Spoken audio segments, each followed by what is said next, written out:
I never thought it would come to this. One eviction notice, one sick child, and one wrong text that changed everything. When Sophia Ellis begged her ex for help, she didn't expect the message to reach the most dangerous man in the city. Now her only way to survive is to trust the man everyone else fears. Forced partnership, forbidden connection, and a love that should never have been. This is The Accidental Arrangement, a story of desperation, danger, and the love that began with a single mistake. The Accidental Arrangement, a single mother's forced partnership with the mafia boss who became her protection. Prologue. Before the storm. The eviction notice arrived on a Tuesday, which Sophia Ellis thought was somehow fitting. Tuesdays had always felt like the cruelest day of the week, past the shock of Monday, too far from the relief of Friday, just endless gray middle ground where bad news liked to settle. She stood in the narrow hallway of her apartment building, Emma's hand hot and small in hers, staring at the official-looking envelope taped to her door. The seal of the property management company gleamed under the flickering fluorescent light. She didn't need to open it to know what it said. 3 months behind on rent bought you exactly this. A countdown to homelessness rendered in legal jargon and mandatory fonts. Mama, I don't feel good. Emma's voice was thick, the kind of congested wheeze that meant another sleepless night ahead. Sophia pressed the back of her hand to her daughter's forehead.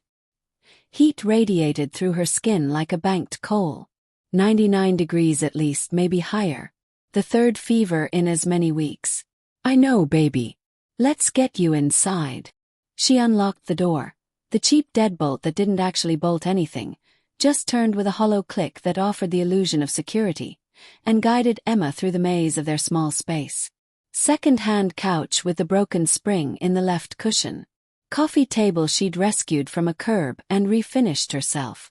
The scent of discount fabric softener and the faintly sweet smell that meant the radiator was leaking again. Emma collapsed onto the couch, clutching the stuffed rabbit that had been loved nearly bald. Mr. Flopsy, named in the throes of a 2-year-old's imagination, now missing an ear and sporting several emergency surgeries courtesy of Sophia's rudimentary sewing skills. Can I watch cartoons? Just for a little while. Sophia turned on the television, grateful for the distraction. She retreated to the kitchenette, a generous term for the corner of the living room with a stove, mini-fridge, and 2 feet of counter space, and opened the cabinet where she kept medications. The children's fever reducer bottle was nearly empty, maybe 2 doses left.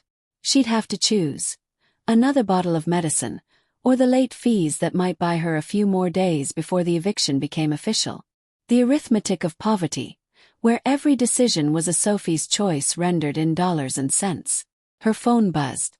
She pulled it from her pocket, already knowing who it wouldn't be. Unknown number. Reminder. Rent due in 48 hours. Pay online or money order only. No personal checks accepted. Automated, impersonal, inevitable. She opened her text thread with Mike. Her ex, Emma's father, the man who'd promised 6 months ago that he'd be more consistent with child support. The last message was from 3 weeks ago. Something came up. Next month for sure. Sophia had stopped replying. What was the point? Mike had elevated excuse-making to an art form. Family emergency, his cousin's birthday party. Car trouble. He'd been spotted at a bar that same night. Work complications. He'd been unemployed for 4 months. But 2 days ago he'd sent something different. Major job coming through. Serious money. I'll get you caught up. She'd wanted to believe him. God, she'd wanted to believe him. Now, standing in her kitchen that wasn't really a kitchen, listening to her daughter's labored breathing, staring at an eviction notice that gave her 72 hours to produce $3,600 she didn't have, Sophia felt something calcify in her chest. She typed quickly before she could talk herself out of it. You promised $1,200 this week. Emma needs medicine. Rent is due tomorrow. Please, Mike. I'm begging you. 3 dots appeared, then vanished. Appeared again. Vanished. He was reading it. Composing responses and deleting them. The coward's dance. Finally, I told you something big is happening. Just give me a few more days. White-hot rage flooded through her, the kind that made her hands shake. No more days. Emma is sick. We're getting evicted. Whatever job you're working, get in advance. I know you're doing something for the Castellis. Get the money from them. She hit send before she could reconsider the name drop. Mike had mentioned it once, drunk and boastful at an awkward birthday pickup for Emma. Working for important people now, sophomore real important. Castellis don't mess around. She'd filed it away with all the other grandiose claims Mike made when he'd had too much whiskey and too little sense. The reply came fast. Don't mention that name. Delete that message. I'm serious. Then get me the money. 48 hours. Swear. Sophia closed her eyes. 48 hours. Another promise from a man made of promises that dissolved like sugar in rain. She returned to the couch, where Emma had fallen into an uneasy sleep, cheeks flushed, breath coming in soft rattles. Sophia adjusted the throw blanket, brushed damp curls from her daughter's forehead. It'll be okay, she whispered.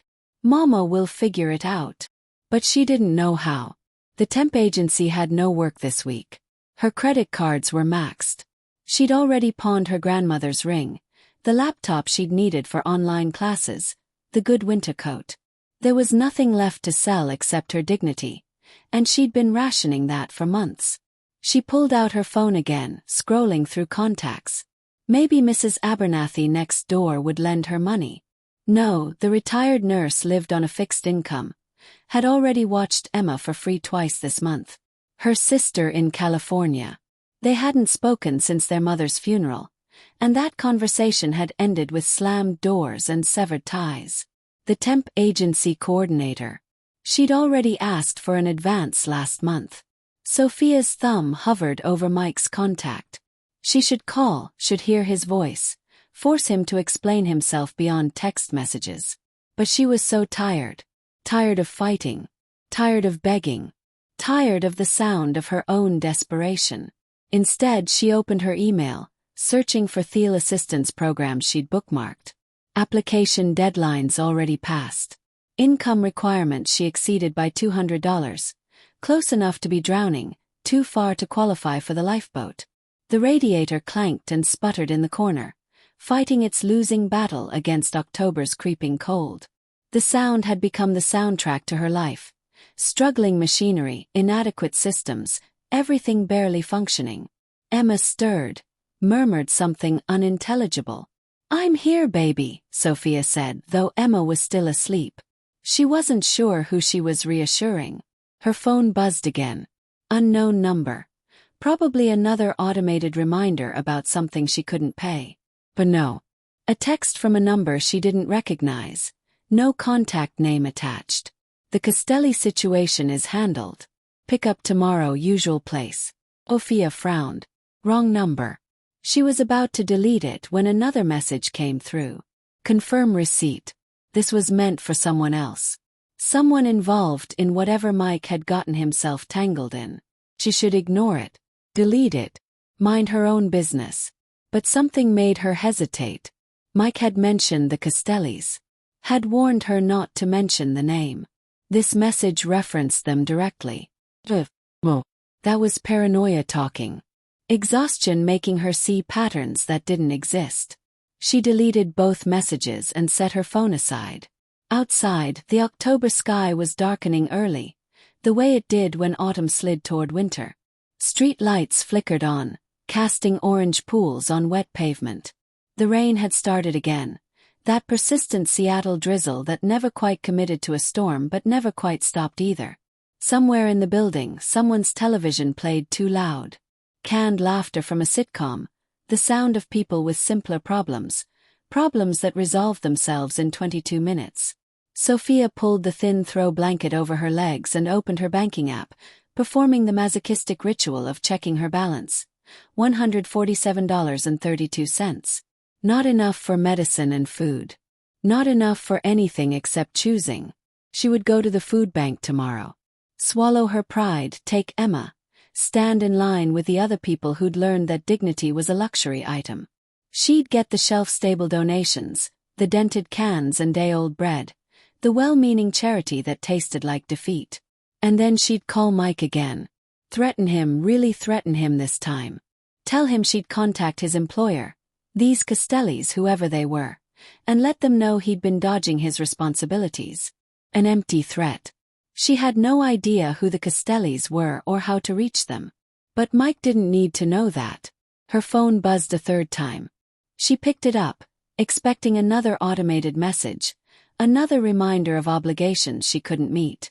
Instead, "This is your only warning. Do not contact this number again." The same unknown number from the earlier misdirected messages. Sophia's heart tripped. She hadn't contacted them. Hadn't responded at all. She typed quickly. "Sorry, I think you have the wrong number. I didn't contact you." 3 dots appeared immediately. Then stopped. Then appeared again. Finally, "Who is this?" "Nobody. You texted me by mistake. Wrong number."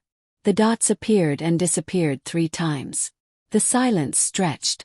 Sophia was about to set the phone down when it buzzed again. Castelli. 1 word. Just the name. Sophia stared at it, uncomprehending. Was this person asking about the Castellis? Warning her about them? Before she could process another message. "You mentioned that name in a text earlier."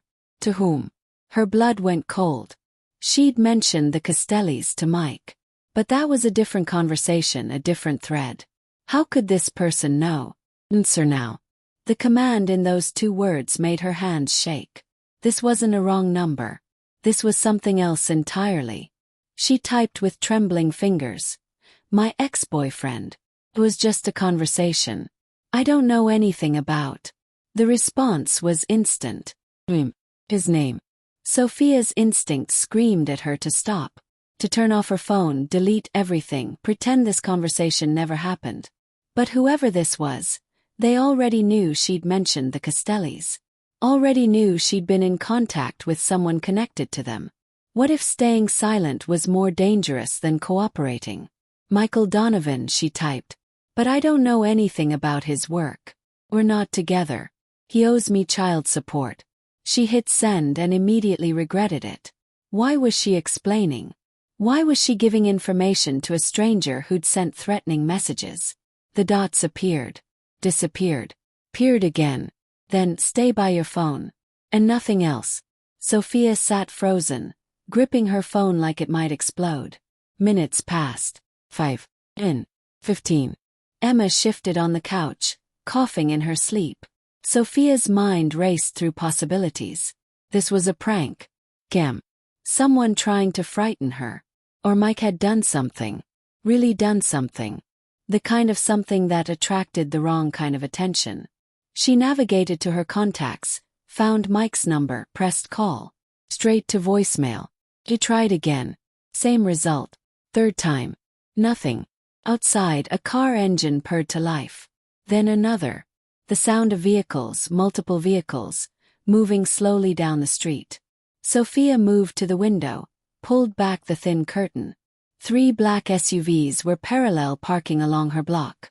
Sleek, expensive, their dark windows reflecting the streetlights. As she watched, 2 more appeared from the opposite direction. Her phone buzzed. 1422 Westbrook Avenue, apartment 3B. Her address.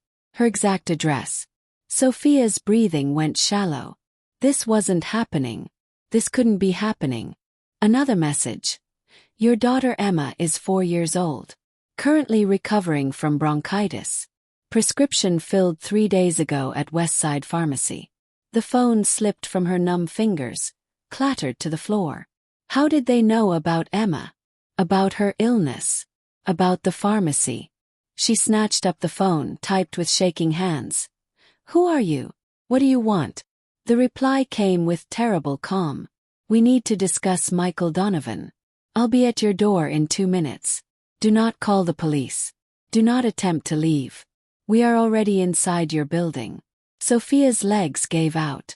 She collapsed onto the arm of the couch, her vision tunneling. This was about Mike. Whatever he'd done, whatever he'd gotten involved in, it had followed him here. To her door. Emma. She looked at her daughter, still sleeping, innocent, unaware that her mother's desperate text to her deadbeat father had just opened a door that could never be closed. Heavy footsteps echoed in the stairwell. Measured, unhurried. Coming closer.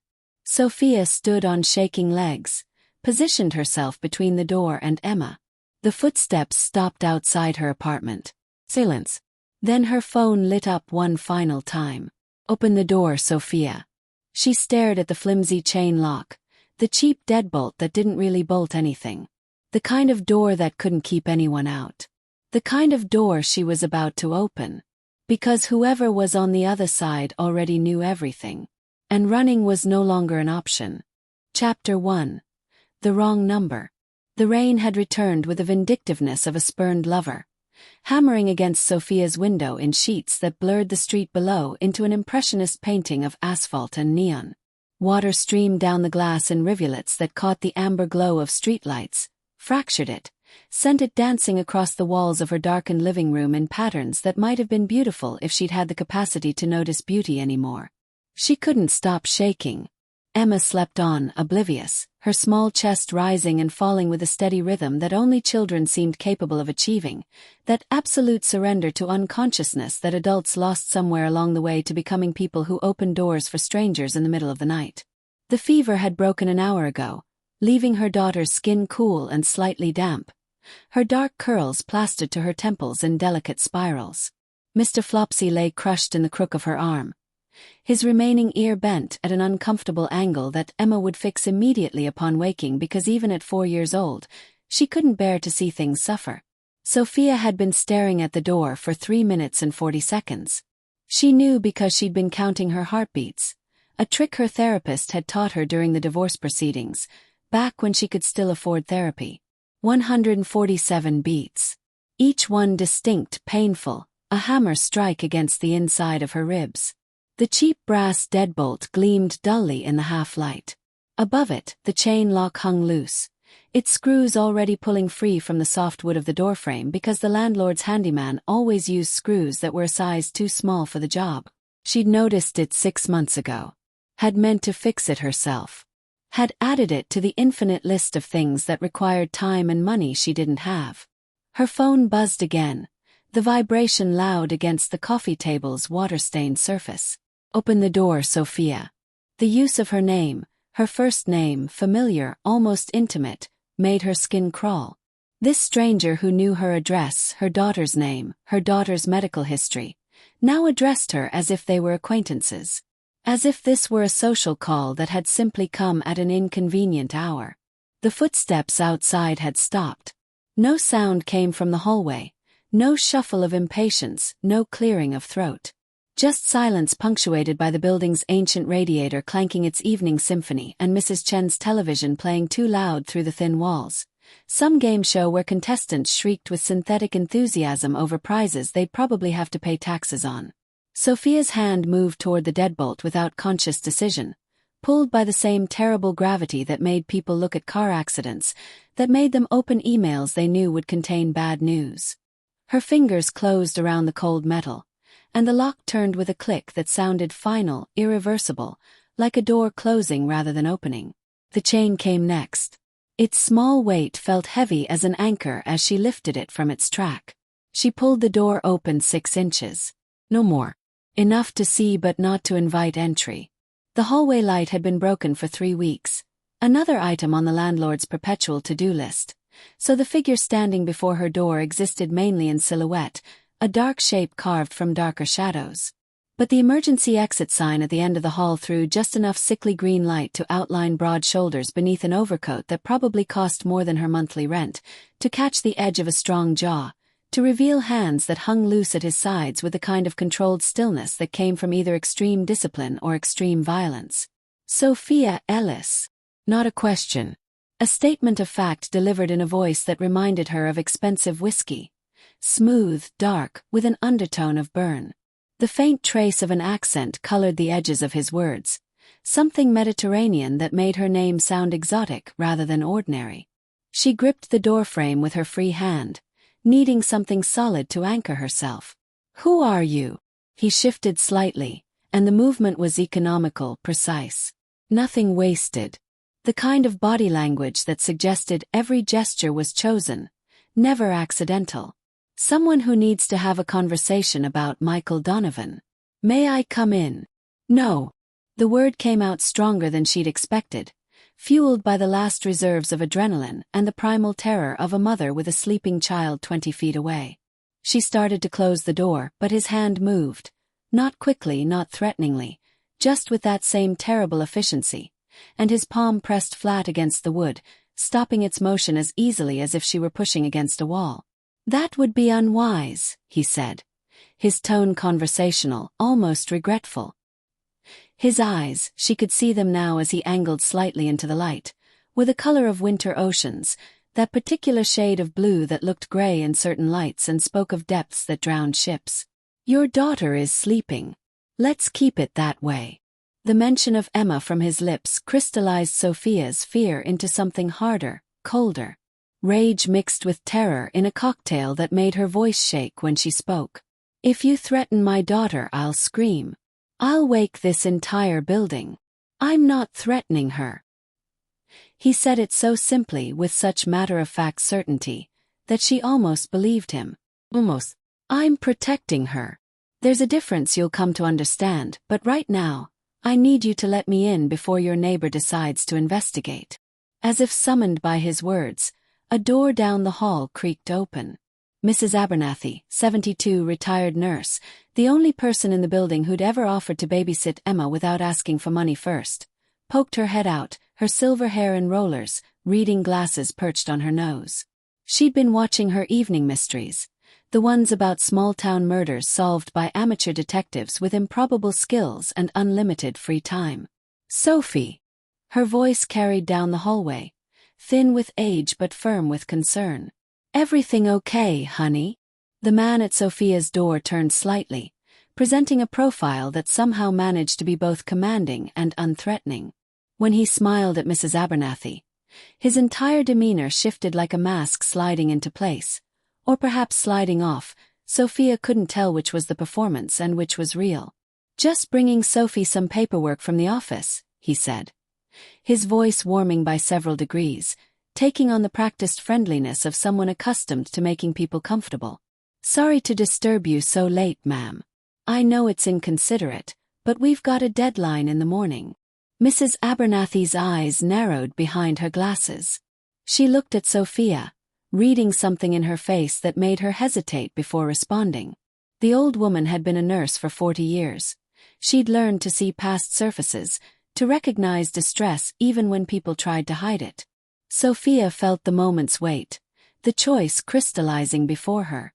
She could scream, could tell Mrs. Abernathy to call 911, could shatter whatever pretense this stranger was maintaining.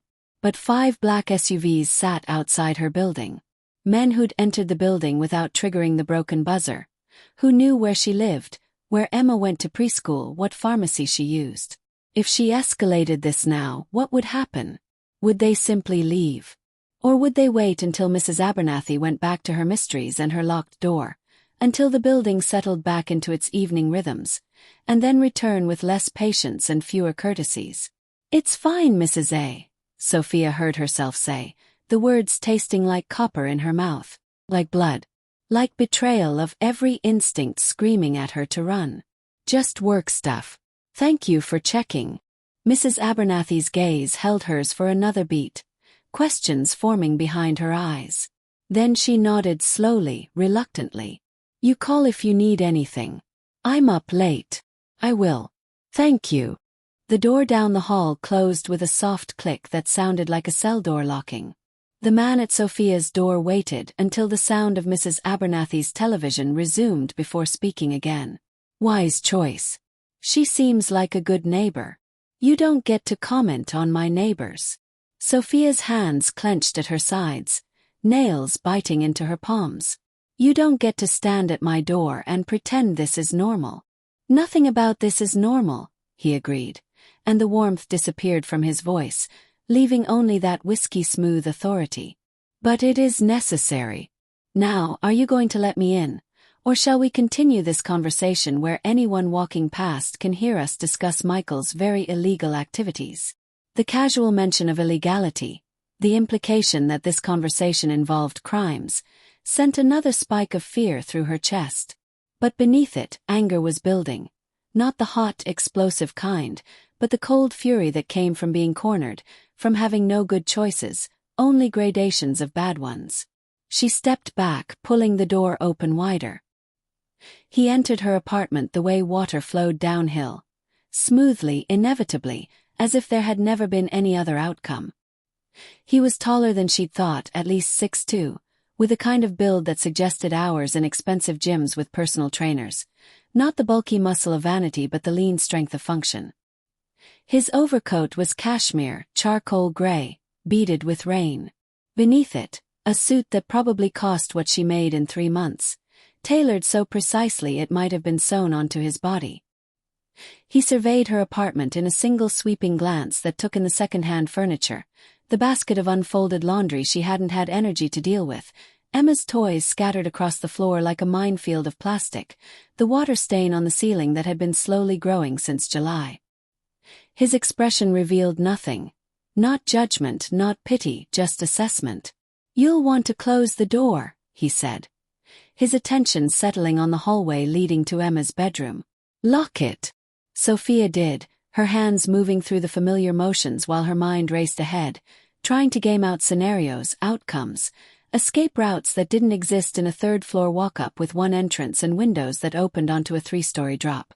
When she turned back, he'd moved deeper into her living room, standing near the window with his back to the glass, positioning himself where he could see both the front door and the hallway to the bedrooms. A strategic choice, she realized. He'd put himself between her and Emma. Whether that was protection or threat depended entirely on his intentions. "My name is Alessio Castelli," he said, enunciating each syllable clearly, watching her face for recognition. The name landed like a stone in still water, ripples spreading outward. Castelli. The name Mike had dropped. The name she'd stupidly, desperately mentioned in her texts tonight. "And your ex-boyfriend," Alessio continued, "has stolen something very valuable from my family." Sophia's legs went weak. She grabbed the back of her couch for support, her mind spinning through implications. Mike had stolen from the Castellis. Mike, who could barely manage to hold down a job at a car wash, who'd once been fired from a convenience store for showing up high, had somehow gotten involved with people who sent men in tailored suits and convoys of black SUVs to collect debts. "I don't know anything about what Mike does." The words came out rushed, defensive. "We've been separated almost a year. He barely sees Emma. Yet you knew enough to mention my name." Alessio's voice remained level, but something sharp edged into it. "You threatened him with it. Told him you'd contact me directly if he didn't pay you." Heat flooded Sophia's face. "That was just, I was bluffing. I had no idea who you actually were. He mentioned the name once, and I was desperate. The rent's due, and Emma needed medicine, and he keeps making promises he doesn't keep." She heard herself babbling, hated the sound of her own desperation spilling out to this stranger who stood in her living room like he owned it, like he owned her, like the world bent to accommodate him and people like her simply existed in the spaces he allowed them. "I believe you," Alessio said, and the words surprised her enough that she stopped talking. He moved to the armchair, the only piece of furniture in decent condition because it had been her grandmother's, the one thing she'd kept from her old life, and sat with a kind of casual authority that suggested he'd never encountered a space where he wasn't welcome. He gestured to the couch. "Sit down, Sophia. You look like you're about to fall over." "I'm fine standing." "You're clearly not fine." He unbuttoned his overcoat, revealing more of the suit beneath. Dark navy, white shirt, no tie. The collar was open at the throat, and she caught a glimpse of a thin gold chain, something that looked like it might have been religious. "But we can do this however makes you comfortable. I'm not here to hurt you." "Then why are you here?" "Because Michael Donovan has created a problem that involves you whether you know it or not. Whether you want it to or not." He leaned back, the chair creaking slightly under his weight. "And I'm offering you a choice. Work with me to solve this problem, or deal with the people who'll come after him if I don't find him first." People who won't have this conversation quite so politely. The casual threat wrapped in courtesy made Sophia's stomach turn. I told you I don't know where Mike is. I can't help you. You can. Alessio's blue eyes held hers with unsettling intensity. You have something he wants. Something he'll come for, eventually. Ice flooded through her veins. If you're suggesting. Your daughter. He said it simply, stating fact. She's the one thing Michael Donovan might actually care about enough to risk exposure. You want to use my 4-year-old as bait. The words came out flat, dead, because if she let any emotion into them, she'd start screaming and never stop. I want to protect your 4-year-old from becoming collateral damage in a war she has no part in. Alessio leaned forward, elbows on his knees, hands clasped. The pose looked almost casual, but tension hummed beneath it. The information Michael stole isn't just about money or territory. It's intelligence that could get people killed. Important people with resources and reach that make my organization look like a neighborhood watch. They're already hunting for him. When they don't find him, they'll start looking at everyone connected to him. And you, Sophia Ellis, are very publicly connected to him. Court records, child support filings, social media posts from 2 years ago, before you deleted your accounts. He knew about her social media. Knew she'd deleted everything after the separation, trying to make herself smaller, less visible, less available for Mike's sporadic attempts to hoover her back into his orbit. What did he steal? She asked, needing to understand the shape of this nightmare. Names, addresses, financial routing numbers, security protocols. Enough information to dismantle operations that took decades to build.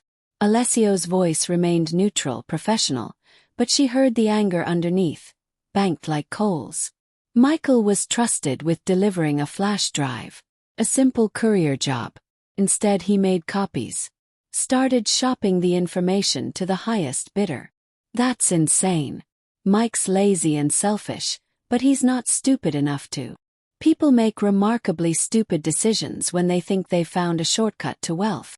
Alessio stood, moved to the window, peered through the blinds at the street below. He probably thought he could play both sides. Sell to my competitors, disappear before anyone connected the dots. Maybe take his daughter with him. Start fresh somewhere sunny with new identities and blood money. Sophia thought of the texts she'd exchanged with Mike earlier. His evasiveness. His promises of money coming soon. The edge of desperation in his words. I want to see proof, she said. You're telling me Mike did all this, but I only have your word. Alessio turned from the window, and for the first time, something like approval flickered across his face. That's the first smart thing you've said tonight. You shouldn't trust me. You don't know me. For all you're aware, I could be lying about everything, trying to manipulate you into betraying your child's father. He reached into his coat pocket and Sophia tensed, but he only pulled out a phone. Sleek, expensive, probably encrypted 3 ways from Sunday. He tapped the screen a few times, then held it out to her. She approached cautiously, took the phone. The screen showed a photograph of Mike's apartment, one she recognized from the single time she dropped Emma there for a weekend visit before deciding that Mike's living situation was too unstable for unsupervised stays. But the apartment looked different now. Papers covered every surface. Photos pinned to the walls in what looked like a conspiracy theorist's fever dream. She swiped to the next image. Her breath stopped. Emma's face stared back at her from a dozen different angles. At the playground outside her preschool. In the courtyard of their apartment building. Walking hand in hand with Sophia to the corner store. Some of the photos were grainy, taken from distance. Others were clear enough to count the freckles on Emma's nose. When? She couldn't get the words out. The metadata says they were taken over the past 6 weeks. Alessio's voice had gentled slightly, recognizing shock when he saw it. He was watching you. Or having you watched. Sophia swiped again. More photos, these of men she didn't recognize. Middle-aged, stern-faced, expensive suits. Meeting in restaurants. Getting out of cars. One showed a man talking to what looked like bodyguards outside a building with Cyrillic lettering on the awning. Viktor Petrov, Alessio identified, pointing to the man in the center. And that's Nikolai Banov. High-ranking members of the Bratva, Russian organized crime. The same people who would very much like to acquire what Michael stole from me. The room tilted. Sophia sat down hard on the couch, still gripping the phone. Why would Mike have photos of these people? Because he's trying to broker a deal with them? Or because he's trying to document who's hunting him? Or both? Alessio took the phone back, pocketed it. The point is, you're already involved. Your daughter is already on multiple people's radar. The only question is whether you want my protection or whether you'd prefer to handle this alone. This isn't protection. Sophia looked up at him, anger finally breaking through the shock. This is extortion. Do what you want or face something worse. That's not a choice. No, Alessio agreed. It's not. But it's the situation you're in nonetheless. I didn't create it. Michael did. I'm simply offering you the least worst option available. And what exactly is that option? He sat down across from her again, and this time, his expression was serious. All pretense of casual conversation dropped. You and Emma come with me tonight. I move you to a secure location. You contact Michael, tell him you need to see him urgently. That Emma's asking for him. That you've found something of his that could be problematic. Whatever story will bring him out of hiding. When he comes, my people will be waiting. And then what? You kill him. That depends on him. If he returns what he stole, provides information on who he's been in contact with, he might survive this with all his parts attached. Alessio's voice was matter-of-fact, discussing violence the way someone might discuss a business transaction.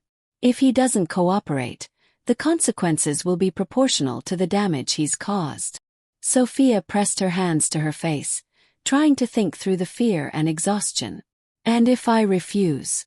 If I just take Emma and leave right now? Where would you go? The question wasn't mocking, just practical. You have $147 in your checking account. Your credit cards are maxed. You have no family within 1,000 miles who'd take you in. And even if you ran, how long do you think it would take Petrov's people to find you? They have resources I don't, contacts in places I can't reach. You'd be running blind, broke, with a sick child, from people who don't have any reason to keep you alive once they've extracted information. Every word was true. Every word was a cage closing around her. How do I know you'll keep your word? She asked, hating how small her voice sounded. How do I know you won't use Emma as leverage against Mike and then? Then what? Kill a 4-year-old? Alessio's voice went cold. Is that what you think I am? I don't know what you are. Sophia met his eyes. You're a stranger who broke into my home, who knows everything about my daughter, who's asking me to trust him with her life based on nothing but his word. For a long moment, he simply looked at her. Then he reached into his jacket pocket again, slowly, deliberately, and pulled out a thin silver pen and a small leather notebook. He wrote something quickly, tore out the page and held it out to her. She took it. Read it. I, Alessio Castelli, promise safe passage and protection to Sophia Ellis and her daughter Emma in exchange for cooperation in locating Michael Donovan and recovering stolen property. Upon successful resolution, new identities and financial support will be provided to ensure their safety and fresh start. Below, his signature. Elegant, confident, utterly worthless in any legal sense. This doesn't mean anything, she said. It means I put my name on a promise. In my world, that means everything. He stood. You have 5 minutes to decide. Pack whatever you and Emma need for a few days. Nothing more. There are people waiting who can provide anything you might have forgotten. And if I say no? Alessio moved to the door, his hand on the knob. Then I leave. Take my men with me. And you spend however many hours you have left before someone less patient comes asking questions, wondering what use you might serve. He opened the door. Behind him in the hallway, another man stood, larger, broader, with the face of someone who'd broken multiple noses and enjoyed the process. He nodded once at Alessio. 5 minutes, Alessio repeated and stepped into the hallway. The door closed with a soft click. Sophia sat frozen, the piece of paper with his handwritten promise still clutched in her shaking hand, listening to her daughter's soft breathing from the next room and the rain hammering against windows that had never kept anything out, had never kept anything in. 5 minutes to choose between terrors. 5 minutes to decide whether to trust a criminal's honor or take her chances alone against forces she couldn't begin to understand. 5 minutes until everything changed. She looked at Emma's toys scattered across the floor, at the basket of laundry that would never be folded, at the eviction notice still sitting on the kitchen counter. Then she stood and walked toward her daughter's bedroom to wake her gently, carefully, before they left their old life behind. Chapter 2. The offer she can't refuse. Emma woke the way she always did when roused from deep sleep. Confused, clingy, her small body radiating the drowsy warmth of interrupted dreams. She blinked up at Sophia with eyes that were dark mirrors of her father's, the one genetic legacy Mike had given her that Sophia couldn't resent because it came packaged with Emma's face, Emma's existence, the small miracle that had somehow bloomed from the wreckage of their relationship. Mama. The word came out thick with sleep and congestion. Why are you waking me up? Sophia knelt beside the bed, brushing curls away from Emma's forehead with fingers that wanted to shake but wouldn't, not in front of her daughter. She'd learned that particular skill over the past year. How to perform calm when everything inside her was screaming. How to be the adult in the room even when she felt like a child herself, lost and frightened and desperately in need of someone to tell her what to do. We need to go on a little trip, sweetheart. She kept her voice soft, warm, the tone she used for bedtime stories and skinned knees. Just for a few days. Kind of like an adventure. Emma's eyes widened, sleep falling away. At 4, adventure was still a magic word, untainted by the knowledge that adventures usually involved danger, discomfort, and things going catastrophically wrong. Like to Grandma's house. Sophia's mother had been dead for 3 years, but Emma still occasionally asked about her, constructing memories from photographs and stories, building a grandmother from fragments and wishful thinking. The question pierced something in Sophia's chest, sharp and sudden. Kind of like that. But somewhere new. She stood, moving to Emma's small dresser.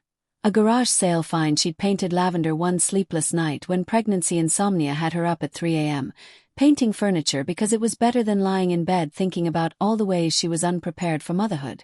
We need to pack some clothes. Can you help me pick? Emma sat up, Mr. Flopsy clutched against her chest. Her fever-tousled hair stood up in directions that defied gravity and logic. Is Daddy coming? The question landed like a stone in water, ripples spreading outward. Sophia paused with her hand on a drawer pull, choosing words carefully. She'd spent the past year trying not to poison Emma against Mike, trying to preserve whatever relationship they might salvage from the ruins.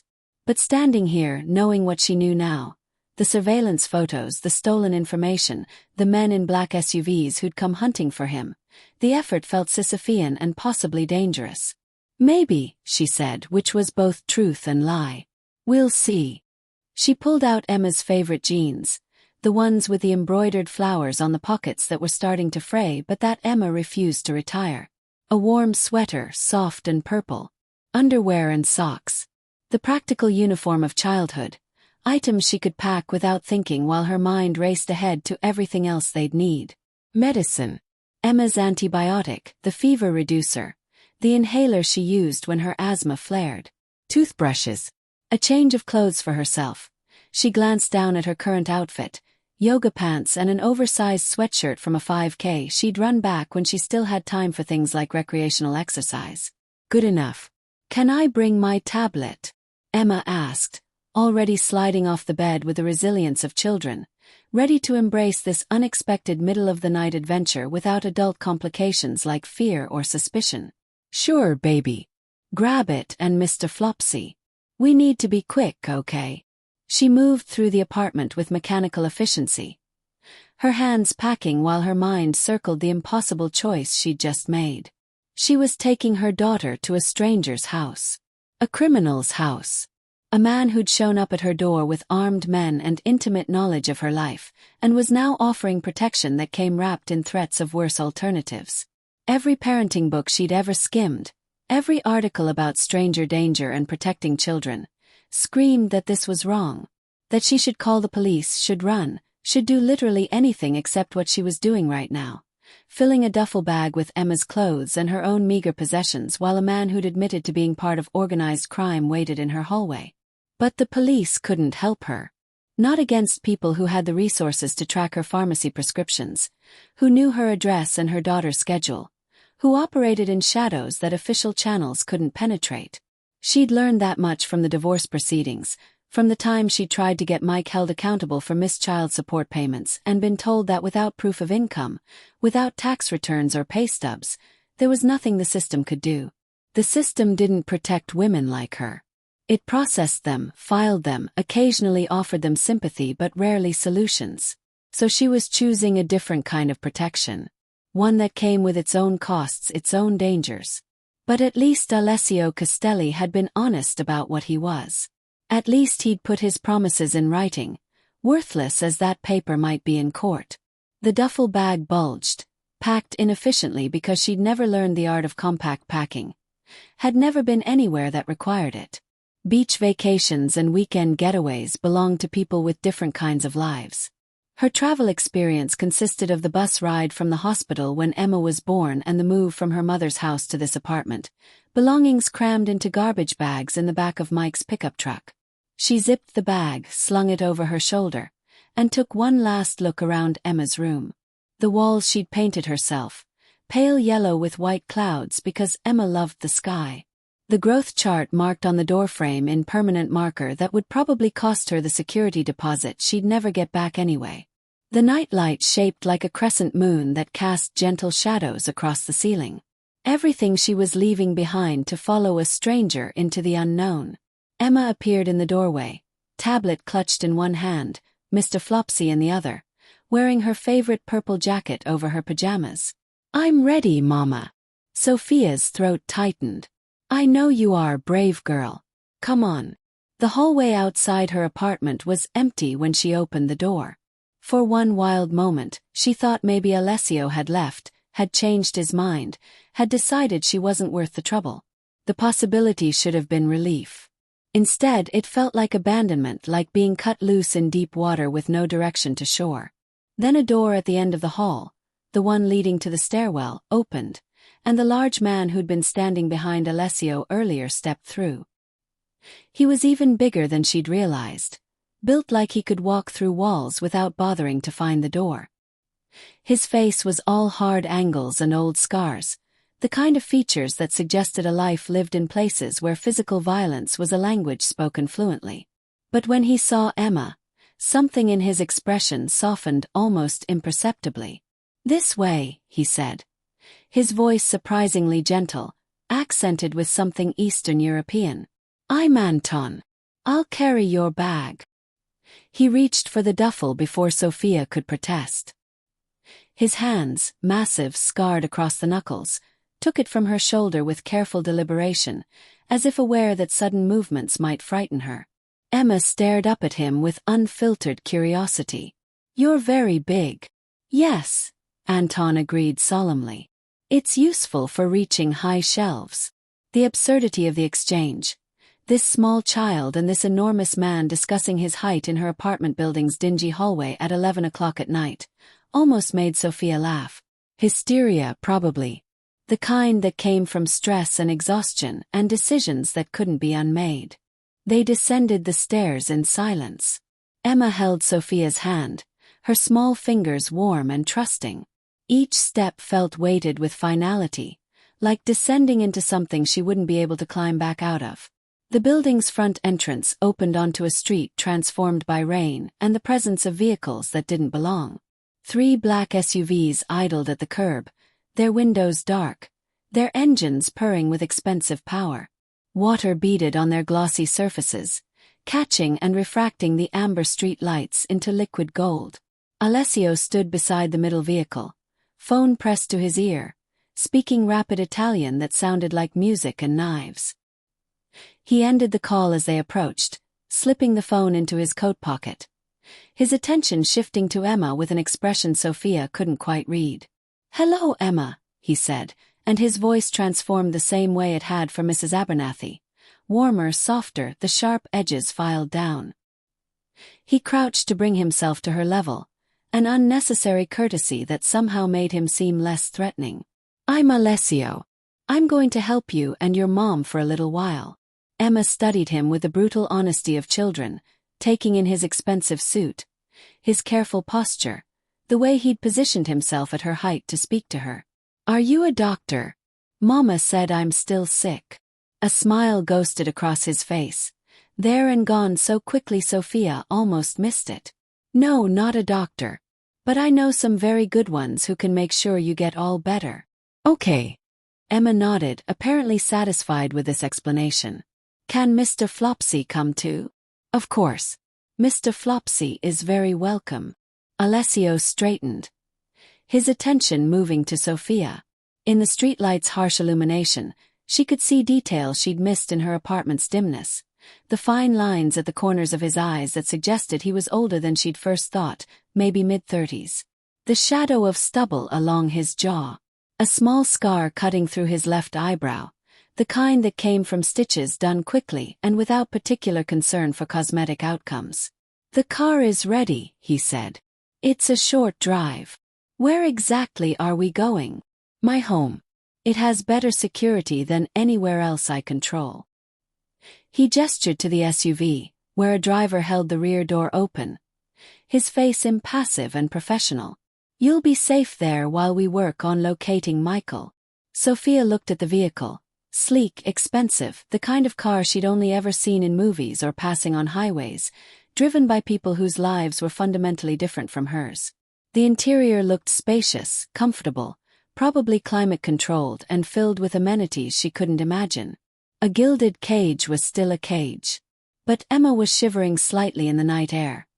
Her fever may be returning or just the chill that came from being woken and rushed outside in pajamas. And 3 more vehicles sat waiting, filled with men who answered to Alessio, men who'd been deployed to collect her because she'd made the mistake of mentioning a name she shouldn't have known. "How long will this take?" she asked.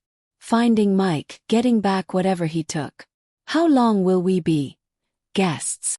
"That depends on how quickly he responds to contact." "Days possibly. A week at most." Alessio's expression remained neutral, but she heard the calculation beneath his words. He was managing her, feeding her time frames that sounded reasonable to keep her compliant.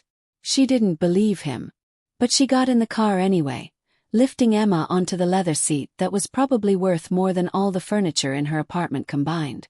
The interior smelled of expensive cologne and new car, that particular scent of leather and subtle luxury that marked the difference between transportation and status symbol.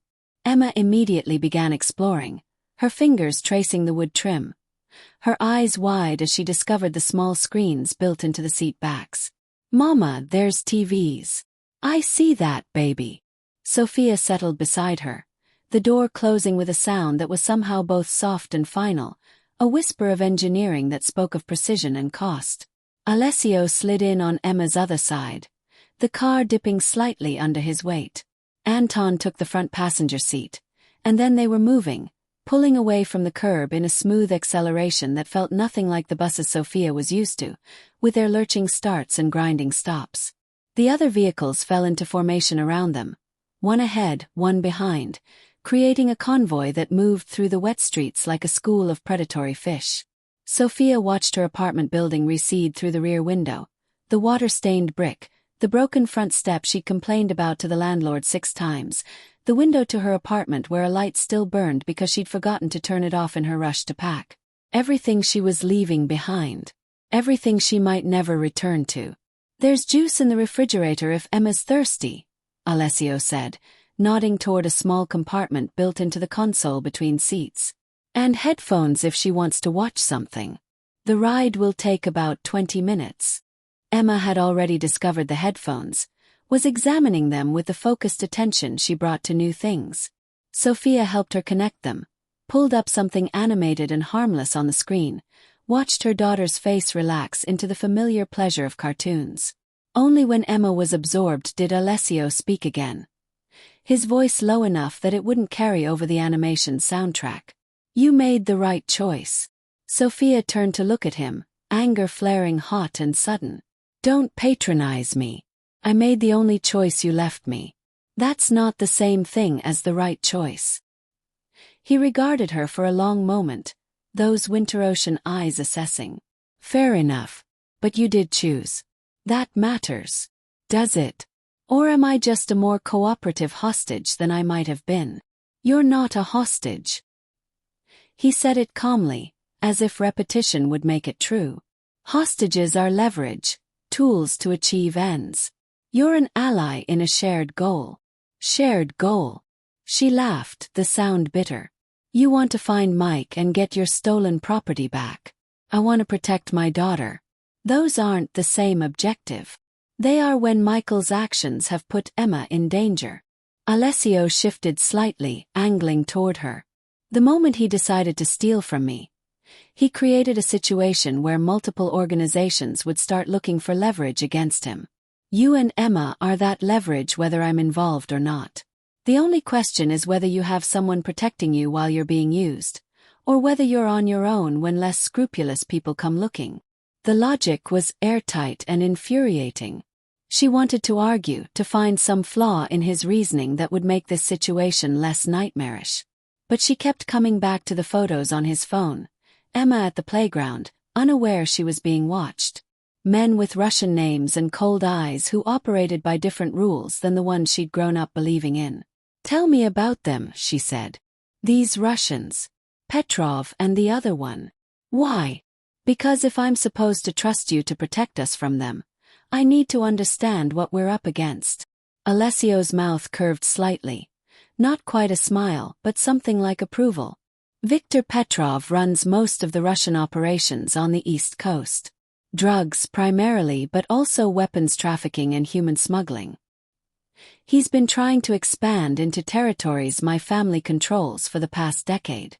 The information Michael stole would give him everything he needs to undermine our operations, potentially trigger a war that would destabilize the entire region." "And the other one?" "Banov. Nikolai Banov is Petrov's enforcer.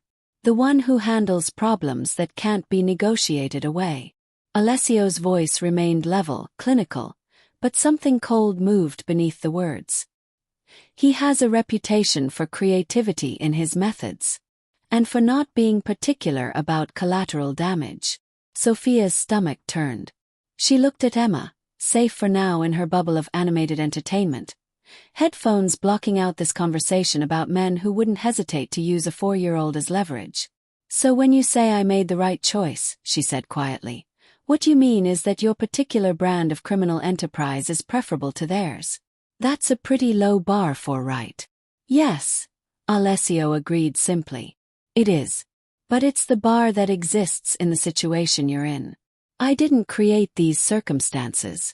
I'm simply offering you the best available option within them." The car turned onto a wider street, moving away from her neighborhood's familiar decay toward areas where the buildings grew larger, the spaces between them more generous. Through the tinted windows, Sophia watched the city transform. Less neon, fewer all-night convenience stores, more gates and walls and carefully maintained green spaces that spoke of money and the privacy it purchased. "This shared goal you mentioned," she said. "What exactly does cooperation look like? What do you need from me?" "Truthfully, not much in the immediate term." Alessio leaned back against the seat. His posture relaxed in a way that suggested he'd had this conversation before, knew how to manage frightened people into compliance. "For now, you and Emma stay somewhere safe while my people continue searching for Michael.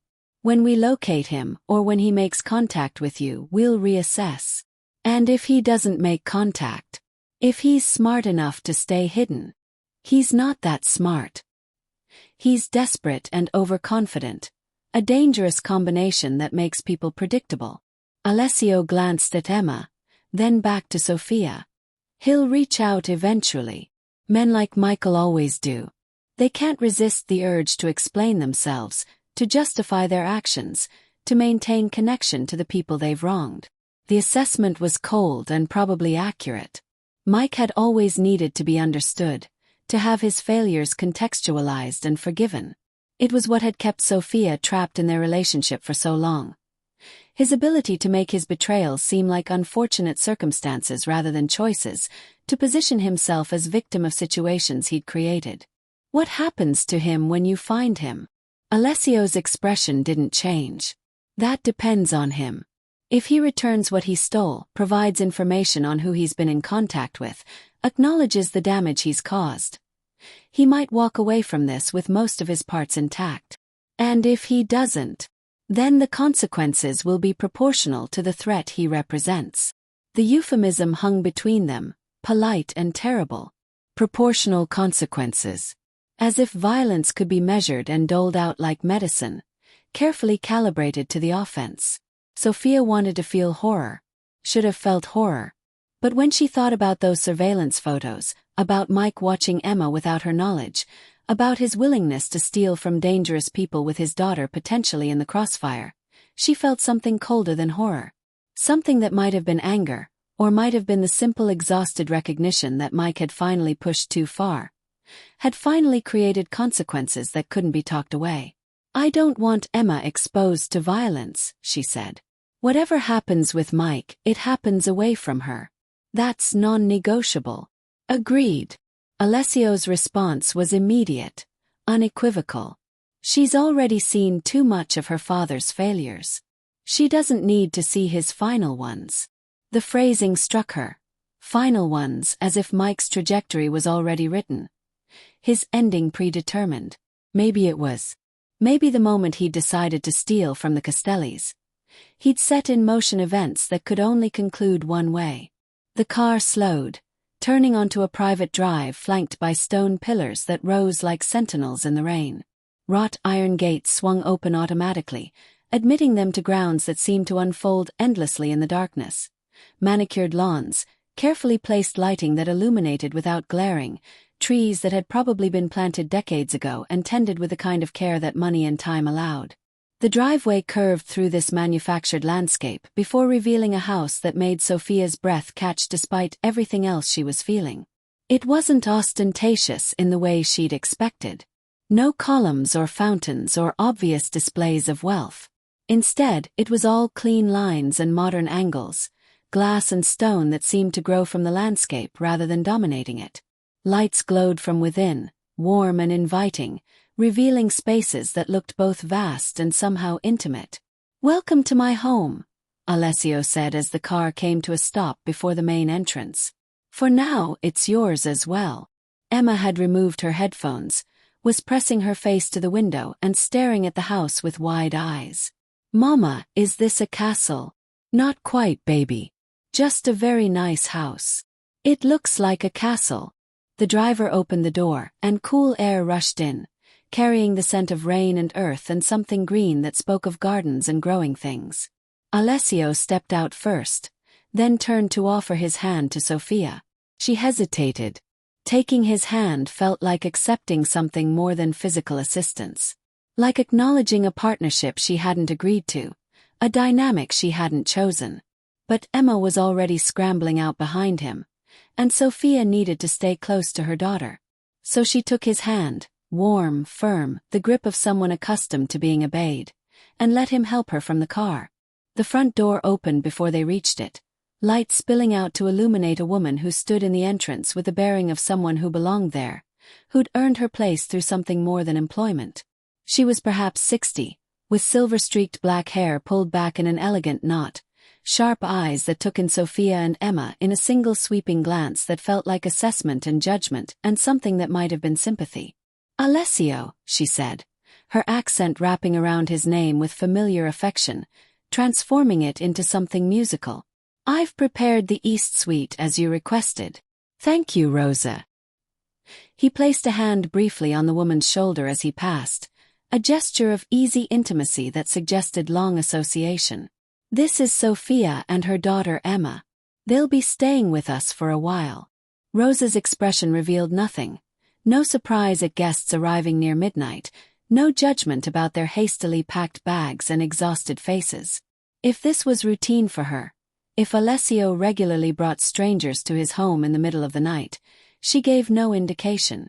"The child is ill?" she asked, her eyes on Emma's flushed cheeks and slightly labored breathing.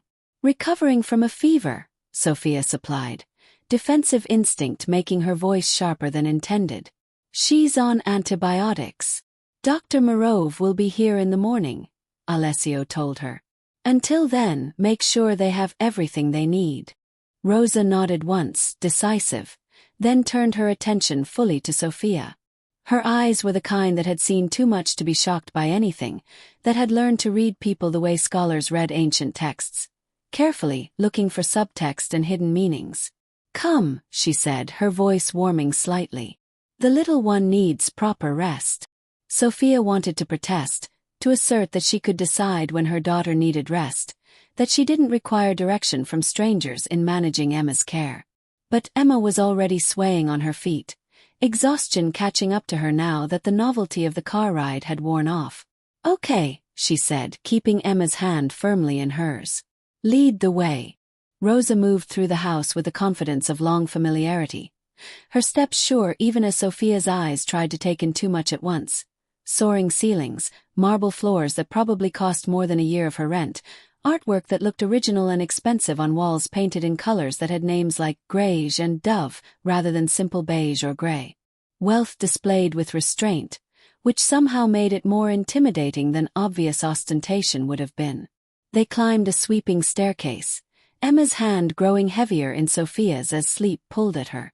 Down a corridor lined with what looked like photographs, black and white, beautifully framed, showing scenes Sophia couldn't quite make out in the dim lighting.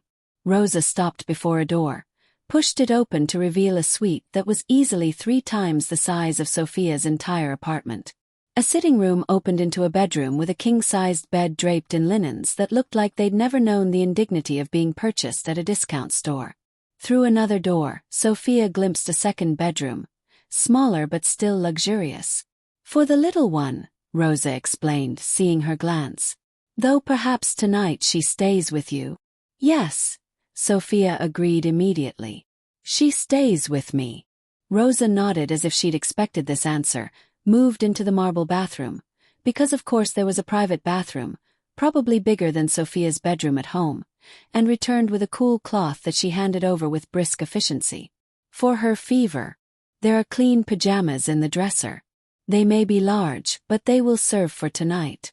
Tomorrow we can arrange for more suitable clothes." Sophia took the cloth, pressed it to Emma's forehead.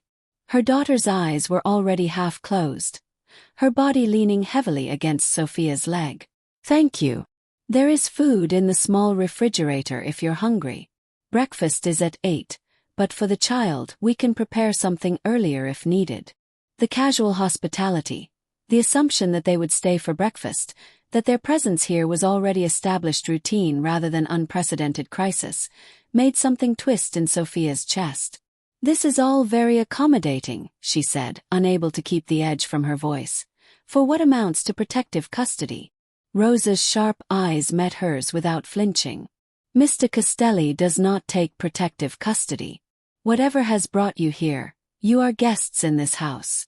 My house as much as his." The distinction seemed important to her, this claim of ownership and responsibility. As if by declaring it her house, she was assuming some duty of care that went beyond employment. "Rest now," Rosa continued, moving toward the door. "Morning comes quickly, and you'll want clear heads for whatever comes next." She left, closing the door with a soft click that somehow sounded like both barrier and protection. Sophia stood in the center of the suite, their gilded cage, with Emma swaying against her leg and the reality of their situation settling over her like weight. They were in the home of a criminal, under the protection of a man who'd admitted to running an organization, who'd spoken casually about proportional consequences and the necessity of violence. But Emma was here, safe for now, warm and protected, and about to sleep in a bed that probably cost more than Sophia had made in the past 6 months. She helped Emma into pajamas, silk ridiculously soft, swallowing her daughter's small frame. tucked her into the massive bed where she looked even smaller, more vulnerable, pressed a kiss to her forehead and watched her drift immediately into the deep sleep of exhaustion and recovery. Only then did Sophia let herself process everything that had happened in the past 3 hours. She'd opened her door to a stranger, gotten into his car with her daughter, come to his home because he'd given her a choice between terrors, and this had seemed like the less immediate threat. Every instinct screamed that this was wrong. But Emma was sleeping peacefully, her breathing easier than it had been in days. And outside this suite, men with guns were keeping watch, creating a perimeter between them and whatever else was hunting in the darkness. Sophia sank into the chair beside the bed, exhaustion pulling at every muscle, and allowed herself one moment of complete honesty. She had no idea what she was doing. No plan beyond surviving the next few hours. No strategy except hoping that Alessio Castelli's word meant something, that his signed promise wasn't just paper and ink. She was utterly, completely out of her depth. But Emma was safe. And for tonight that would have to be enough. Chapter 3, The Gilded Cage. Morning arrived not with the gradual lightening Sophia was accustomed to, the slow creep of gray dawn through cheap blinds that never quite blocked the streetlights, but with actual sunlight streaming through gauzy curtains that diffused it into something golden and gentle. The kind of light that suggested money had been spent not just on window treatments but on the orientation of the house itself, positioned to catch sunrise in the most flattering possible way. She woke disoriented, her body protesting the unfamiliar softness of the mattress. Years of sleeping on a bed with a broken spring had trained her muscles to compensate, to find comfort in the valley her weight had worn into cheap foam. This mattress offered no such landmarks. It simply supported her perfectly and completely, the way expensive things did when they'd been designed by people who understood that comfort was an engineering problem with solutions that cost money. Emma was still asleep beside her, curled into a ball with Mr. Flopsy clutched against her chest. Her breathing came easy and quiet, no rattle, no wheeze. The fever that had haunted them for 3 days seemed truly broken now, leaving only the slight flush of deep sleep on her daughter's cheeks. Sophia slipped out of bed carefully, not wanting to wake her. The room looked different in daylight, still luxurious, still impossibly large, but somehow less intimidating. Sunrise revealed details she'd missed in last night's exhaustion. The careful attention to texture in the fabrics, the way the furniture had been arranged to create distinct spaces within the larger room, the fresh flowers on the dresser that someone must have placed there while she slept. That thought sent a chill through her. Someone had entered their room while she was unconscious. Had moved through this space where her daughter slept, arranging flowers as if this were a hotel and they were guests who'd checked in normally, with reservations and credit cards rather than threats and midnight extractions. She moved to the window, pulling back the curtains to look out over grounds that seemed even more extensive in daylight. Manicured lawns rolled toward a high stone wall that marked the property's perimeter. Gardens arranged with the kind of careful artlessness that required significant expertise and constant maintenance. A fountain visible in the middle distance, water catching the morning sun and throwing it back in prismatic fragments. Beyond the wall, she could see the tops of other houses. Large ones, estates rather than homes, separated by careful distances that money purchased. This was a neighborhood where people didn't hear their neighbors' arguments, where sirens were distant abstractions rather than frequent interruptions, where poverty was something that happened elsewhere to other people. A knock at the door made her turn. Soft, polite, the kind of knock that suggested the person on the other side was willing to wait indefinitely for permission to enter. Sophia crossed the room, checked that Emma was still sleeping, then opened the door to find Rosa standing in the hallway with a breakfast tray. Steam rose from a covered plate, and the scent of fresh coffee hit Sophia like a benediction. Real coffee, the kind that came from beans someone had ground this morning, not the instant crystals she bought in bulk at the discount grocery store. "Good morning," Rosa said, her voice pitched low to avoid disturbing Emma. "I thought you might prefer to eat up here while the little one sleeps." She moved into the room without waiting for invitation, setting the tray on a small table near the window with the efficiency of someone who'd performed this task countless times. Sophia wanted to be offended by the presumption, but the truth was she was grateful. The idea of navigating breakfast with strangers, of making conversation while pretending this situation was normal, exhausted her before she'd even attempted it. Rosa lifted the cover from the plate, revealing scrambled eggs that looked impossibly fluffy, toast cut into perfect triangles, fresh fruit arranged with more care than Sophia had ever given to presentation. A small pitcher of orange juice, condensation beading on its glass surface. The coffee in a delicate porcelain cup that probably cost more than her entire mismatched dish collection at home. "Eat," Rosa commanded gently. "You barely touched dinner last night." Sophia didn't remember being offered dinner. Must have declined in the haze of arrival and shock. Her stomach growled in response to the sight and smell of food, reminding her that she'd last eaten, when? Yesterday afternoon. The timeline had blurred into a continuous present tense of crisis management. She sat, picked up the fork, took a bite of eggs that tasted like they'd been made by someone who understood that scrambled eggs were actually difficult to do well, who knew the exact temperature and timing required to achieve this particular texture. Rosa poured the coffee, added cream without asking if Sophia took cream, somehow knowing anyway. She settled into the other chair with the ease of someone claiming her right to be there. Her sharp eyes taking inventory of Sophia's face in a way that felt clinical rather than judgmental. "You didn't sleep much," Rosa observed. "Hard to sleep in a stranger's house."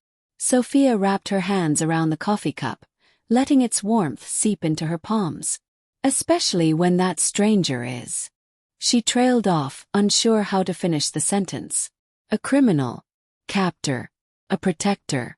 All three seemed true and none seemed adequate.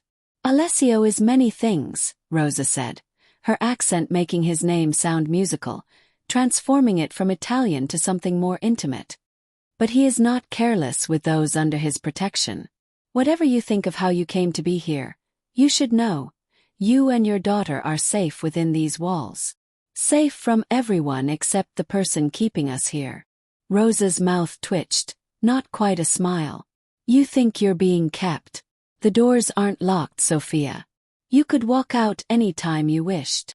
Sophia thought about the 5 black SUVs, about men who knew her pharmacy and her daughter's preschool, about Russians with reputations for creativity and violence. "Could I?" "Physically, yes. Practically." Rosa's expression sobered. "No. Which is why you're still here. You understand that the danger outside these walls is greater than any within them." The admission settled between them, honest and uncomfortable. Sophia took another bite of eggs, chewed slowly, trying to organize the questions crowding her mind into some kind of priority order. "How long have you worked for Alessio?" she asked finally. 32 years. Since he was a boy of 2 and I came to care for him and his sister after their mother passed." Rosa's voice carried the weight of decades, of history that predated occupation and moved into something more complex than employment. "I watched him grow. Saw him inherit responsibilities no child should bear. Guided him when I could, accepted him when I couldn't." The glimpse into Alessio's past surprised Sophia. She'd imagined him fully formed, born adult and dangerous. Not someone who'd been a child once, who'd lost a mother, who'd been shaped by grief and premature responsibility. "His sister?" she asked, latching onto this detail. "Isabella. She lives in Milan now, runs the family's legitimate businesses there." Rosa's expression softened slightly. She got out before the darkness took root too deep. Alessio made sure of it, sent her away before she could be drawn into the parts of this life that corrupt. The image of Alessio protecting a sister, making sacrifices to preserve her innocence, didn't align with a man who'd appeared at Sophia's door last night with casual threats and intimate knowledge of her vulnerabilities. People were never simple, she reminded herself. The capacity for both protection and violence could exist in the same person, each called forth by circumstances and choices.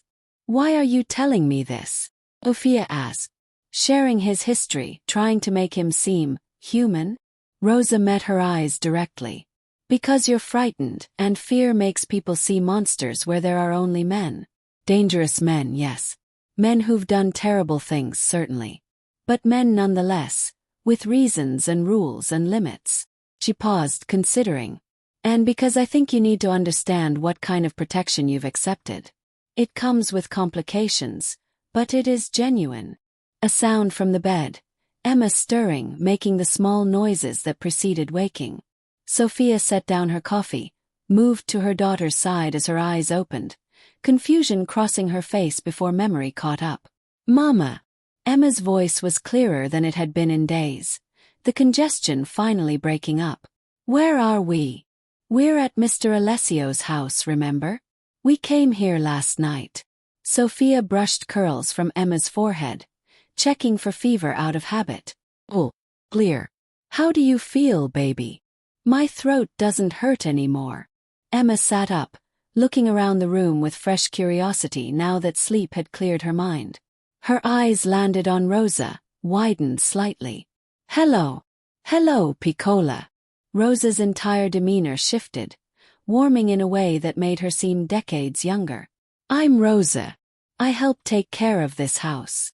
It's a very big house." Emma's attention moved to the breakfast tray, specifically to the plate of fruit. "Are those strawberries?" "They are. Would you like some?" Emma nodded enthusiastically, and Rosa prepared a small plate with the ease of someone who'd done this before, who knew how to interact with children without condescension or excessive sweetness. She handed it over along with a napkin, then pulled a small bottle from her pocket. "Your medicine," she told Sophia. "The antibiotic and fever reducer in case you need it. Dr. Morove will be here at 9 to examine her properly." Sophia took the bottles, the same prescriptions she'd filled 3 days ago at Westside Pharmacy, the ones she'd grabbed in her rushed packing. Someone had unpacked their bags while she slept, had gone through their belongings, had arranged everything in drawers and closets like they belonged here. The violation of it mixed with gratitude that she didn't have to dig through a duffel bag to find Emma's medicine. She was too tired to sort which emotion was more appropriate. "Thank you," she said, measuring out the pink antibiotic into the small cup that had been provided. Emma took it without complaint. She'd learned early that medicine meant getting better, had developed the pragmatism about unpleasant necessities that came from being a sick child with a mother who couldn't afford to indulge dramatics about flavors and textures. A knock at the door, different from Rosa's, more confident, carrying implicit expectation of admission rather than request for permission. Rosa stood, moved to answer it. Alessio entered, dressed more casually than last night in dark jeans and a grey Henley that somehow looked as expensive as his suit had. His hair was damp, recently showered, and Sophia caught the scent of cedar and something clean, like high-end soap that didn't advertise its luxury with artificial fragrance. His attention went immediately to Emma, his expression shifting into something gentler. "Good morning. You have more color today." Emma, unencumbered by adult awareness of danger and complexity, simply smiled at him. "Rosa gave me strawberries. She makes excellent choices. Strawberries are important." He turned to Sophia, and the gentleness remained but became more controlled, more measured. "Dr. Morove will be here shortly. He's the best pediatrician in the city, very good with children." "I'm sure he is." Sophia heard the edge in her own voice, couldn't quite suppress it. "Everything here seems to be the best money can buy." Alessio's mouth curved slightly. "Yes, it is. Which you and Emma benefit from while you're here." The reminder of their precarious position, guests, hostages, somewhere in between, landed with precision. This luxury wasn't hers. Was being loaned, conditionally, as part of a transaction she hadn't chosen but had accepted because the alternatives were worse. "After the doctor's visit, Rosa can show you the grounds if you'd like," Alessio continued. "The library, the gardens. Emma might enjoy the fountain. There are koi fish that are quite friendly. We're allowed to wander." Sophia couldn't keep the skepticism from her voice. "Within the property walls, yes. You're not prisoners, Sophia. You're under protection." He said it calmly, as if repetition would eventually make her believe the distinction mattered. "The estate is secure. No one enters without my knowledge. You can move freely within those boundaries." Emma had been following this conversation with the confused attention of a child trying to parse adult tensions she didn't quite understand. "Can I see the fish, Mama?" Please. Sophia looked at her daughter's hopeful face, at the simple request that had nothing to do with criminals and stolen information and protective custody that wasn't imprisonment. She was 4. She shouldn't have to understand any of this. The least Sophia could do was give her moments of normalcy, of childhood wonder at something as simple as feeding fish. After the doctor sees you, she agreed. If you're well enough. I am well enough. I feel all better. Rosa smiled, standing and collecting the breakfast tray. I'll return when Dr. Morove arrives. Until then, perhaps Emma would like to see the cartoons. There's a television in the sitting room with many channels. Can I, Mama? Sophia nodded, and Rosa led Emma into the adjoining room, leaving Sophia alone with Alessio in the bedroom that was too large, too comfortable, too much of everything she'd never had and didn't know how to exist within. She seems better, Alessio observed, moving to stand by the window where Sophia had been earlier, looking out over his carefully controlled domain. Kids bounce back quickly when they're given proper care and rest. She heard the implicit criticism in her own words, the acknowledgement that she hadn't been able to provide proper care until she'd been forced into accepting his. You were doing the best you could with limited resources, Alessio said, surprising her. That's not failure. That's pragmatism. Is that your professional assessment? You have experience with single mothers struggling to make rent. He turned from the window, his blue eyes unreadable. I have experience with people trapped in impossible situations, making choices between bad options. You're not unique in that, Sophia. Just in how you've handled it. By accepting help from a criminal. By recognizing when pride was a luxury you couldn't afford.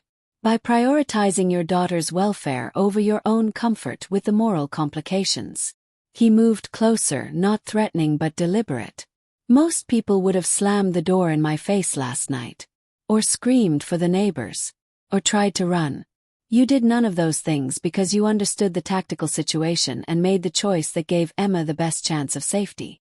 The analysis of her decision-making, the framing of her terror and desperation as strategy and wisdom, made something twist in Sophia's chest. She didn't want to be admired for the choice she'd made. Didn't want it recontextualized as strength when it had felt like surrender. Don't make me into something I'm not, she said. I was scared. Am scared. I didn't choose you because I trusted you. I chose you because I was out of options. Yes, Alessio agreed. And that kind of clear-eyed assessment of reality, that willingness to act on truth rather than how you wish things were, that's exactly the quality I was referring to. Before Sophia could respond, Rosa appeared in the doorway. Dr. Morove has arrived. The doctor who entered was exactly what Sophia would have imagined for someone who served as physician to a crime family. Older, distinguished, with kind eyes behind wire-rimmed glasses and the careful bedside manner of someone who'd learned to put patients at ease regardless of the circumstances that brought them to his attention. His accent was Eastern European, soft and reassuring as he introduced himself and asked Emma a series of gentle questions about how she was feeling. Sophia watched him examine her daughter with practiced efficiency, checking her throat, listening to her lungs, asking her to breathe deeply and cough on command. Emma cooperated beautifully, enjoying the attention, the careful gentleness of his touch. The infection is clearing nicely, Dr. Morove pronounced after several minutes. Continue the antibiotic as prescribed, plenty of fluids, rest when she needs it. But I see no reason she can't have normal activity as long as she feels up to it. The fish? Emma asked immediately. Dr. Morove smiled. The fish should be perfectly safe. Fresh air and mild exercise are good for recovery.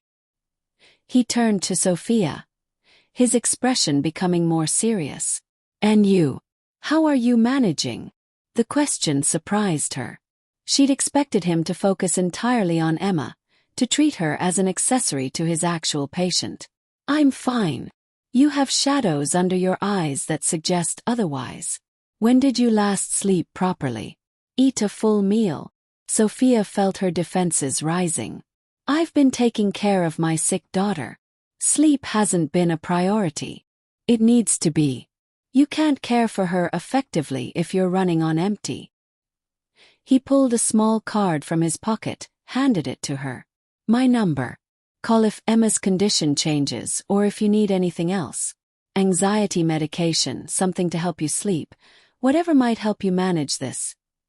Transition. The careful pause before transition acknowledged the strangeness of their situation without requiring him to explicitly name it. Sophia appreciated the discretion even as she resented the implication that she needed pharmaceutical assistance to cope. "I'll keep that in mind. Thank you." Dr. Morove nodded, gathered his bag, spoke briefly with Alessio in Italian before departing. The words were too quick for Sophia to follow, but she caught the tone. Professional, efficient, with the familiarity of long association. After he left, Alessio turned to Sophia. "Rosa will show you the grounds now if you'd like. I have business to attend to, but I'll be available if you need anything." Business. Sophia couldn't help the bitter edge. Tracking down Mike. Planning what you'll do to him when you find him. Among other things. The world doesn't stop rotating because we have house guests. He moved toward the door, paused. "For what it's worth, I hope he makes this easy. Returns what he stole, cooperates fully. Emma doesn't need to lose her father, regardless of his failures." The acknowledgement surprised her. "You'd let him walk away? After stealing from you?" "I said Emma doesn't need to lose him. I didn't say there wouldn't be consequences." Alessio's expression hardened slightly. "But consequences can be calibrated. Prison instead of a grave. Exile instead of execution. There's nuance available if he's smart enough to recognize it." He left before Sophia could respond, his footsteps fading down the hallway. Emma emerged from the sitting room, Rosa behind her. "Mama, can we see the fish now? Rosa says they're orange and white and very pretty." Sophia looked at her daughter's eager face, at the simple joy of a child who'd been sick and was now well, who saw adventure in feeding fish and didn't understand that they were living in the home of someone who spoke casually about execution and exile. "Yes, baby. Let's go see the fish." Rosa led them through the house, pointing out rooms and features with the pride of someone who considered this space partially her own. The library with floor-to-ceiling bookshelves and leather armchairs that looked older than Sophia. The formal dining room with a table that could seat 20. The kitchen where a chef was already preparing lunch, the scents of garlic and herbs filling the air.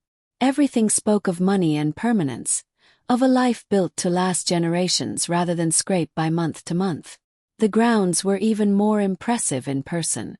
Manicured lawns that stretched toward the perimeter wall, gardens arranged with careful attention to color and bloom time, pathways that wound through it all like arteries through living tissue.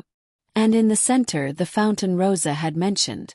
Water cascaded over 3 tiers of carved stone into a wide basin where dozens of koi swam in lazy circles, their orange and white bodies flashing in the sunlight like living jewels. Emma ran ahead, delighted, stopping at the fountain's edge to stare down at the fish with wonder. Rosa produced a small container of fish food from seemingly nowhere, showed Emma how to sprinkle it gently on the water's surface. The fish swarmed toward the food, their mouths breaking the surface in gentle ripples. Emma laughed, the sound pure and uncomplicated, the laugh of a child who was healthy and safe and experiencing simple joy. Sophia stood back, watching, feeling the morning sun on her face and the impossible weight of their situation pressing down on her shoulders. They were in a beautiful prison, protected by dangerous people, waiting for resolution to a crisis they hadn't created. But Emma was laughing. And for this moment, in this sunlit garden with water falling and fish swimming and her daughter experiencing wonder, Sophia could almost pretend they were somewhere else. Someone else. People who belonged in places like this, who'd earned their comfort rather than having it forced upon them as the least worst option in a series of catastrophes. Almost, but not quite. Chapter 4. Evidence of betrayal. The afternoon found Sophia in Alessio's study, summoned by a text message that had appeared on a phone Rosa had given her that morning, a sleek device that was presumably monitored, tracked, and about as private as shouting her thoughts in a crowded room. Emma was napping under Rosa's watchful eye, exhausted from the morning's excitement with a koi fish and a lunch that had involved more courses than Sophia typically ate in a day. The study was exactly what she would have expected from a man like Alessio.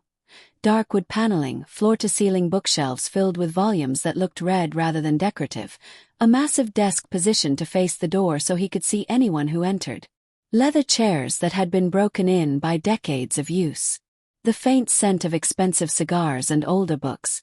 That particular smell of paper aging gracefully. He stood by the window when she entered, phone pressed to his ear, speaking Italian too rapidly for her limited understanding to follow. She caught words here and there: domani, tomorrow, sicuro, secure, famiglia, family, but the context remained opaque. He ended the call as she closed the door behind her, slipping the phone into his pocket with the fluid economy of motion she was beginning to recognize as characteristic. "Thank you for coming," he said, as if she'd had a choice, as if the message hadn't been phrased as expectation rather than request. "You said you had something to show me." Sophia stayed near the door, maintaining distance, asserting what little control she had over her physical space. Alessio moved to his desk, picked up a tablet, and held it out to her. "Mike's apartment was thoroughly searched this morning. What we found is concerning." Sophia took the tablet, her stomach already knotting with apprehension. The screen showed photographs, the same space she'd seen last night on his phone, but now in greater detail, taken in daylight that revealed every surface covered in paper, every wall decorated with images that suggested obsession or panic or both. She swiped through the images slowly, her throat tightening with each new revelation. More surveillance photos of Emma. Dozens of them. At the playground, yes, but also walking to preschool, sitting in the courtyard of their apartment building playing with chalk, being carried by Sophia after a grocery store trip where she'd fallen asleep in the cart. The timestamps ran back 6 weeks, a systematic documentation of her daughter's movements and routines. "He was tracking her schedule," Alessio said quietly, moving to stand beside Sophia so he could see the screen. Not touching her, but close enough that she could feel his presence like heat from a fire. Learning her patterns. When she was at school, when she was home, when you took her to the park. Sophia's hands trembled. She forced herself to keep swiping to see all of it, to understand the full scope of what Mike had been doing. Photos of the men Alessio had identified last night. Petrov and Banov. But there were others now, faces she didn't recognize. Some looked official, almost corporate. Others had the hard edges of people who'd lived violent lives and worn those experiences on their features. Federal agents, Alessio identified, pointing to 2 men in business suits caught mid-conversation outside what looked like a government building. FBI most likely. And these, he indicated 3 others, are Petrov's inner circle. Michael was documenting everyone with potential interest in what he'd stolen. Why? Sophia's voice came out hoarse. Why photograph them? What was he planning? Insurance most likely. Or leverage. Alessio swiped to the next image himself, revealing a corkboard covered in printed documents. He was trying to map out the players, understand who wanted what he had, determine how to play them against each other.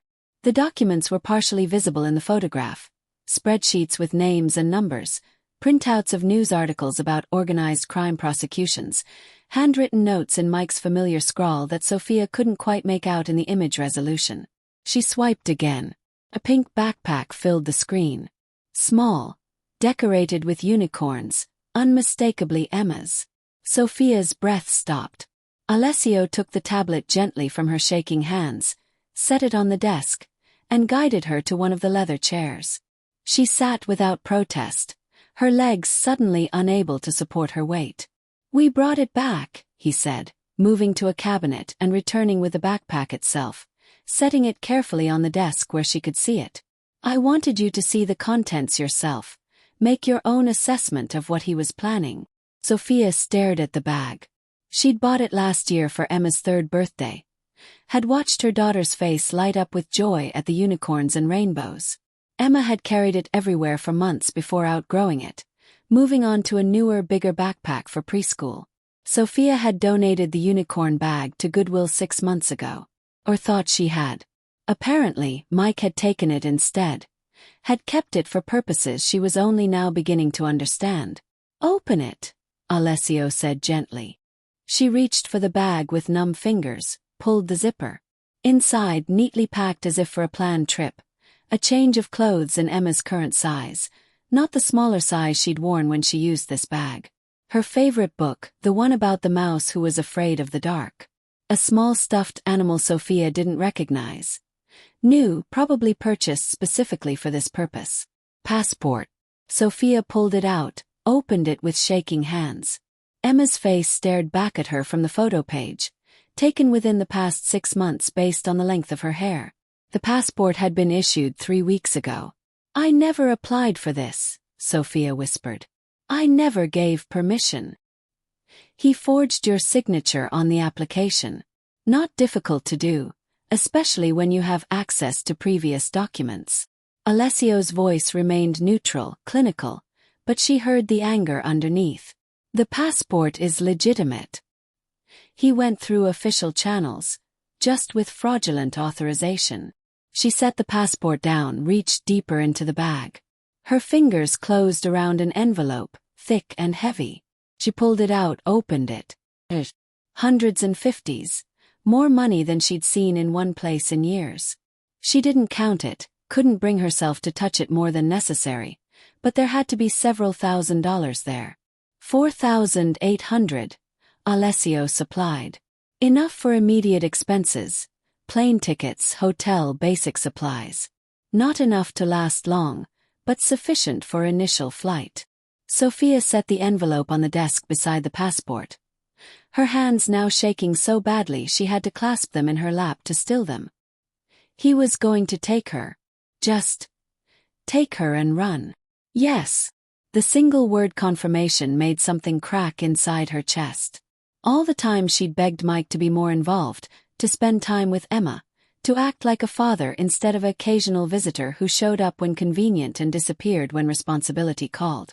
All the time she'd made excuses for him to Emma, had tried to preserve some relationship between them because she'd believed, naively, that a father, even a bad one, was better than no father at all. And he'd been planning this. Planning to use their daughter as collateral or companionship or human shield in whatever scheme he'd concocted. "There's more," Alessio said quietly. He picked up the tablet again, swiped to a new set of images. These were on his laptop. Deleted files that our tech people recovered. The screen showed email exchanges, partially drafted messages that Mike had apparently been composing and reconsidering. She read through them, her horror growing with each line. "Need to move the package soon. Too much heat. The kid makes good insurance. They won't push too hard if she's with me. Buyer wants verification. Sending sample data tomorrow. Package. The information he'd stolen, presumably. The people hunting for him. And the kid, Emma, reduced to a bargaining chip. Insurance against violence Mike had brought down on himself through his own choices. He was going to use her, Sophia said, her voice flat, dead. Not because he loved her or wanted to protect her. Because she made him harder to kill. That appears to be his calculation, yes. She looked up at Alessio, this dangerous man who'd invaded her home and upended her life but who had at least been honest about what he was and what he wanted. "You said consequences would be proportional to damage caused." "I did. What's proportional to a father willing to use his 4-year-old daughter as a human shield?" Alessio's expression didn't change, but something shifted in his eyes. A recognition, perhaps, of the line Sophia was crossing, the implicit permission she was granting. "What would you consider appropriate?" The question landed between them, heavy with implication. She was being asked to participate in Mike's judgment, to take ownership of whatever happened to him. The thought should have horrified her. Should have made her recoil, refuse, assert that she wanted no part in violence or retribution. Instead, she found herself thinking about Emma's innocent face in that fraudulent passport photo. About surveillance images tracking her daughter's movements like prey. About cash and clothes packed for flight without Sophia's knowledge or consent. I don't want him dead, she said finally. Emma doesn't deserve to grow up knowing her father was killed, even if he deserved it. But I want him gone. Completely gone. No contact, no visitation, no parental rights. I want legal consequences that put him somewhere he can't hurt us ever again. Prison. Alessio set the tablet aside. That can be arranged. The federal government would be very interested in prosecuting someone who stole classified information and attempted to sell it to foreign interests. 20 years minimum, possibly more depending on what charges they can make stick. And you're willing to just hand him over to the FBI? No personal retribution. I'm willing to accept prison as sufficient consequence if it also serves my purposes. He leaned against the desk, arms crossed, considering her. The information he stole gets recovered, the threat to my operations gets neutralized, and Michael spends the next 2 decades in a federal facility where he can contemplate his poor life choices. Everyone gets what they need. Everyone except Emma, Sophia thought, who loses her father either way. But Emma had already lost him, really. The man who'd created these surveillance photos, who'd forged documents and packed a bag to kidnap his own daughter. That wasn't a father. That was a threat wearing a familiar face. What do you need from me, she asked. To make this happen. To find him and turn him over. Alessio studied her for a long moment, his blue eyes searching her face for something she couldn't identify. I need you to contact him. Tell him you know what he was planning. That you found the backpack, the passport. Tell him if he wants any chance of seeing Emma again. He needs to meet with you. He won't come. He's not stupid enough to. He's desperate enough. Desperation makes people stupid in predictable ways. Alessio moved to the desk, pulled out a piece of paper and an expensive pen. But we make it more compelling. Tell him you're in trouble. That people came looking for him, found you instead. That Emma's sick again and you need money for a hospital visit you can't afford. Manipulate him. Use what works. You know which vulnerabilities he has, which buttons to push. He held out the pen. But before we do that, I want to formalize our agreement. Sophia took the pen, looked at the blank paper. Another contract that has no legal standing. A contract that has personal standing. My word in writing, that certain things will happen in exchange for your cooperation. He sat in the chair opposite hers, elbows on knees, hands clasped. You help me locate Michael and recover what he stole. In exchange, I provide protection for you and Emma during this process. Ensure Michael faces legal rather than extra-legal consequences, and afterward, new identities, financial support, relocation to wherever you want to start fresh. Enough money to be comfortable, not wealthy, but secure. Why put it in writing if it's not legally binding? Because in my world, a signed promise matters. Breaking your word carries consequences that courts can't impose. His expression was serious, uncompromising. I'm giving you something to hold over me, Sophia. Documentation that I made specific commitments. That matters in ways you don't fully understand yet, but trust that it does. She looked at the blank paper, then at the pen in her hand, then at the man across from her who'd somehow become both her captor and her protector, whose morality operated by rules she didn't understand but could at least predict. I want one addition, she said. Name it. Emma never finds out the full truth about what Mike was planning. She's 4. She doesn't need to grow up knowing her father was willing to use her as insurance in criminal transactions. She can know he made mistakes, that he's in prison for breaking laws. But not the details. Not the surveillance photos or the packed bag or the emails. Alessio nodded slowly. Agreed. She deserves to remember him as flawed, not monstrous. Sophia began writing, her hand steadier than she expected as she outlined terms in clear, simple language. Protection during the process of locating Michael Donovan. Legal consequences rather than violent ones. New identities and financial support afterward. Emma's innocence preserved regarding the full scope of her father's betrayal. When she finished, she signed her name at the bottom, then slid the paper across the desk to Alessio. He read it carefully, expression giving nothing away, then pulled his own pen from his pocket, something that looked vintage and expensive, probably worth more than her monthly grocery budget, and signed beneath her signature. "Witnessed and agreed," he said formally, dating it and adding a notation she couldn't read, something in Italian that looked official despite the informal setting. He pulled out his phone, photographed the document, then folded it and handed it to her. "Keep this. If anything I've promised doesn't happen, you have evidence of breach of contract." Sophia took the paper, still warm from his hands, and folded it smaller to tuck into her pocket. "Now what?" "Now we call Mike." Alessio pulled out a different phone, not the one he'd been using earlier, something that looked basic and disposable. "Untraceable. Purchased with cash this morning. You use this to contact him. Keep the conversation short, emotional, convincing. Can you do that?" She thought about the surveillance photos. Packed backpack. The forged passport. The emails discussing her daughter as if she were cargo to be moved and managed. "Yes," she said, her voice hard. "I can do that." Alessio handed her the phone after programming in Mike's number. She stared at the screen, gathering her thoughts, organizing what she needed to say to hook him, to make him desperate enough to risk contact. Then she pressed call and raised the phone to her ear. Rang once. 3 times. She was preparing for voicemail when the line clicked open. "Who is this?" Mike's voice, tense and wary.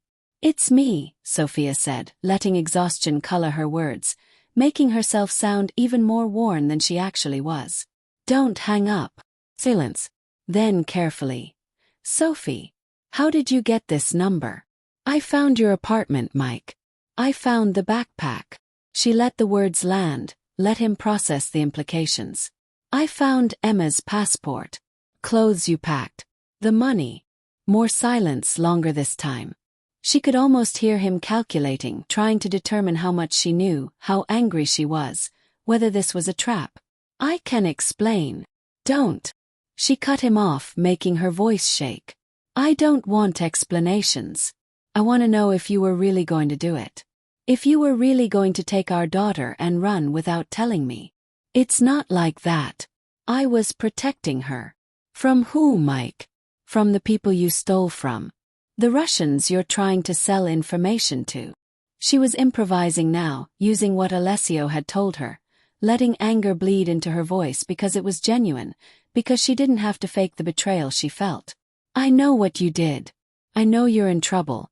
And now we're in trouble too because people came looking for you and found us instead." "What people? Who came to the apartment?" "Does it matter? They knew about Emma. They knew her preschool, her doctor, everything. Truth mostly. Alessio's people had known all of that, even if they weren't the ones Mike was most afraid of." "She's sick again, Mike. Really sick. The fever came back and I can't afford the hospital and I used the money from your backpack for a doctor, but it's not enough." "Slow down. Is Emma okay?" The concern in his voice almost made her laugh. Now he cared. Now that she'd framed it as immediate crisis rather than the long-term emergency of his absence and neglect. "She needs help. We need help. Whatever you did, whoever you're running from. I need you to fix this. Meet me. Bring whatever you stole and we'll figure out how to return it, how to make this right." "I can't do that, Sophie. Too dangerous. They're watching." "Then what do I do, Mike?"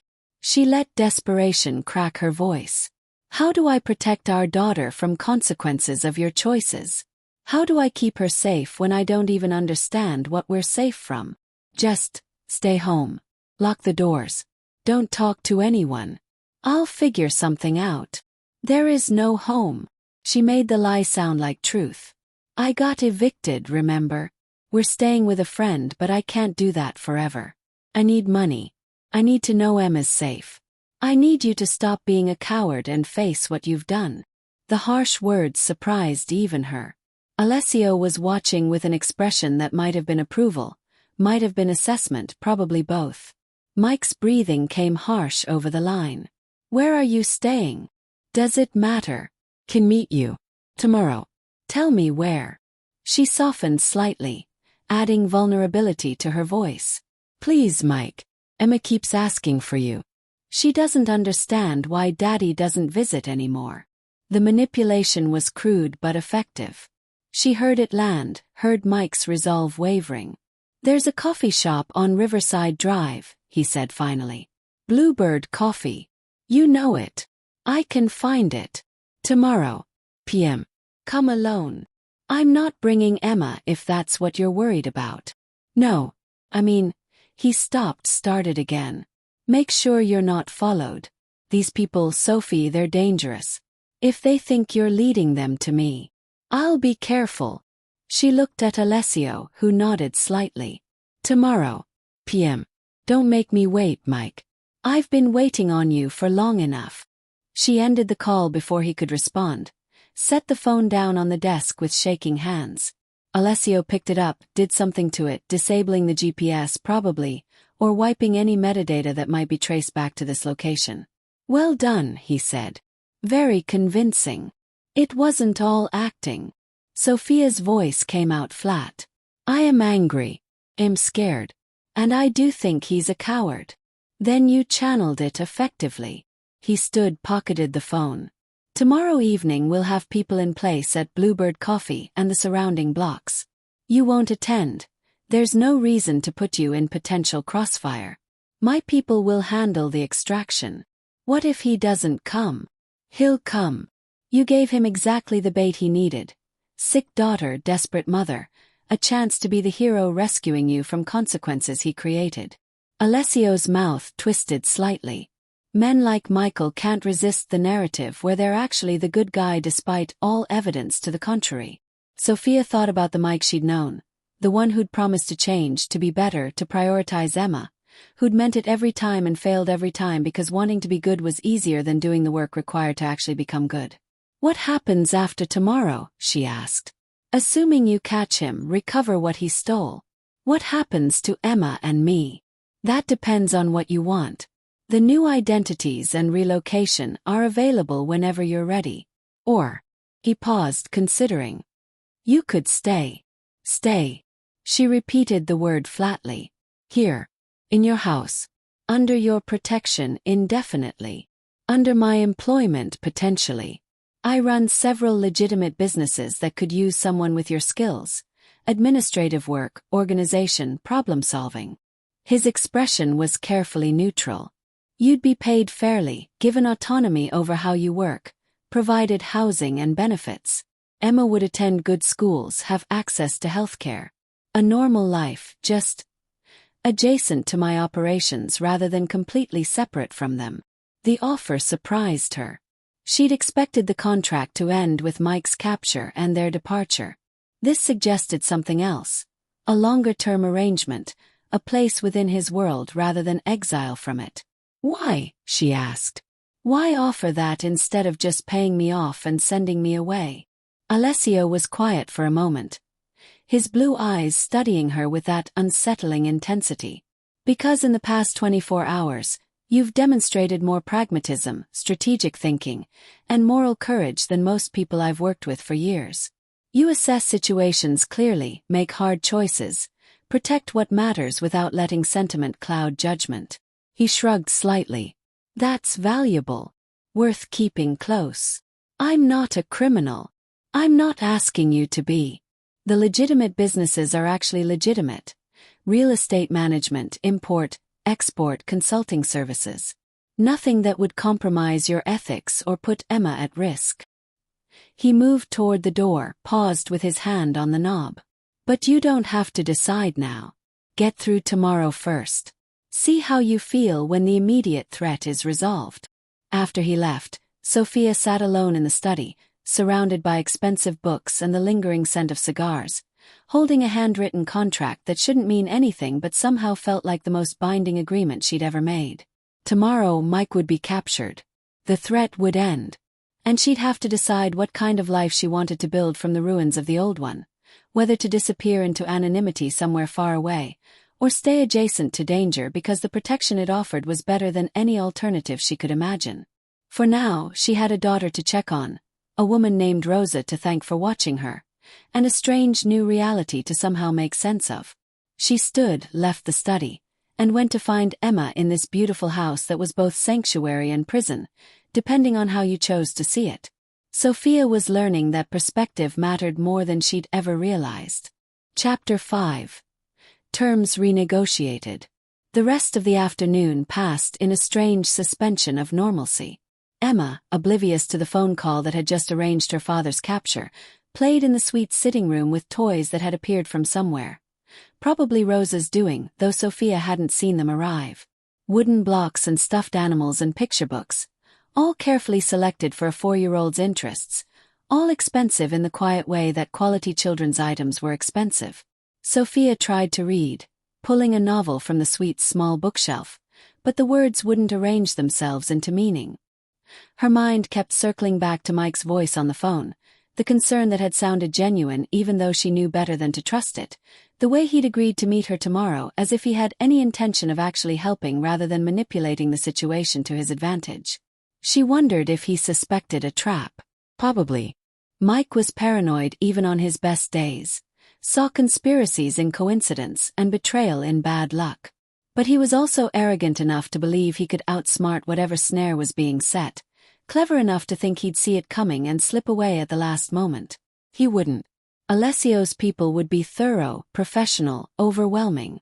Mike would walk into Bluebird Coffee tomorrow night and never walk out as a free man.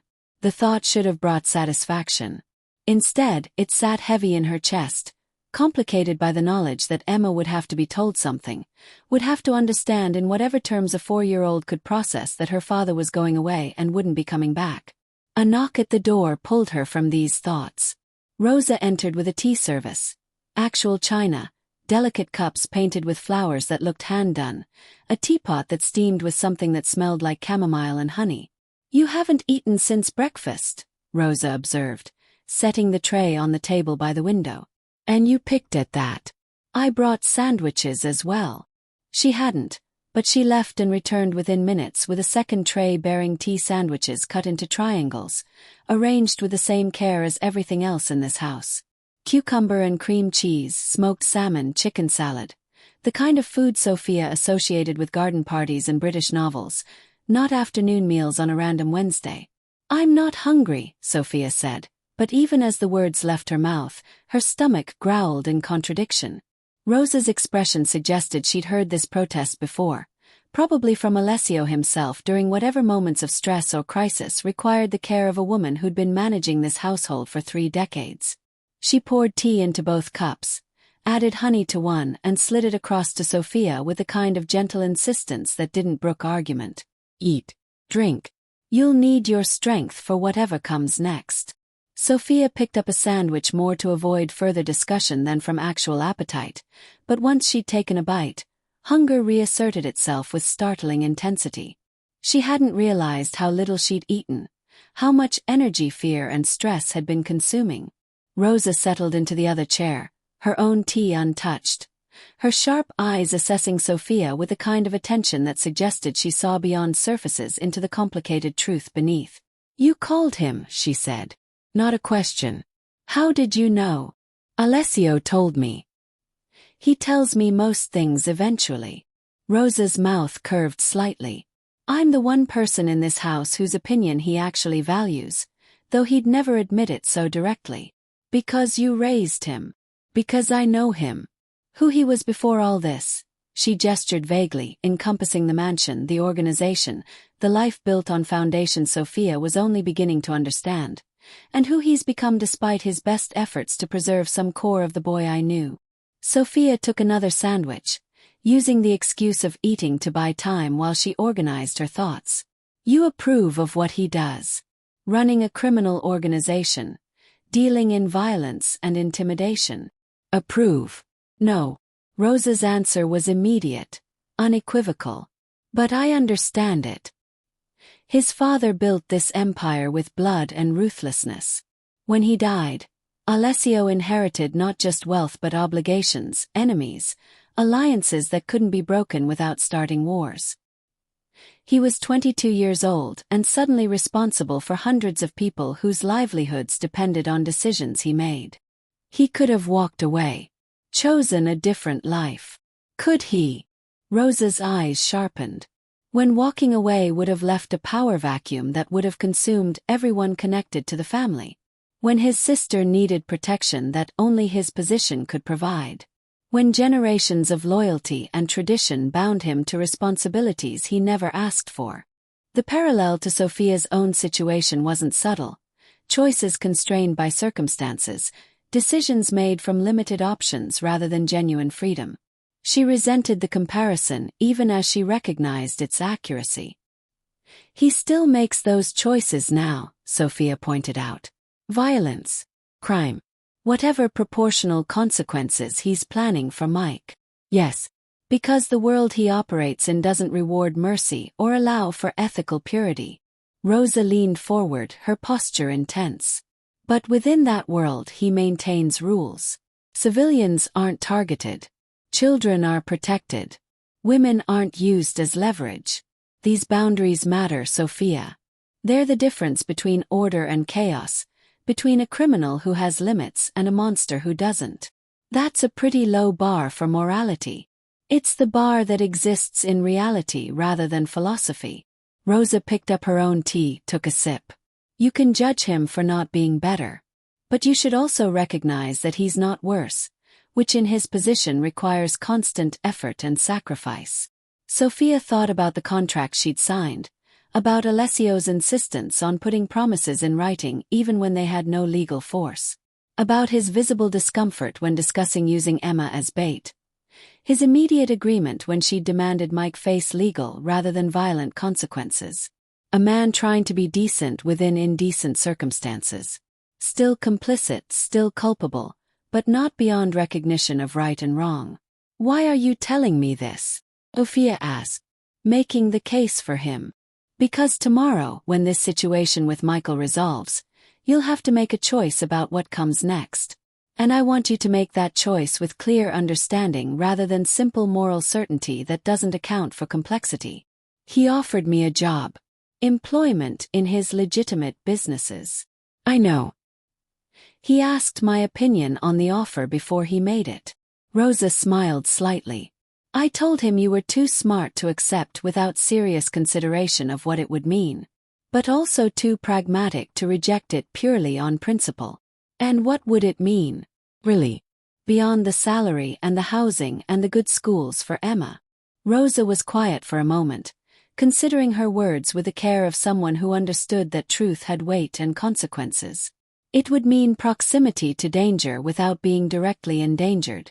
It would mean comfortable security purchased at the cost of moral complexity. It would mean Emma grows up knowing Uncle Alessio who runs important businesses, without understanding until she's much older what some of those businesses actually involve.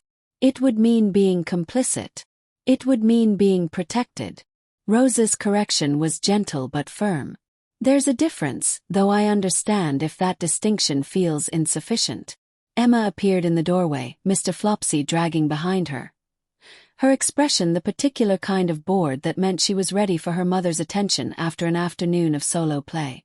Mama, can we go see the fish again? Sophia checked her watch. Nearly 4 o'clock, the afternoon sliding toward evening with the inexorable momentum of time that didn't care about human complications. It's getting late, baby. Maybe after dinner. But I want to see them now. The petulant tone suggested her fever might be returning, or just that she was 4 and patience was a virtue still in development. I'll take her, Rosa offered, standing. You should rest before dinner. Alessio will want to discuss tomorrow's arrangements, and that conversation will go better if you're not exhausted.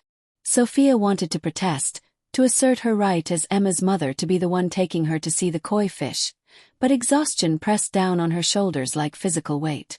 And Rosa had proven herself trustworthy over the past 24 hours, had shown genuine care for Emma rather than simply tolerating her presence. Okay. But just for half an hour, and if she seems tired, I'll bring her back immediately. Rosa held out her hand to Emma. Come, Piccola. Let's see if the fish are hungry for their afternoon snack. They left together, Emma's chatter fading down the hallway, and Sophia found herself alone in the suite that was beginning to feel less like a cage and more like a refuge she hadn't known she needed. She moved to the window, looking out over the grounds where Rosa and Emma appeared moments later, walking the path toward the fountain. The afternoon sun cast long shadows across the manicured grass, turned the fountain's spray into liquid gold. Emma ran ahead, her small form vital and healthy in a way she hadn't been just days ago.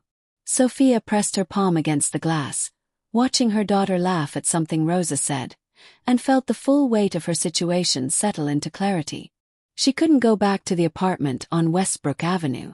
Couldn't return to barely making rent and choosing between medicine and food and watching Emma's opportunities narrow before she was old enough to understand what opportunities even were. But accepting Alessio's offer meant choosing a different kind of compromise, trading financial struggle for moral complexity, poverty for proximity to violence, independence for security that came with invisible strings attached. Both choices felt like surrender. Like admitting she couldn't do this alone, couldn't provide what Emma needed through her own efforts and determination. The door opened behind her. She turned to find Alessio entering, carrying what looked like blueprints or maps. His expression serious with the focused intensity she was learning meant he was in strategic mode rather than social mode. "I wanted to brief you on tomorrow's operation," he said, spreading the documents across the table where tea sandwiches still waited. "You have a right to know how we're planning to handle this." Sophia moved closer, looking down at what turned out to be detailed maps of the area around Bluebird Coffee. Streets marked with sightlines, buildings labeled with entry and exit points, the kind of tactical planning that suggested military training or extensive experience in organized violence. "You're not going," Alessio said before she could speak. "I want that clear from the start. My people will handle the extraction. You stay here where you're safe." "I wasn't planning to attend." The words came out sharper than intended. "I'm not interested in watching whatever violence you're planning to use. There won't be violence if Michael cooperates. Ideally, this happens quietly. He enters the coffee shop, my people intercept before he can leave. We have a conversation somewhere private about returning what he stole." Alessio pointed to various positions on the map. "But we're prepared for him to run, to resist, potentially to have backup of his own. Hence the comprehensive planning." Sophia studied the maps, seeing the care that had gone into this, the resources being deployed to capture one desperate man who'd made the mistake of stealing from people who had the means and motivation to recover their property through any means necessary. "What if he doesn't come at all?" she asked. "What if he saw through my call, recognized it as a trap? Then we continue searching through other channels." "But he'll come." Alessio's confidence was absolute. "You gave him exactly what he needed to hear. Sick daughter, desperate situation, a chance to be the rescuer. That narrative is too appealing for him to resist. You sound very certain about how Mike thinks. I've dealt with men like him for most of my adult life. The particulars change. What they steal, who they betray, which addictions or character flaws drive their choices, but the patterns remain consistent." He looked up from the maps, his blue eyes direct. "Michael wants to believe he's smarter than everyone else, that he can talk his way out of consequences, that somehow this will all work out in his favor. That certainty makes him predictable." Sophia thought about all the times Mike had promised to change, had sworn he'd be different, had seemed genuinely to believe his own assurances even as he repeated the same patterns over and over. Alessio was right. Mike's self-deception was his most consistent quality. "After you catch him," she said, "after you get back whatever he stole, what happens to me and Emma? The practical details, I mean. How do new identities work? Where would we go?" Alessio straightened, giving her his full attention. "That depends on what you want. We can place you anywhere in the country, somewhere with good schools and low cost of living where your money will stretch further. You'd have documentation, social security numbers, birth certificates, employment history that checks out if anyone investigates. A complete background that would satisfy any reasonable scrutiny. And the money. You mentioned financial support. $200,000, transferred in ways that can't be traced back to me. Enough to buy a modest house, establish yourself, Cover expenses while you find stable employment. He paused. Or, if you accept the job offer, that changes. You'd stay here or in one of the properties I maintain for employees. Salary of $75,000 annually, plus housing, healthcare, education for Emma. The work would be legitimate. Managing properties, coordinating logistics, overseeing administrative functions that don't involve anything illegal. The numbers made Sophia's head spin. $200,000 was more money than she'd earned in the past 5 years combined. $75,000 annually was nearly triple what she'd been making at temp jobs, with benefits she'd only dreamed about. That's too much, she said. For what? Filing paperwork and coordinating logistics. For discretion. For competence. For being someone I can trust in proximity to operations that require absolute reliability. Alessio's expression remained neutral. You've already proven you can assess complex situations and make hard choices under pressure. That's worth paying for. Or you're buying my silence. Making sure I'm too financially dependent to ever become a problem. His mouth curved slightly. That too. I won't insult you by pretending there isn't a strategic element to the offer. But strategy and genuine opportunity aren't mutually exclusive. Sophia moved to the window again, needing space to think, to process the choice being laid before her with such clarity that it felt almost overwhelming. Below, Emma and Rosa were still at the fountain, Emma now sitting on its edge with her hand in the water, probably trying to touch the koi fish despite Rosa's certain instructions not to. I need guarantees, Sophia heard herself say. If I stay, if I accept employment, I need things in writing beyond what we already agreed to. Name them. She turned back to face him, channeling the same clarity she'd found when demanding Emma be protected from the full truth of Mike's betrayal. First, Emma's education and healthcare are guaranteed regardless of my employment status. If I'm fired or if I quit, she still has access to good schools and medical care until she's 18. Alessio nodded once. Agreed. Second, I have autonomy over how I do my work. You don't micromanage, don't demand explanations for every decision, don't treat me like I'm incompetent just because I haven't worked in your world before. Agreed, with the caveat that I'll expect results. Autonomy comes with accountability. Fair. Sophia took a breath, steadying herself for the next demand. Third, if I ever feel that Emma is being exposed to danger or to elements of your business that I consider inappropriate, I can leave with full severance and the new identity option still available. No retaliation, no attempts to prevent our departure. Alessio was quiet for a longer moment, his expression unreadable. This request cut deeper than the others, challenged his control, and implicitly suggested he might create the very danger she feared. That's asking me to let you walk away on your own terms, taking knowledge of my operations and people with you. Yes, it's asking you to trust me the way you're asking me to trust you. The stalemate held, tension drawing tight between them. Sophia forced herself not to look away, to meet his eyes with the same directness he'd shown her since that first moment in her apartment doorway. Finally, Alessio nodded. Agreed. But I want one addition in return. What? Before you leave, if you choose to leave, you give me 30 days notice. Time to make arrangements, to ensure that your departure doesn't create vulnerabilities that could endanger others. He moved closer, closing the distance between them until she had to tilt her head back to maintain eye contact. And during those 30 days, you're honest about why you're leaving. You tell me what failed, what I did wrong, what could have been different. No polite excuses, no vague explanations. Just truth. The request surprised her. Not the 30 days, which was reasonable, but the demand for honesty, for feedback, as if her opinion mattered beyond simple employee evaluation. Why? She asked. Why do you care about my assessment of what went wrong? Because I don't want to repeat mistakes. Because if something about this arrangement doesn't work, I need to understand what it was so I can do better with the next person who needs protection and employment.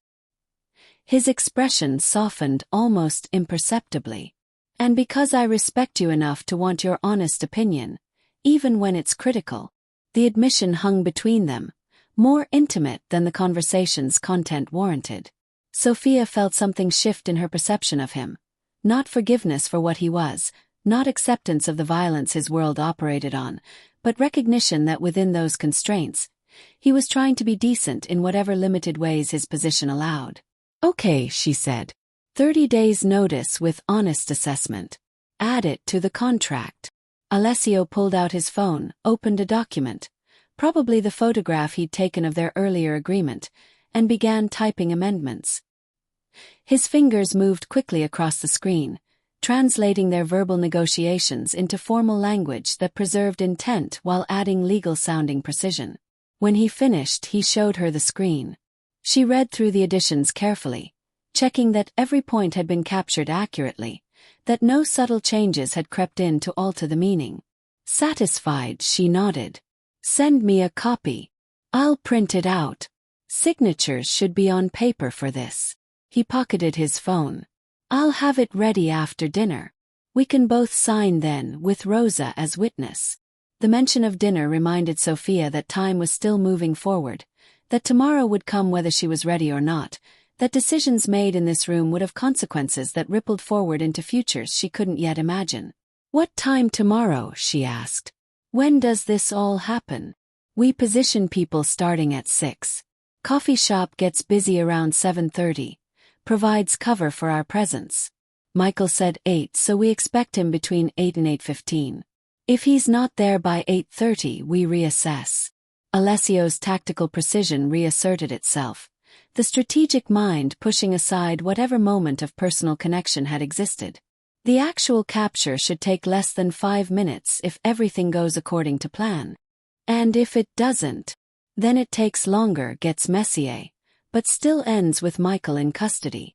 His certainty was absolute, unshakable. "We've done this before, Sophia. Many times.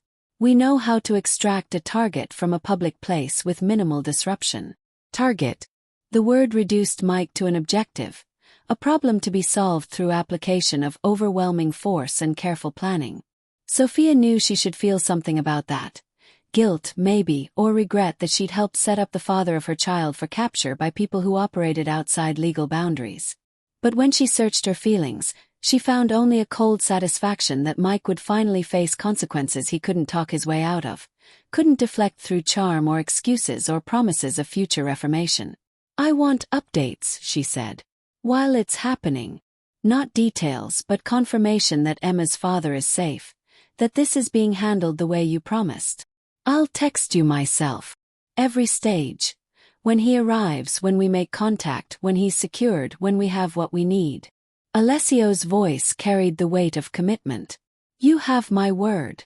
His word, which in his world meant something, carried weight that legal contracts and official promises didn't. Sophia was learning the language of this new reality. Honor among criminals. Obligations that ran deeper than law because they were personal, binding in ways that courts could never enforce. "Okay," she said. "Tomorrow night. And then we figure out what comes after." "Yes." Alessio moved toward the door, paused with his hand on the knob. "For what it's worth, I think you're making the right choice. You and Emma deserve stability, security. You deserve to not have to choose between rent and medicine. But I'm still choosing. Just a different kind of compromise than the ones I was making before. All choices are compromises. The question is which compromises you can live with." He opened the door. "Dinner is at 7. Rosa will come get you and Emma." After he left, Sophia sat alone with the afternoon light fading toward evening and the maps of tomorrow's operations still spread across the table. She traced the streets with one finger, following the route Mike would walk from wherever he parked to the coffee shop where he thought he'd meet his desperate ex-girlfriend, where instead he'd encounter professional criminals who'd been planning his capture with the kind of precision usually reserved for military operations.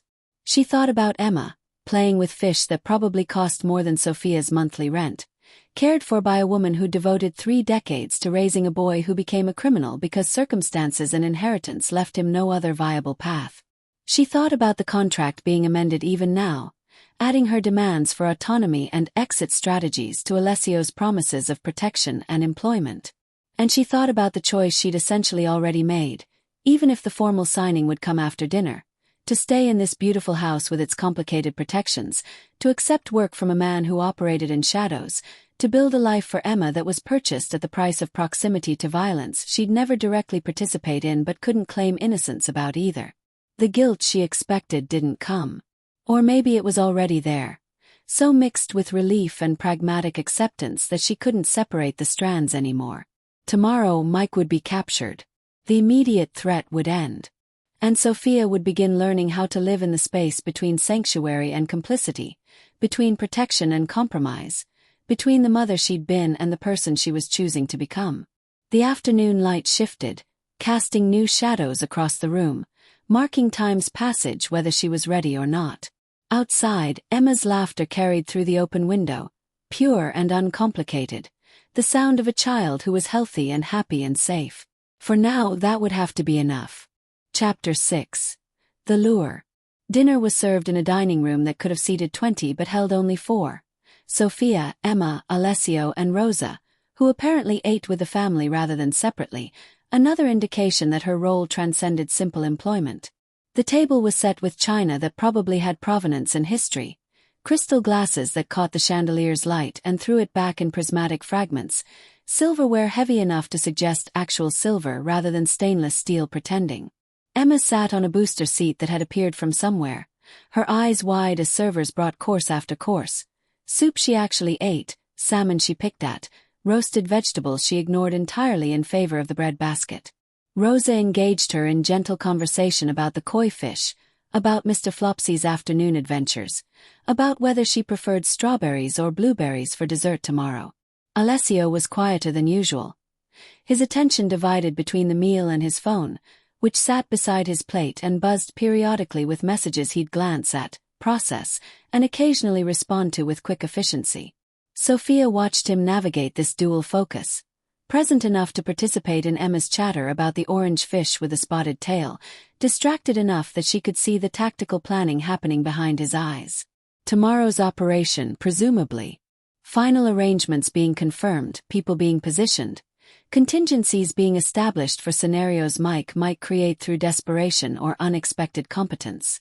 The fish are very smart, Emma was telling Alessio with the earnest authority of a 4-year-old who'd spent an hour observing them.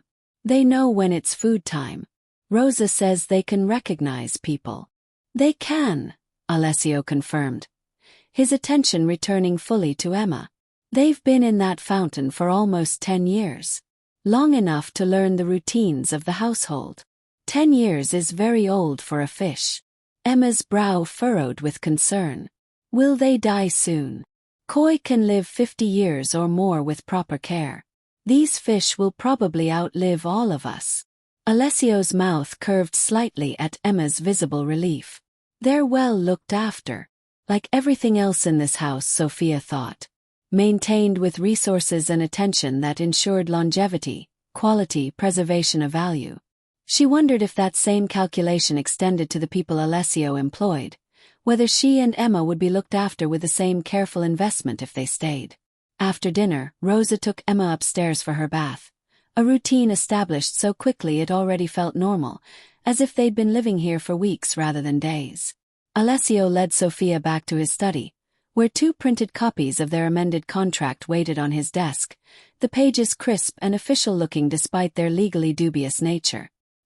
He'd added letterhead, Castelli Holdings, LLC, and formatted everything with a kind of professional precision that made it look like a legitimate employment agreement rather than a handwritten negotiation between a criminal and the woman he'd coerced into cooperation. Sophia read through both copies carefully, checking that every amendment from their earlier conversation had been captured accurately. The education and healthcare guarantees, the autonomy clause, the exit strategy with 30 days notice and honest assessment.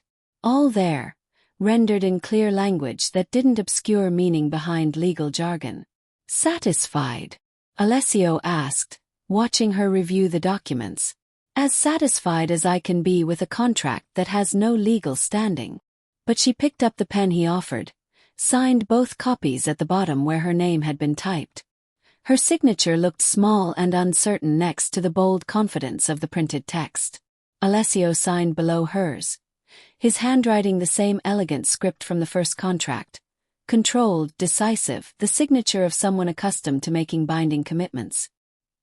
He dated both copies, then called for Rosa, who appeared with the timing of someone who'd been waiting just outside the door. "Witness," Alessio said simply, sliding one copy toward her. Rosa read through the entire document, her sharp eyes missing nothing, her expression revealing nothing of what she thought about these terms. When she reached the end, she signed her name as witness, dated it, and looked directly at Sophia. "You've negotiated well. These are fair terms. Coming from someone who's worked for him for 30 years, I'm not sure that endorsement means what it should." Rosa smiled, the expression transforming her features into something warmer, more approachable. "I've stayed for 30 years because the terms have always been fair, even when the work itself was complicated. That should tell you something about how he honors agreements." She left, taking one copy with her. For safekeeping, she said, in case the other was lost or destroyed. Insurance that the promises made tonight wouldn't vanish conveniently if circumstances changed. Alone again with Alessio, Sophia folded her copy of the contract and slipped it into her pocket, feeling its weight like a talisman against future uncertainty. "Tomorrow," she said, needing to shift focus from what she'd just agreed to toward what came next. "Walk me through it one more time. Not the tactical details, just what I should expect. When I'll hear from you. What happens after?" Alessio moved to the window, looking out over grounds that were barely visible now in the gathering darkness. Security lights created pools of illumination, but between them, shadows collected in ways that suggested careful planning. Places to see from, places to hide in, a landscape designed with defense in mind. "My people will be in position by 6, he began, his voice taking on the clipped precision of someone accustomed to briefing operations. "Anton leads the team, you've met him. 4 others, all experienced, all capable of handling this with minimal disruption. They'll pose as customers, workers, people who belong in the area. Mike won't notice them until it's too late. And if he does notice, if he runs, we have vehicles positioned at every likely exit route. If he tries to flee on foot, we pursue. If he manages to reach a car, we follow and intercept somewhere less public." Alessio turned from the window, his expression serious. "One way or another, he doesn't leave the area free. That's non-negotiable." Sophia nodded, her stomach tight with anticipation and something that might have been dread or might have been relief that this would finally end. "When do you expect him to arrive?" "Between 8 and 8:15. He'll want to scope the area first, make sure it's safe, look for signs of a trap. Paranoia will make him careful, but desperation will override caution eventually." Alessio checked his watch, a gesture that seemed habitual, grounding. "I'll text you at each stage. When he's spotted, when contact is made, when he's secured. You'll know what's happening in real time. And then we have a conversation somewhere private about returning what he stole. How that conversation goes determines what happens next." His eyes met hers directly. "You asked for legal consequences rather than violent ones. I've arranged for federal agents to be standing by. If Michael cooperates fully, he gets handed over to them with enough evidence to ensure a lengthy prison sentence but not a death penalty case." The casual mention of death penalty made Sophia's breath catch. She'd known intellectually that Alessio operated in a world where execution was a tool, a solution to problems that couldn't be managed through other means. But hearing him discuss it so matter-of-factly, as an option being deliberately avoided as a favor to her, it crystallized the reality of what he was in ways that abstract knowledge couldn't. "Thank you," she said, the words feeling inadequate, "for choosing prison instead of the alternative. Don't thank me for baseline decency. I'm doing this because you asked and because Emma deserves better than growing up knowing her father was executed." He moved closer, his presence commanding attention without being threatening. "But understand, this choice costs me something. Michael walking away from this alive means he could potentially become a problem later. could testify, could provide information to competitors or authorities. I'm accepting that risk because you requested it. The weight of that concession settled over Sophia like a physical burden. She'd asked him to show mercy, and he was, but mercy in his world came with prices and calculations she was only beginning to understand. I know, she said quietly. And I do appreciate it, even if thanking you feels strange. Everything about this situation is strange. Alessio's mouth curved slightly. You're welcome anyway. A comfortable silence settled between them, broken only by the distant sound of Rosa and Emma upstairs, water running for a bath, Emma's laugh at something Rosa had said. The ordinary sounds of domestic life happening in a house built on extraordinary foundations. You should try to sleep tonight, Alessio said. Tomorrow will be long, and you'll want to be rested. I won't sleep. Sophia knew it with certainty. I'll lie there imagining everything that could go wrong, every way this could fail. Then imagine it productively. Run through scenarios, plan your responses, prepare yourself mentally for different outcomes. He moved toward the door. Fear managed is fear defanged. Use the anxiety instead of letting it use you. After he left, Sophia sat alone in the study for a long time, surrounded by books and expensive furniture and the lingering scent of cigars, thinking about Mike walking into a trap she'd helped set. About Emma sleeping peacefully upstairs, unaware that tomorrow her father would be captured and her life would change in ways she couldn't yet understand. About the contract in her pocket that bound her to a criminal's employment with terms that protected her daughter but compromised her own moral clarity. She pulled out her phone, the one Rosa had given her, presumably monitored, and opened the Photos app. Pictures of Emma from before Mike left, back when they'd still been pretending their relationship might work. Mike holding baby Emma. His smile genuine in that moment before responsibility and reality had worn away his capacity for follow-through.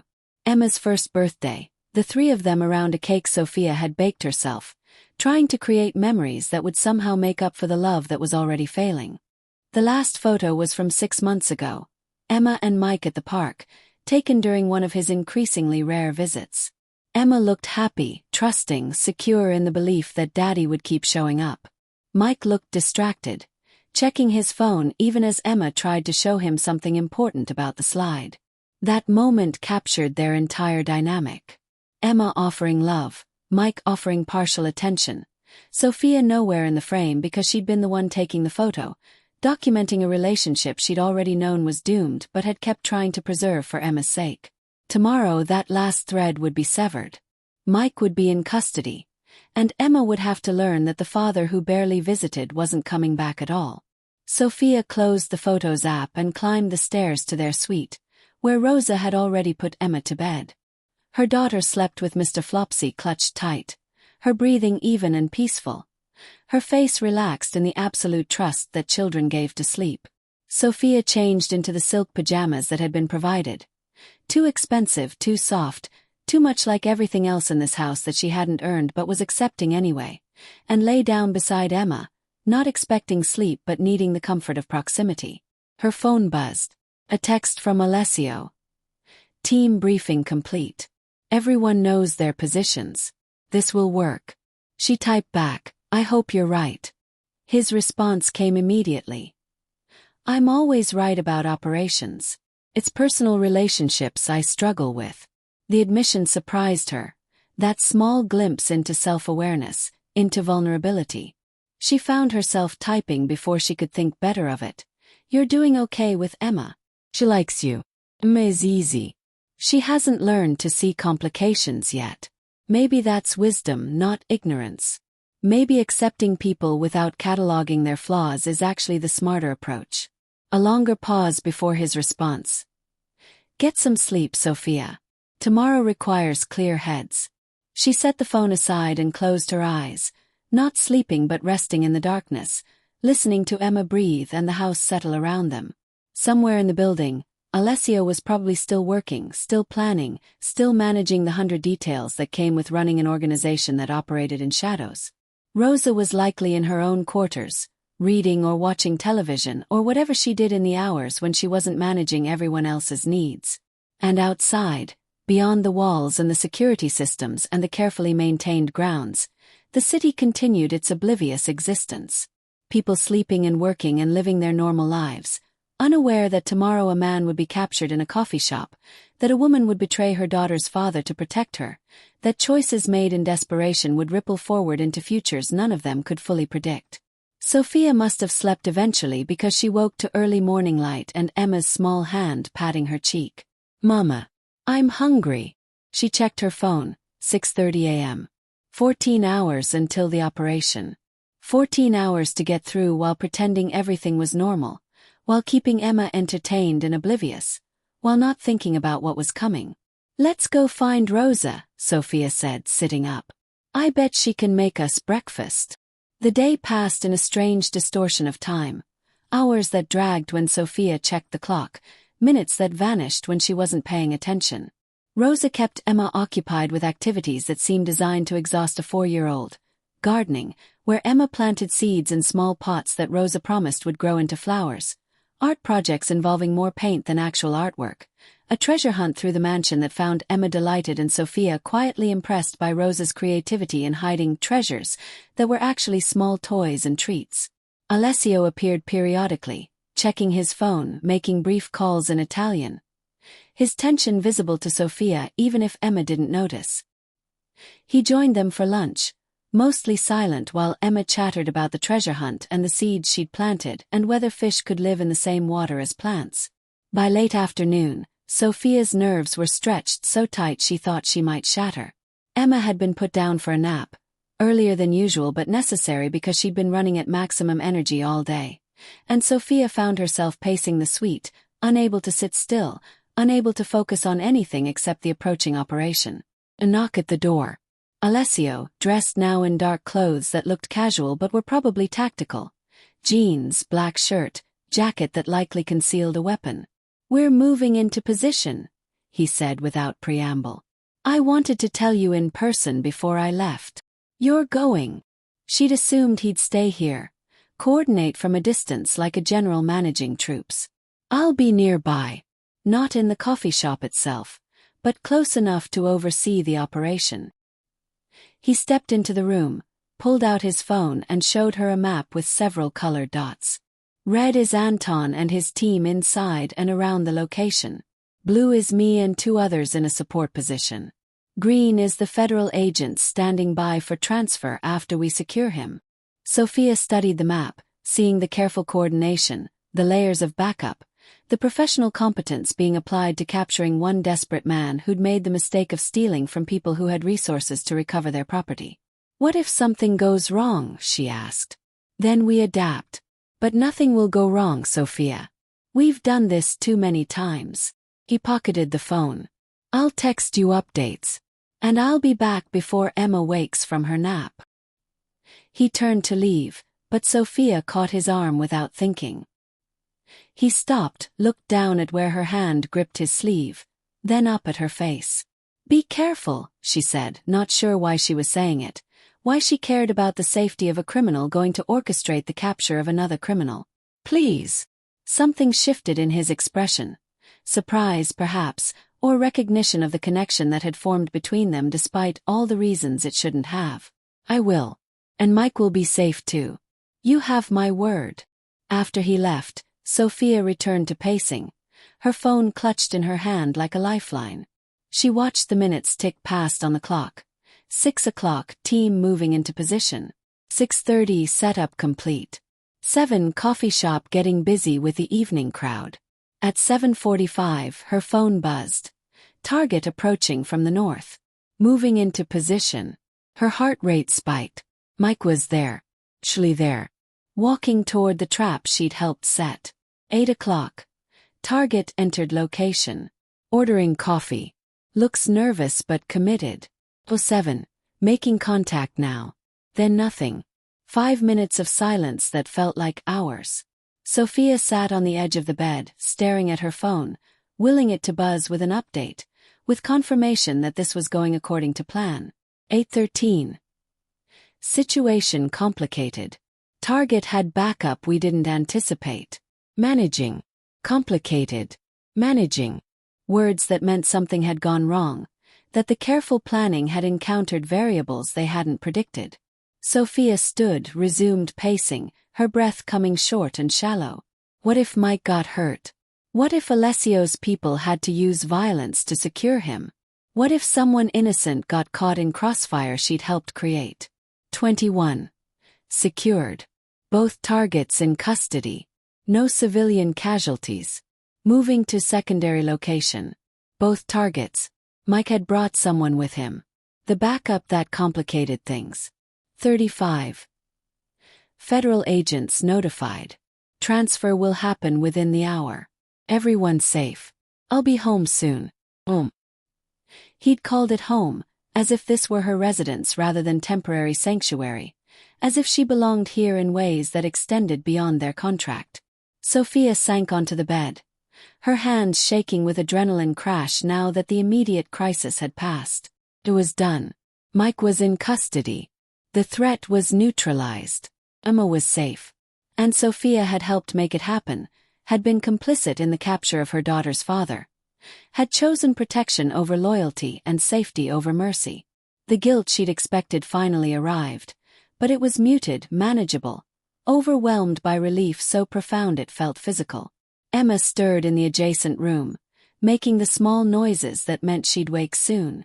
Sophia went to her, sat on the edge of the bed, and watched her daughter transition from sleep to waking, her eyes opening slowly, her face confused for a moment before memory returned and she smiled.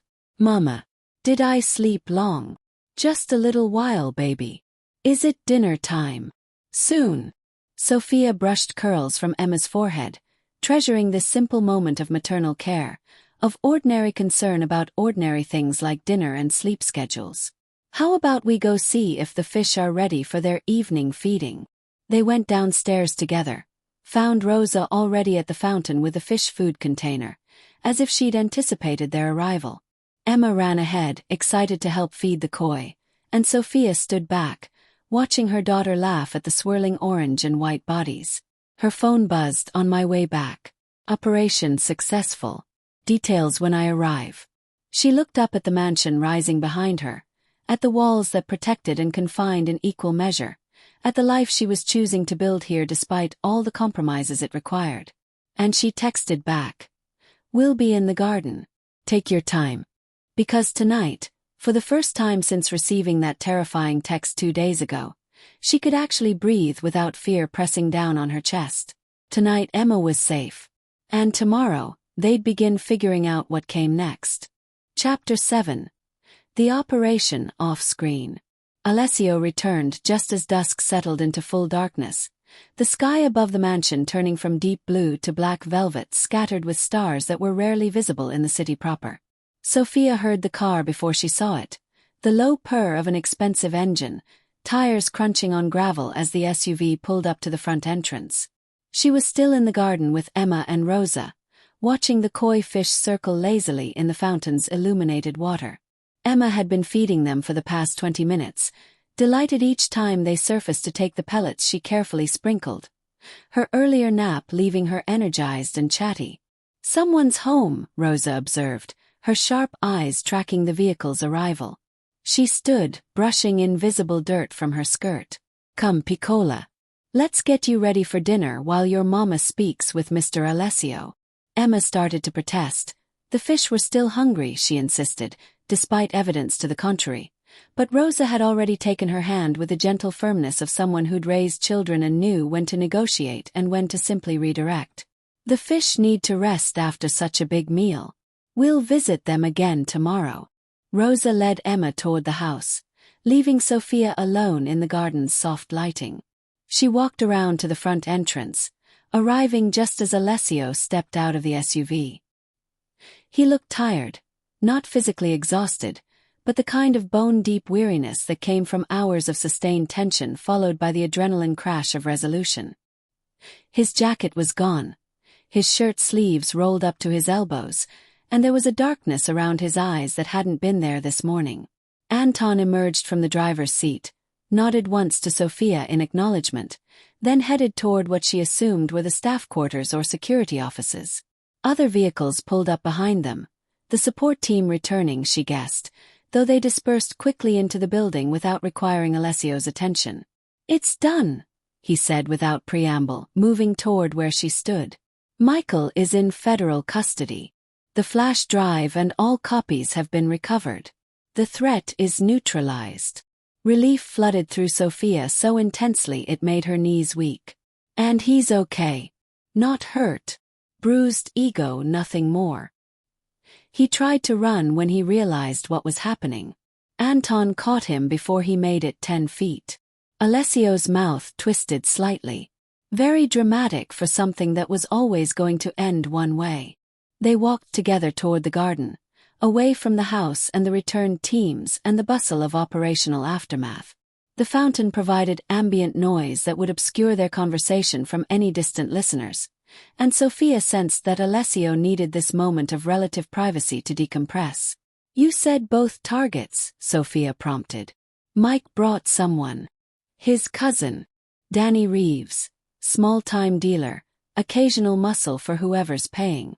Michael apparently thought having backup would protect him, as if one untrained civilian would make a difference against professionals. Alessio sat on the fountain's edge, trailing his fingers in the water the same way Emma had been doing. The koi approached, investigating this familiar presence. "Danny's in federal custody as well. Conspiracy charges, probably reduced if he cooperates." "Did he know about what Mike stole about the danger?" "Claims he didn't. Just thought he was providing security for a meeting with an ex-girlfriend who was being difficult." Alessio's tone suggested he believed this version. Michael used him the same way he was planning to use Emma, as a human shield who didn't understand the actual stakes. Sophia absorbed this, adding it to the growing catalogue of Mike's betrayals and manipulations. Even his own cousin, brought into danger without full disclosure, sacrificed to Mike's desperate need to feel in control of a situation that had spun beyond his ability to manage from the moment he'd decided to steal from people who had the resources to hunt him down. "What happened exactly?" she asked. "At the coffee shop." Alessio was quiet for a moment, organizing the narrative. Michael arrived at 7:58, 2 minutes early. Nervous, checking his surroundings constantly. Danny was with him. We hadn't anticipated that, which is why I texted that things were complicated. They ordered coffee, sat at a table near the back exit. Classic amateur move, thinking the back exit was an escape route rather than the obvious place to position coverage. And then, Anton approached as a customer asking if the seat at their table was taken. Normal, innocuous. Michael recognized him. Panicked instantly. Tried to bolt. Danny tried to interfere. Alessio's voice remained level, clinical, but Sophia heard the satisfaction underneath. The whole thing was over in 90 seconds. Both subdued, zip-tied, walked out through the back to a waiting van. No shots fired, no civilian panic. Professional. "Where did you take them?" "One of my properties.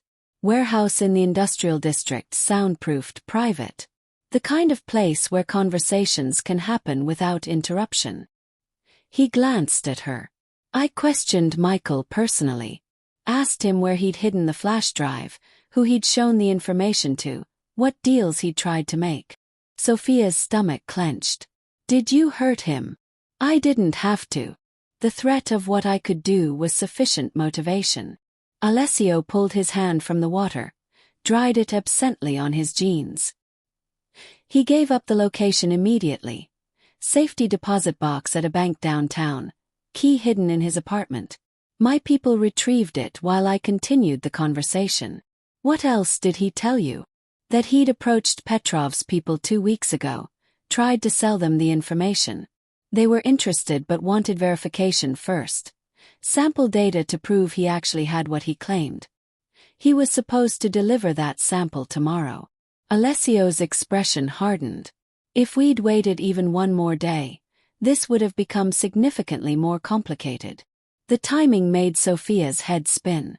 One more day and Mike would have handed over enough information to make Petrov's organization interested enough to provide protection, resources, the kind of backup that would have made capture nearly impossible.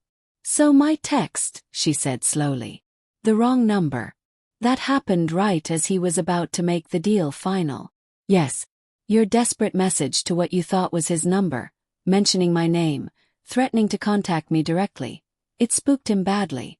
Made him realize that you might actually know something, might have connections he hadn't anticipated. Alessio looked at her directly. Your mistake probably saved both of you. If Michael had successfully sold to Petrov, you and Emma would have become leverage points in a much larger and more violent conflict. The weight of that near-miss settled over Sophia. Her exhausted, frustrated text, sent to the wrong number because she'd been too tired to double-check her contacts, had inadvertently interrupted Mike's timeline, created the opening that allowed Alessio to move before the situation escalated beyond containability. Fate or chance or cosmic intervention, she couldn't say. But the outcome was Emma sleeping safely upstairs instead of being hunted by Russian criminals who wouldn't have shared Alessio's scruples about using children as leverage. What happens now, she asked. With Mike and his cousin. They're being transferred to federal custody as we speak. FBI agents met us at a neutral location an hour ago. The flash drive and copies were surrendered as evidence of the theft. Michael and Danny were handed over with enough documentation of their crimes to ensure the prosecutors have everything they need. Will Mike know I was involved? That I helped set him up? Alessio considered this carefully. He knows someone gave me information about his location and his plans. But I made sure he believed it came from his cousin's loose lips during questioning, not from you. As far as Michael is aware, Danny accidentally revealed details that allowed us to find him. The lie was a kindness, protecting Danny from Mike's blame while also shielding Sophia from whatever resentment Mike might harbor. She felt a flicker of gratitude mixed with discomfort at how easily Alessio manipulated narratives, constructed alternative realities that served his purposes. Thank you, she said, for that consideration. Danny will figure out the truth eventually, that he's taking blame for something he didn't do. But he's facing reduced charges in exchange for testimony, so the trade-off is fair. Alessio stood, stretched slightly, working out tension from shoulders that had carried the day's stress. And Michael will spend the next 20 years in federal prison, where he'll have plenty of time to construct whatever narrative helps him sleep at night. 20 years. Emma would be 24 when Mike was released, an adult with her own life. Her own memories of a father who'd been absent for most of her childhood and imprisoned for the rest. The tragedy of it struck Sophia suddenly. Not for Mike, who'd earned his consequences through choices he'd made freely, but for Emma, who would grow up with a hole where a father should have been. I'll have to tell her something, Sophia said quietly. Emma. She'll ask about him eventually. Tell her the truth, adjusted for her age. That her father made bad choices and is facing consequences for those choices. That sometimes people we love do things that hurt themselves and others. Alessio's voice softened. She's young enough that this will become normal for her. Children are remarkably adaptable when they're given honesty and stability. They walked in silence for a while, circling the fountain, watching the koi fish settle into their evening routines. The house lights glowed warmly behind them, and Sophia could see Rosa through a window, helping Emma wash her hands before dinner, the scene domestic and peaceful in ways that felt surreal given the conversation happening outside. There's something else, Alessio said, breaking the silence. During questioning, Michael mentioned that he'd been planning to take Emma even before the theft. Said he'd decided weeks ago that he wanted custody, that you were an unfit mother because you couldn't provide for her properly. The words hit like a physical blow. Sophia stopped walking, turned to face him. What? He'd been building a case, documenting your financial struggles, your missed rent payments, the times Emma was sick and you couldn't afford immediate medical care. Planning to use all of it to argue that she'd be better off with him. Alessio's expression was carefully neutral, but she heard the anger beneath his words. The kidnapping plan was his solution when he realized a custody battle would expose his own lack of employment and stability. Sophia felt tears prick her eyes, not from sadness but from rage so pure it burned. Mike had been planning to take Emma by claiming Sophia was unfit, by weaponizing the poverty and struggle that existed because he refused to provide support, because he prioritized his own schemes and shortcuts over his daughter's welfare.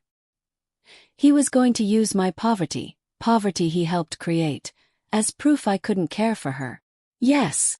Alessio's voice was quiet. I thought you should know. Not to hurt you, but because you need to understand fully who you're protecting Emma from. I'm not protecting her from him anymore. You've already handled that. Sophia wiped her eyes angrily, refusing to cry over Mike's cruelty. But I appreciate knowing the full scope of his plans. It makes it easier to feel okay about what happened tonight. They resumed walking, and Sophia found herself grateful for the darkness that hid her expression, for the ambient sound of water that covered the shakiness of her breathing as she processed this final betrayal. The federal prosecutor wants to speak with you, Alessio said after giving her time to collect herself. Sarah Knox. She's building the case against Michael and would like your testimony about his financial abandonment, the child support he failed to pay, any threats or coercion he used. Will I have to see him? In court? Possibly. But you'd be well prepared, and Knox is good at protecting witnesses from intimidation. He paused. I can arrange for you to meet with her here, somewhere you feel safe, rather than in her office downtown. The consideration touched Sophia in ways she couldn't quite articulate. This man who'd invaded her home, who operated outside legal boundaries, who made his living through controlled violence and calculated intimidation, was also the one ensuring she felt safe while providing testimony against her daughter's father. The contradictions were becoming harder to reconcile, easier to simply accept as the complex reality of who Alessio was. I'll meet with her, Sophia decided. Whatever helps ensure Mike stays in prison for as long as possible. I'll arrange it for next week. Give you time to process tonight first. Alessio checked his watch. It's nearly 7. Rosa will have dinner ready soon. You should clean up, spend time with Emma. Try to have a normal evening. Normal. The word felt aspirational, something to strive toward rather than achieve. But Sophia nodded anyway, appreciating the gesture of dismissal that acknowledged she'd had enough for one day.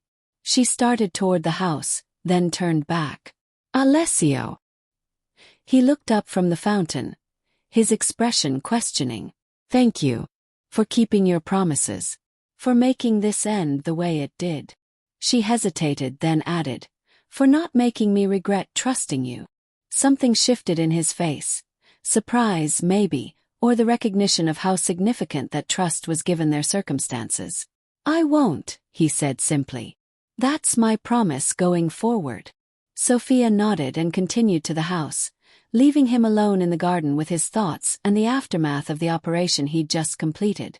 Inside, Emma was already at the dinner table, swinging her legs and chattering to Rosa about the fish and the seeds she'd planted and whether they'd grow flowers or trees because she wasn't entirely clear on the difference. Rosa smiled indulgently, responding to Emma's questions with the patience of someone who genuinely enjoyed children's boundless curiosity. Sophia washed her hands in the nearby powder room, another luxury, having a bathroom on every floor rather than the single shared facility of her old apartment, and studied her reflection in the mirror. She looked tired, older than her 28 years, but also calmer than she'd felt in months. The constant tension that had lived in her shoulders, the worry that had carved lines around her eyes, seemed diminished somehow. Because Emma was safe. Because the threat was contained. Because for the first time since Mike had left, Sophia wasn't carrying everything alone. She dried her hands and joined Emma and Rosa at the table, where dinner was being served, chicken and roasted vegetables and bread that was still warm from the oven. Emma attacked her meal with the enthusiasm of a healthy 4-year-old, and Sophia found herself actually tasting the food for the first time since arriving, noticing the careful seasoning and quality ingredients. Mr. Alessio said the fish liked me, Emma announced between bites. He said they can recognize people and they know when I'm coming to feed them. That's very special, Sophia agreed, though part of her mind was still in the garden, processing everything Alessio had told her about Mike's plans and capture. Can we stay here forever, Mama? I like the fish. And Rosa makes good food. And my room is very pretty. The question landed with unexpected weight. Sophia glanced at Rosa, who was carefully neutral, neither encouraging nor discouraging Emma's attachment to this place. "We'll stay for a while," Sophia said carefully. "As long as we need to. Is that okay?" Emma nodded, satisfied with this answer in the way children were when a while felt infinite and tomorrow was an abstract concept rather than an approaching reality. After dinner, Sophia gave Emma her bath, read her 3 books instead of the usual one, and tucked her into bed with Mr. Flopsy and the unicorn nightlight that Rosa had found from somewhere. Emma fell asleep within minutes, exhausted from a day of activity and full of the kind of peace that came from feeling safe and cared for. Sophia sat beside the bed long after Emma slept, watching her daughter's face in the soft lavender glow, thinking about all the things Emma would never know, about surveillance photos and packed bags and fathers who planned to use their children as insurance policies. She thought about the conversation she'd need to have eventually, age-appropriate and honest, about why Daddy wasn't visiting anymore, why he'd be gone for a very long time. But tonight, Emma could sleep in innocent ignorance, and that felt like a kindness worth preserving. Soft knock at the suite door. Sophia checked that Emma was deeply asleep, then went to answer it.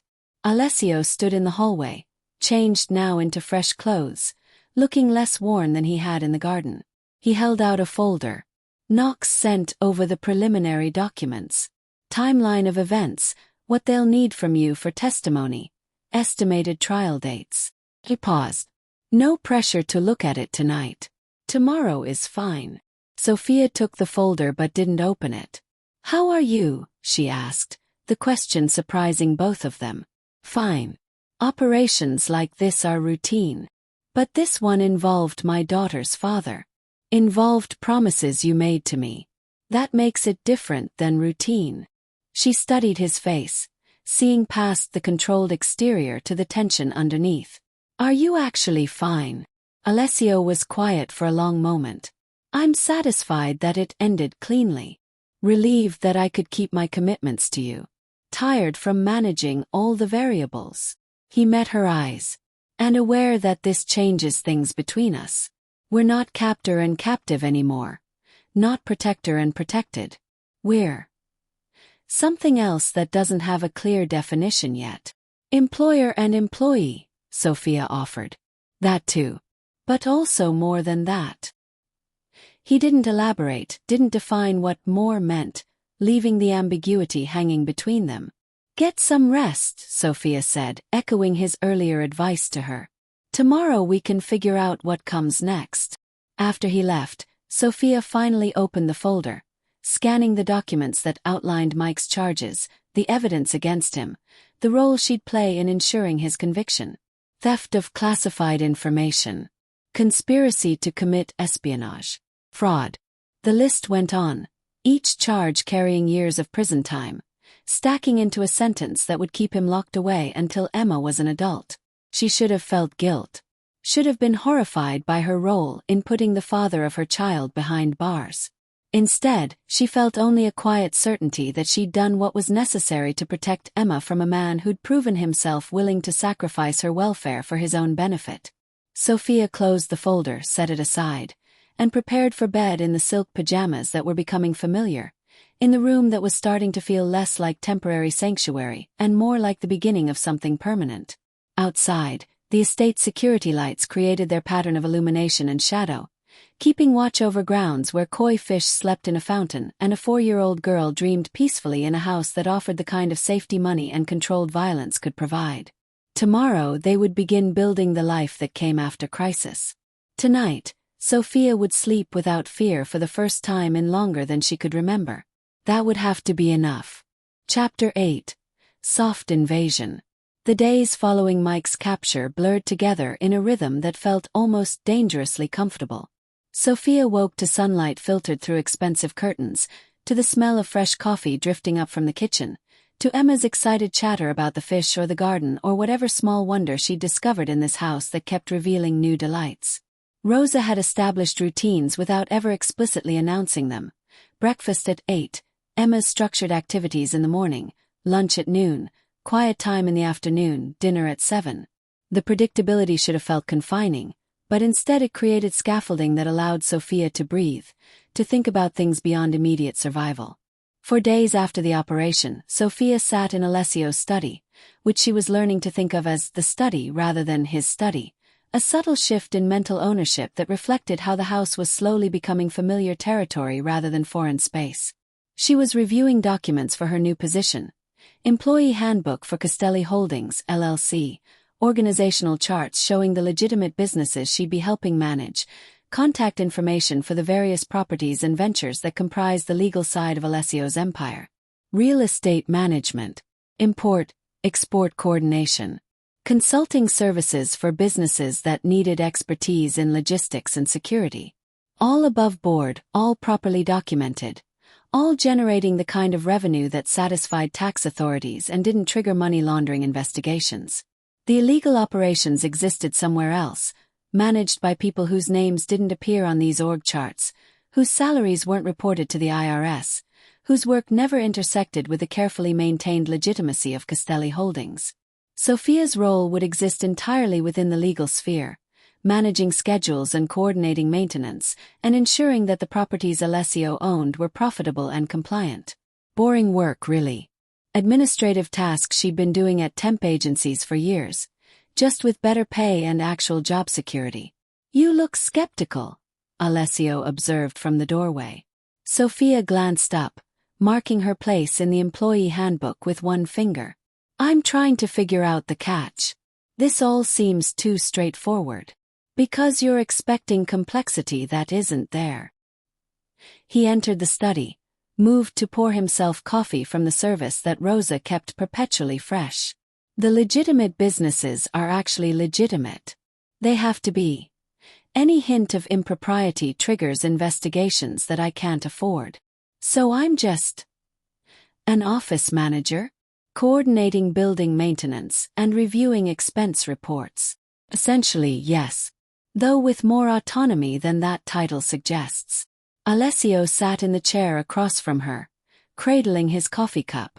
"You'll have oversight of 6 properties, authority to hire and fire building staff, discretion over maintenance budgets up to $50,000 annually. Real responsibility, not just busy work." Sophia absorbed this, trying to reconcile the mundane nature of the work with the extraordinary circumstances that had led to the position. "When do I start?" "Whenever you're ready. Tomorrow, next week, next month. There's no rush." He paused. "Though I'd recommend starting soon. Routine is good for Emma and good for you. Sitting around processing what happened isn't productive after a certain point." He was right, though she resented the observation. The past 4 days had been a strange limbo of recovery and adjustment, Emma thriving while Sophia felt increasingly unmoored without the constant pressure of financial crisis to organize her days around. "Tomorrow," she decided. "I'll start tomorrow. Emma can spend mornings with Rosa while I work, and I'll be free by lunch to spend afternoons with her." Alessio nodded approval. "Rosa will enjoy the company. She's been hinting not so subtly that Emma brightens the house." As if summoned by mention of her name, Emma's voice carried from somewhere in the mansion, high and delighted, calling for Sophia to come see something immediately because it was very important. Sophia excused herself, following the sound to the library where Emma stood before a wall of books, her small finger pointing to a specific volume on a shelf she couldn't reach. "That one, Mama. The one with the dragon." Sophia pulled down the indicated book, a beautifully illustrated children's story about a dragon who was afraid of fire. She settled into one of the leather armchairs with Emma in her lap, and they read together while afternoon light slanted through the library's tall windows. The normality of it struck her. Reading to her daughter in a mansion's private library, surrounded by books that probably cost more than her monthly rent used to be, occupying space that she was slowly beginning to feel entitled to rather than merely tolerated in. When the story ended, Emma wiggled out of Sophia's lap and wandered to explore other shelves, pulling books at random to examine their covers, creating a small pile of volumes that interested her based purely on illustration quality and the presence of animals. Rosa appeared with her impeccable timing, carrying a tray with juice and cookies. "I thought you might be hungry, Piccola." Emma abandoned her book exploration immediately, gravitating toward the cookies with single-minded focus. Rosa settled into another chair, her presence companionable rather than supervisory. "You're adjusting well," Rosa observed, speaking to Sophia while Emma munched contentedly. "I'm not sure adjusting is the right word. More like surrendering to circumstances I can't change. There's wisdom in recognizing which battles aren't worth fighting." Rosa poured juice into a small cup, handed it to Emma. "You could have insisted on leaving, on taking the new identity option and disappearing somewhere far from here. Instead you chose to stay to build something stable for Emma. That's not surrender, that's strategic thinking." Sophia wanted to argue, to assert that this wasn't strategy but capitulation, that accepting Alessio's employment meant compromising principles she should be defending. But the words felt hollow even before she spoke them. What principles exactly? The principle of struggling alone. Of choosing pride over Emma's welfare. Of rejecting help because it came from morally complicated sources. "I'm complicit now," Sophia said instead. "Working for him, living in his house, accepting his protection.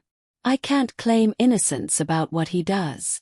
"You were never innocent once you opened that door 4 nights ago." Rosa's directness was neither cruel nor absolving, just factual. The question was never whether you'd be involved, but how you'd choose to be involved.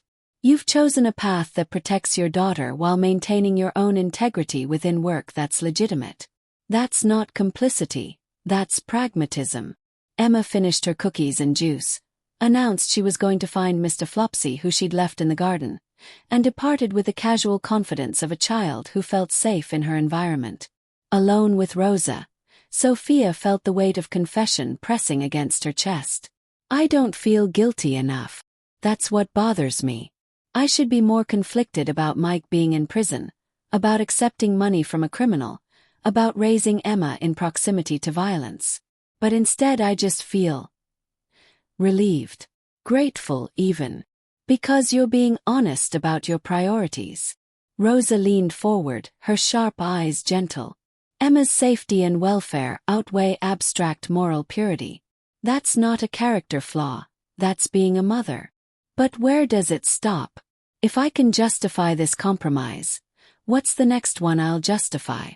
How do I know I'm not slowly becoming someone I don't recognize?" Rosa was quiet for a moment, considering. "You maintain boundaries. You do work that's legitimate. You insist on truth with Emma about age-appropriate topics. You preserve your right to leave if those boundaries are violated. You don't surrender your moral compass.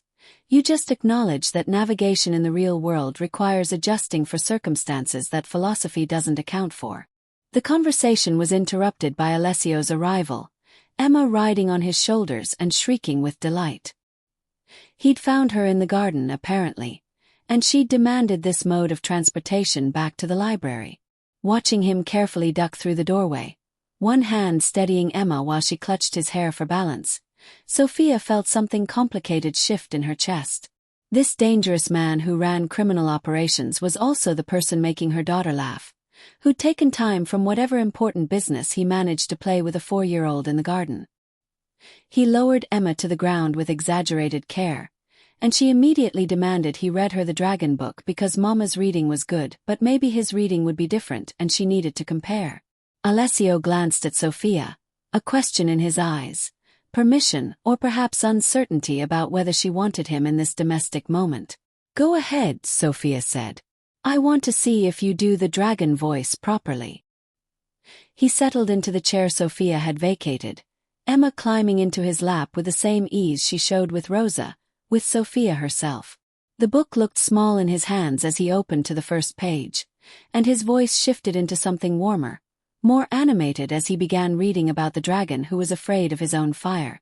Sophia watched from her position on the couch, Rosa beside her, and felt the strangeness of this tableau. A criminal, a housekeeper who'd become family, a single mother, and a 4-year-old girl who didn't understand that this wasn't how normal families looked. But maybe it was.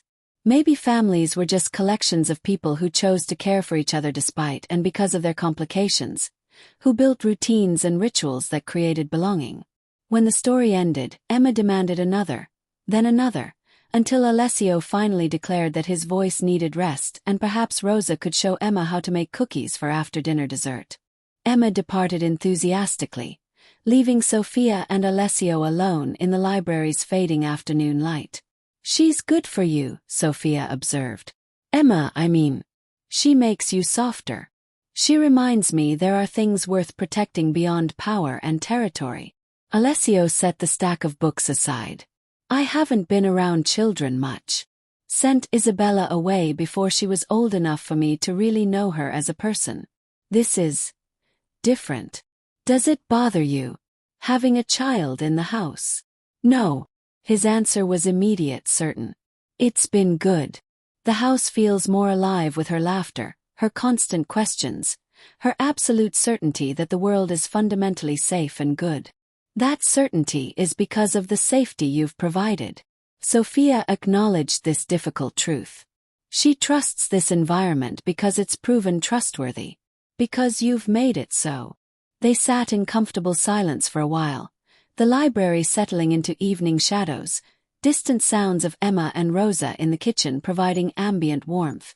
"Federal Prosecutor Knox wants to meet with you next Tuesday," Alessio said, breaking the quiet. "She'll come here as I promised. Just a preliminary interview to understand what testimony you can provide." "I'm ready." Sophia had spent the past few days mentally preparing for this, organizing her memories of Mike's financial abandonment into a coherent narrative that could support criminal charges. She's efficient, somewhat cold, very focused on winning her case. Don't let her intimidate you into saying more than you're comfortable sharing. Alessio's protective instinct surfaced in the warning. "You're helping her build her case, but you're not obligated to expose every detail of your private life." "I understand. Thank you for the heads up." "And Sophia." He waited until she met his eyes. "You don't have to do this. Testifying, I mean. Mike's charges are solid enough without your involvement. If you'd rather stay out of it entirely, that's your right." The offer surprised her. Permission to step back, to avoid the complications of courtroom testimony and cross-examination. But Sophia found she didn't want to step back. Wanted, actually, to face Mike across a courtroom and speak truth about his failures, his abandonment, his willingness to use their daughter as a tool. "I want to testify," she said firmly. "I want him to hear from me directly what his choices cost Emma. What they cost both of us." Alessio nodded, something like respect flickering across his features. "Then I'll make sure you're prepared. Knox is good, but she can be aggressive. You'll need to be ready for that." Over the following days, the house settled into rhythms that began to feel permanent. Sophia started her position officially, spending mornings in a small office that had been prepared for her use.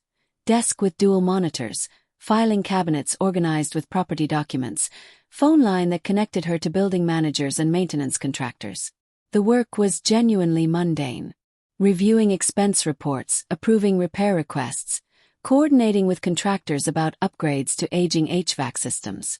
She'd worried it might be a front, that she'd discover the legitimate businesses were actually covers for money laundering or worse. But the numbers were real, the properties actually existed and required management, the tenants were ordinary people and businesses paying ordinary rent. Castelli Holdings was exactly what it claimed to be. A real estate management company that happened to be owned by someone who also ran criminal operations entirely separate from these spreadsheets and maintenance schedules. The compartmentalization was impressive and slightly disturbing. Alessio could discuss furnace replacements and property tax assessments with the same focus he brought to whatever illegal activities occupied his other hours, switching between worlds seamlessly. Emma thrived on the new routine. Mornings with Rosa involved structured learning, letters and numbers disguised as games, art projects that developed fine motor skills, stories that taught gentle lessons about kindness and sharing. Afternoons with Sophia involved the garden, the library, occasional trips to a nearby park that Alessio had deemed safe enough for supervised visits. The park trips always came with security, Anton in his casual clothes, positioned at strategic distances, watching but not hovering. Sophia had protested this initially, but Alessio had been immovable, Emma was under his protection, which meant security protocols that couldn't be relaxed just because Mike was in custody. Petrov doesn't know the situation has been resolved, he'd explained. Until I make it known that the information has been recovered and is no longer available, anyone associated with Michael remains a potential target. So Anton accompanied them to the park, and Emma remained oblivious to his presence beyond the nice man who sometimes helped her on the monkey bars when Sophia was pushing the swing. 1 week became 2. 2 became 3. The calendar flipped to November, autumn settling into early winter, the garden taking on the muted beauty of dormancy. Sophia met with Prosecutor Knox in the study, spending 2 hours answering questions about Mike's financial history, his missed child support payments, his pattern of broken promises. Knox was exactly as Alessio had described, efficient, cold, laser-focused on building her case. But she was also respectful of Sophia's boundaries, didn't push when Sophia declined to share certain details that felt too private. "You'll make an excellent witness," Knox said as she prepared to leave. "Credible, consistent, clearly motivated by protecting your daughter rather than vindictiveness. Juries respond well to that kind of testimony." After she left, Sophia felt drained, the 2 hours of questioning having excavated memories she'd been trying to let settle. Emma found her in the study, climbed into her lap without asking, and they sat together in comfortable silence while Sophia's breathing steadied and the interrogation's intensity faded. "Mama, are you sad?" Emma asked finally, her small hand patting Sophia's cheek. "A little tired, baby. But not sad. Rosa says tired is okay because tomorrow we won't be tired anymore." The childish logic made Sophia smile despite everything. Rosa's very wise. That evening, Alessio found Sophia in the library where she'd retreated after putting Emma to bed. She was staring at the shelves without really seeing them, her mind still processing the day's testimony preparation. "Knox seemed satisfied," he observed, settling into the chair across from hers. "She got what she needed. Enough to paint Mike as systematically negligent and financially abusive." Sophia rubbed her temples.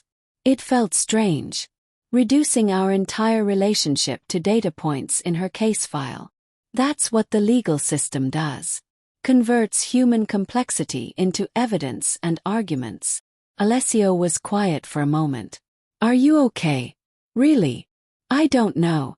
I keep expecting to feel guilty, but instead I just feel tired and relieved it's almost over." It's not weakness to be relieved that a painful chapter is closing. But it's Emma's father. Shouldn't I feel something more than relief? Shouldn't I be conflicted? Alessio leaned forward, his expression serious. Michael made choices that endangered his daughter. He used poverty he helped create as a weapon against you. He planned to kidnap Emma and use her as insurance in criminal transactions. Being relieved that he's facing consequences for those choices doesn't make you a bad person or a bad mother. It makes you someone who prioritizes Emma's welfare over misplaced loyalty. The words settled something in Sophia's chest, gave permission for the feelings she'd been having without apology or guilt. "Thank you," she said quietly. "For what?" "For not making this harder than it already is. For providing security without judgment. For..." She trailed off, unsure how to articulate what she meant. "For treating you like a person rather than a problem to be managed," he supplied. "Yes, that." They sat in the library's comfortable silence, and Sophia realized that somewhere over the past 3 weeks, fear had transformed into something else. Not trust, exactly. Trust required time and proof that they didn't yet have. But maybe faith. Faith that Alessio would continue keeping his promises, that this arrangement would hold, that Emma could grow up safe in this strange hybrid life they were building. Outside, the November wind rattled bare branches against the windows. Inside, the house was warm and secure, lights glowing in rooms where people who'd been strangers a month ago were slowly becoming something more. Family felt too strong a word. But maybe community, maybe belonging, maybe enough. Chapter 9, Midpoint Revelation, The Red Thread. The revelation came on a Tuesday morning, 3.5 weeks after Mike's capture, in the most mundane of circumstances. Sophia was reviewing expense reports for one of the properties, a commercial building downtown that housed several small businesses, when she noticed a discrepancy in the security system upgrade invoice. The vendor name looked familiar. She'd seen it recently but couldn't place where. She pulled up her email archives, searching for the company name. Sentinel Security Solutions. Found it in correspondence from 2 months ago, before she'd even met Alessio, back when she'd been living in her apartment struggling to make rent. Her apartment building's security system. The broken buzzer that had never worked properly. The cameras in the stairwell that she'd assumed were decorative. All serviced by Sentinel Security Solutions, according to the notice that had been slipped under her door in September. The same company that provided security for Castelli Holdings properties. Sophia sat back in her chair, a cold feeling spreading through her chest. Coincidence, probably.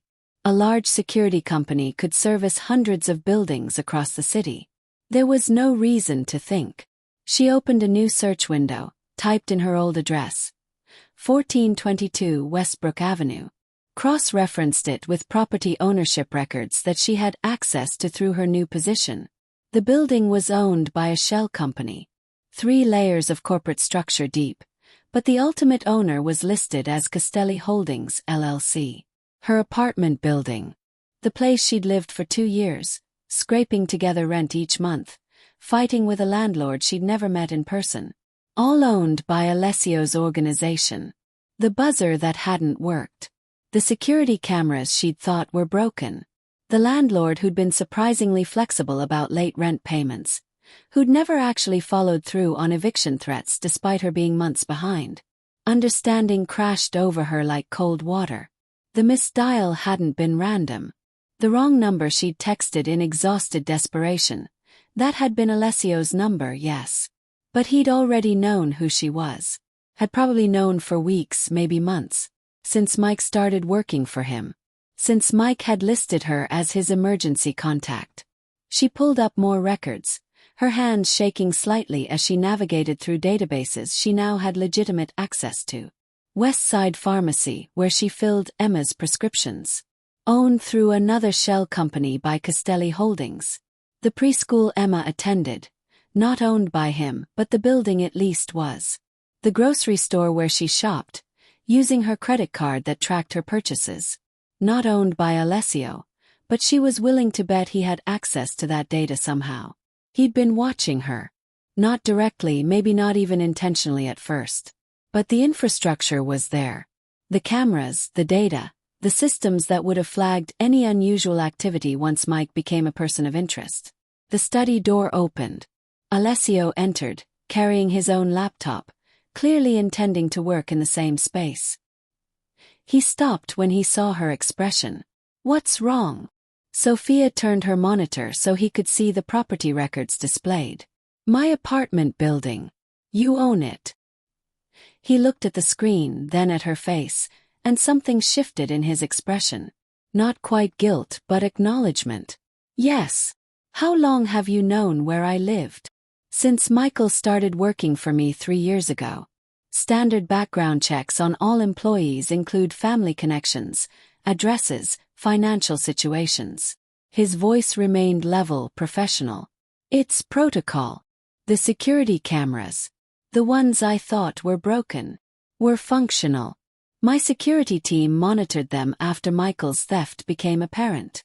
He didn't apologize, didn't try to soften it. We needed to know if anyone was approaching you, if Petrov's people had identified you as leverage." The cold feeling in Sophia's chest spread outward. "So the misdial. That wasn't actually a mistake, was it? You were already monitoring me. Already knew who I was. The text you sent was genuinely misdirected. You actually did hit the wrong contact." Alessio set his laptop aside, giving her his full attention. "But yes, I already knew your name, your address, your situation.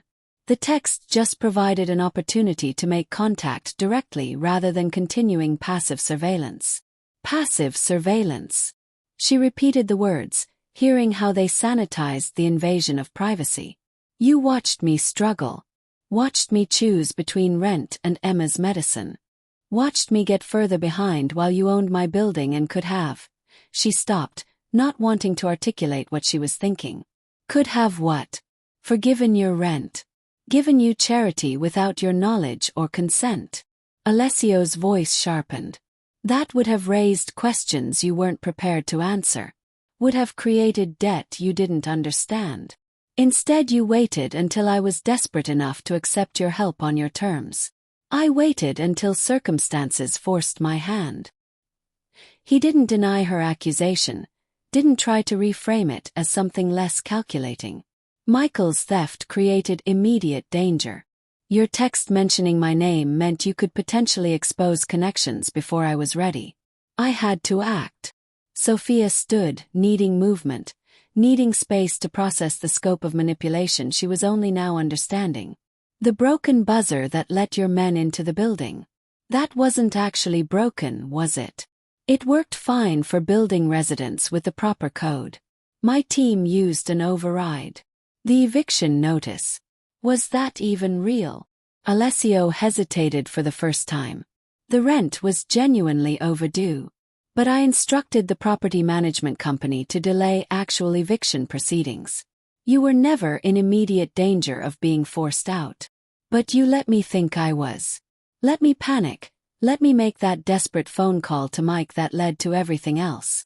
The pieces were assembling into a pattern she didn't want to see. This was all engineered. Not the big pieces, but the circumstances that made me vulnerable enough to accept your offer. No. His denial was firm. Michael's theft was real. Petrov's interest was real. The danger to you and Emma was absolutely real. I didn't create those circumstances. I responded to them. By using my desperation. By offering protection when you needed it most. He stood as well, closing some of the distance between them. Yes, I had information you didn't know I had. Yes, I monitored your building for security purposes. But I didn't manufacture the crisis, Sophia. I provided a solution to a problem Michael created. She wanted to argue, to find the flaw in his logic that would make this feel less like manipulation and more like the genuine protection he'd claimed. But the truth was more complicated than simple victimization or simple rescue. You should have told me, she said finally. That first night when you showed up at my door. You should have been honest about how much you already knew. Would you have trusted that honesty? Or would you have been even more frightened, knowing I'd been monitoring you without your knowledge? He asked it genuinely, as if actually uncertain of the answer. Sophia didn't know. Probably the latter. Probably she would have refused his help, would have tried to run, would have made choices that put Emma in more danger than accepting his controlled protection. The past 3 weeks, she said. Starting the job, settling into routines, Emma getting attached. Was any of that genuine? Or was it all part of some longer manipulation? Alessio's expression hardened. This is where you're wrong. Everything after that first night has been genuine. The job is real, the protection is real, my concern for Emma's welfare is real. I could have kept you ignorant, could have managed your discovery of these connections.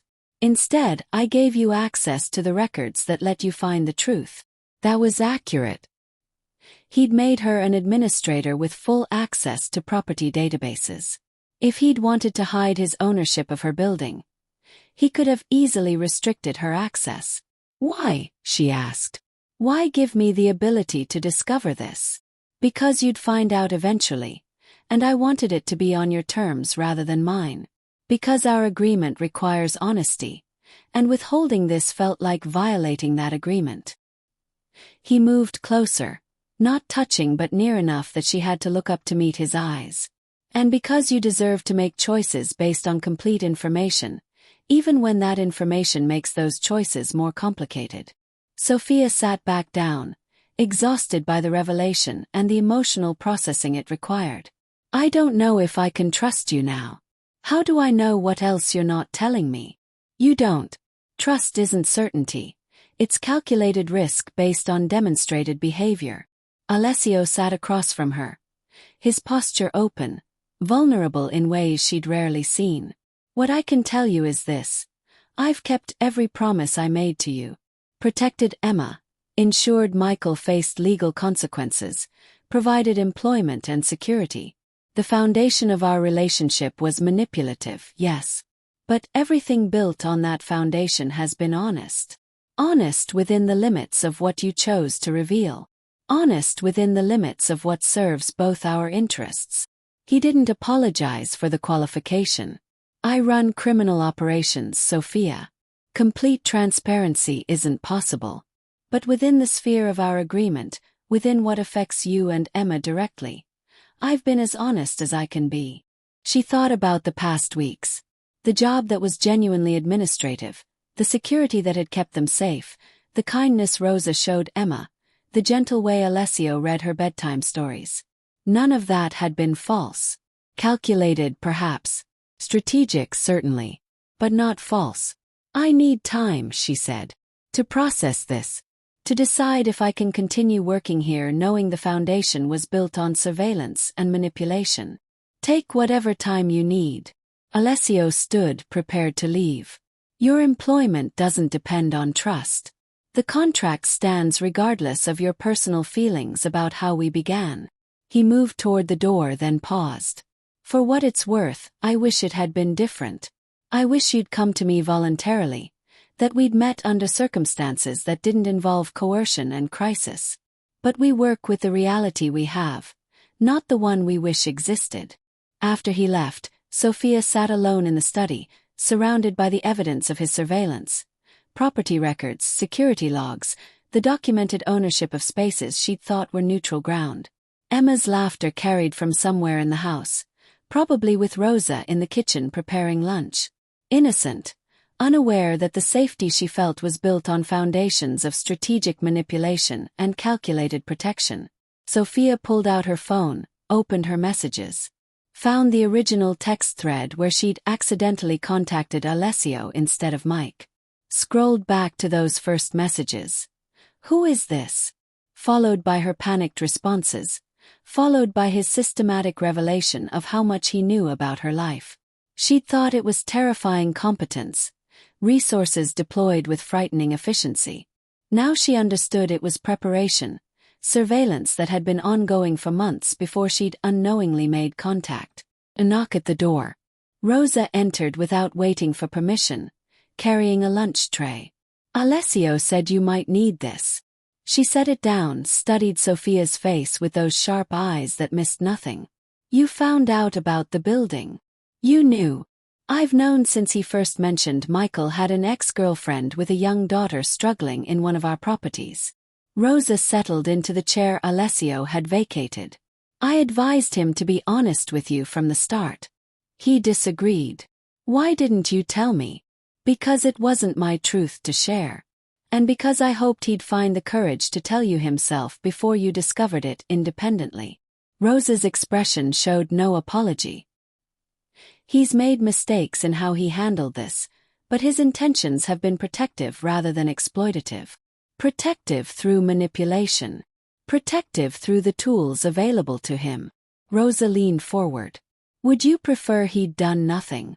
Let you struggle until you were evicted, until Emma's health worsened from inadequate care, until you were so desperate you'd have accepted help from anyone regardless of their character?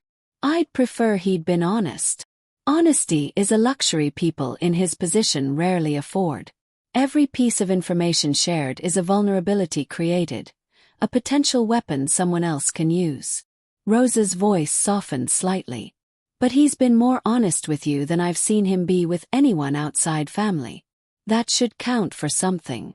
Sophia picked at the sandwich Rosa had brought, turkey and Swiss on bread that was probably baked fresh this morning. Everything in this house was quality, care, attention to detail. Everything was also calculated, strategic, designed to create comfort that bred dependence. How do I move forward, she asked. Knowing what I know now. The same way you've been moving forward. One choice at a time, prioritizing Emma's welfare, maintaining the boundaries you've established. Rosa stood, moved toward the door. The foundation may be compromised, but the structure built on it is solid. You don't have to tear everything down because the beginning was imperfect. After Rosa left, Sophia ate mechanically, her mind circling through implications and consequences. She could leave. The contract guaranteed her the new identity option regardless of employment status. She could take Emma, disappear to some small town where Alessio's surveillance couldn't reach, start over with the money he'd promised. But that would mean pulling Emma from the first stable environment she'd known. Leaving Rosa, who'd become a grandmother figure. Abandoning work that was genuinely engaging and appropriately compensated. Running from safety into uncertainty. And for what? Principle. Pride. The moral high ground of refusing help that came from manipulative origins. Her phone buzzed. A text from Alessio. I've arranged for complete transparency going forward. You now have access to all surveillance logs related to your building, all historical security footage, all communications about you in our system. No more hidden information. She stared at the message, understanding the gesture. He was giving her ammunition, documentation of his surveillance, evidence that could potentially be used against him if she chose to leave and expose his methods. It was either an act of genuine contrition or a calculated move to rebuild trust through symbolic transparency. Probably both. Alessio seemed incapable of single motivations, every action serving multiple purposes simultaneously. She texted back, I need 3 days. No contact except emergencies involving Emma. I need space to think. His response came immediately. Understood. Take whatever time you need. Sophia spent the next 3 days in a strange limbo. She avoided Alessio, taking meals in her suite or with Emma in the kitchen where Rosa provided company without demanding conversation. She continued working. The properties still needed management, and she'd made commitments to contractors and tenants that couldn't wait for her emotional processing. Emma noticed the change in routine, asked why Mr. Alessio wasn't reading bedtime stories anymore. Sophia made vague excuses about him being busy with work, watched her daughter's disappointed acceptance and felt guilt add to the complicated emotional stew. She accessed the surveillance logs he'd provided, watched footage of herself coming and going from the apartment building, unaware of the cameras tracking her movements. Read security reports that documented her patterns, Emma's schedule, the times when they were most vulnerable. It was clinical, professional, exactly the kind of intelligence gathering that organizations like his would conduct. But seeing her life reduced to data points and timestamps made something in her chest ache. On the third evening, Sophia found herself in the library after Emma was asleep, staring at the shelves without seeing them. The house felt different now that she understood how thoroughly she'd been known before she'd ever walked through its doors. May I come in? Alessio's voice from the doorway, quiet, respectful of the boundary she'd established. She turned to find him maintaining distance, not entering without explicit permission despite this being his house, his library, his space she was borrowing. Yes, she said. He entered but didn't sit, standing near the shelves with his hands in his pockets. Have you made a decision? Several. None of them completely satisfying. Sophia set aside the book she'd been pretending to read. I'm angry that you manipulated circumstances. Hurt that you weren't honest from the beginning. Disturbed by how thoroughly you surveilled my life. All fair responses. But I'm also grateful that you protected Emma when she needed it. Relieved that you kept your promises despite having every opportunity to break them. Pragmatic enough to recognize that this arrangement still serves Emma's best interests better than any alternative. She stood, moved closer to him, needing to see his face clearly for this conversation. So here's what I've decided, I'm staying. But the terms change. Alessio's expression remained neutral. Name them. Complete transparency about any surveillance moving forward. You want security cameras watching my movements, I need to know where they are and why. You want to monitor my communications, you tell me explicitly. No more discovering after the fact. Agreed. Emma comes first. If I ever feel that your operations are putting her at risk, or that proximity to your world is damaging her, I leave immediately with full severance and zero interference. That was already agreed in our contract. I'm reiterating it now with full knowledge of who you are and what you're capable of. Sophia held his gaze. Before, I was accepting protection I didn't fully understand. Now I understand and I'm choosing to stay anyway. But that choice requires absolute commitment to Emma's safety. You have it. You've always had it. His voice carried conviction. What else? Honesty about Michael. I want to know if there's anything else about his situation, his crimes, his connections that you haven't told me. Complete disclosure now, nothing held back. Alessio was quiet for a moment, and Sophia's stomach clenched. There was more. She could see it in the way he chose his words carefully. Michael wasn't just stealing to sell information. He was also skimming money from his courier jobs, small amounts he thought wouldn't be noticed. The total over 3 years was approximately $40,000. The child support he owed me. The realization hit her immediately. He had money. He could have been paying, but he chose to steal from you instead. Yes. And that theft is part of what's being prosecuted. I wanted you to know, but I didn't want to add another betrayal when you were already processing so much. From now on, I decide what's too much to process. You give me information and trust me to handle it. Sophia's voice was firm. No more protected ignorance. Agreed. Alessio stepped closer, the distance between them charged with 3 weeks of building connection and 3 days of crisis. Anything else? One more thing. Sophia took a breath, steadying herself. I need to understand your motivation. Not the tactical reasons, not the strategic benefits. Why did you offer me employment? Why keep me close when you could have paid me off and sent me away? He was quiet for so long she thought he might not answer. When he finally spoke, his voice was lower, more personal than she'd heard it. Because in the span of 24 hours, you demonstrated more intelligence, courage, and pragmatic ethics than most people I've worked with for years. Because Emma reminds me there are innocents worth protecting beyond territory and power. Because... He stopped, seeming to wrestle with the admission. Because this house feels more alive with you both in it than it has in the decade I've lived here alone. The honesty was unexpected, vulnerable in ways that felt almost painful coming from someone so controlled. That's not a strategic answer, Sophia observed. No, it's not. His eyes met hers. You wanted the truth beneath the tactics. That's it. I want you to stay because your presence improves my life in ways I didn't know were possible. That's not manipulation. It's just honesty about selfish motivation. Sophia absorbed this, the complicated gift of his admission. Okay, I can work with that. Selfish motivation, I understand. It's honest in a way that pure altruism wouldn't be. She moved to the chair, sat, suddenly exhausted by the emotional weight of the past 3 days. We stay. Emma and I. We work here, we live here, we build something stable. But we do it with full knowledge and full honesty. No more revelations I have to discover on my own. No more revelations. Alessio moved to sit across from her, the familiar configuration from so many previous conversations. And Sophia. Thank you. For what? For choosing to stay despite having every reason to leave. For giving this a chance to be something real rather than just strategic alliance. His expression softened almost imperceptibly. For trusting me enough to be angry, to demand changes, to renegotiate terms as an equal. They sat in the library's comfortable quiet, the tension of the past 3 days slowly dissolving into something more workable.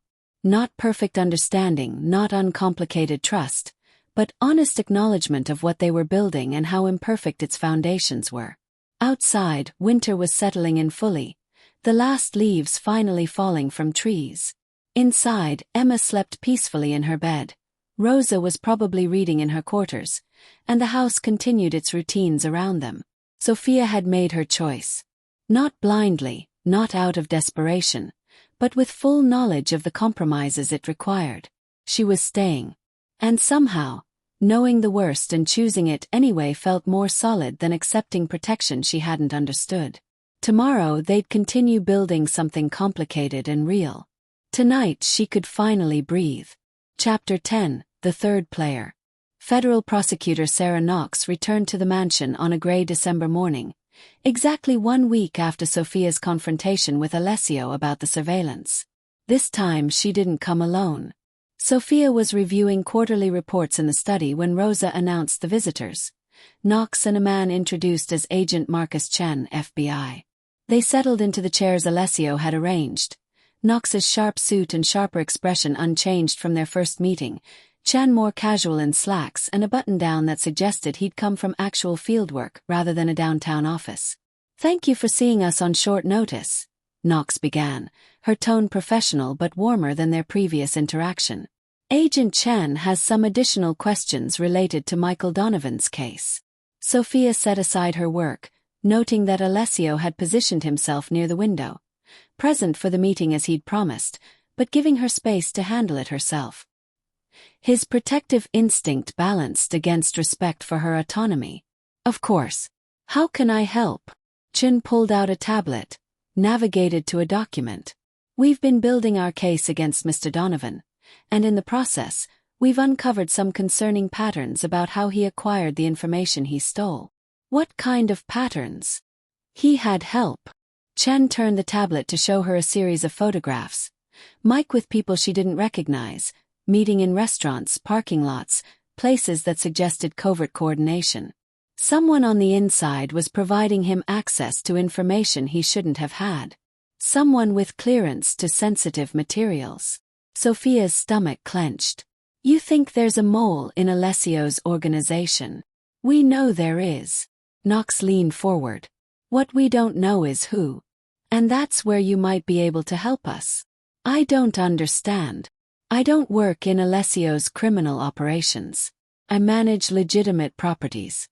How could I possibly help identify someone in an organization I have no access to?" Knox and Chen exchanged a glance that suggested they'd anticipated this response and had a prepared answer. "You have access to Alessio Castelli," Knox said carefully. "You live in his house, work for his company, have developed a relationship with him that goes beyond simple employer-employee dynamics." The implication hung in the air, uncomfortable and calculated.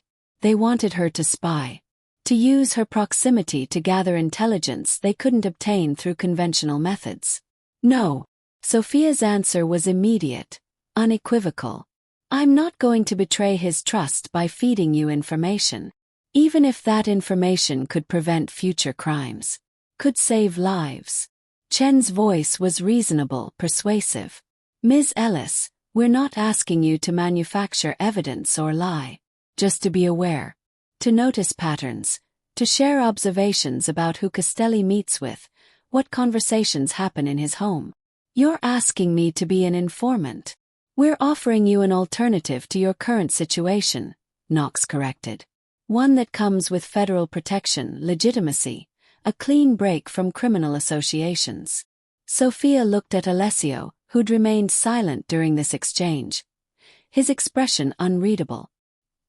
He gave a slight nod, permission to hear them out, or perhaps acknowledgement that he'd expected this approach. "What kind of alternative?" Sophia asked, though she could already guess.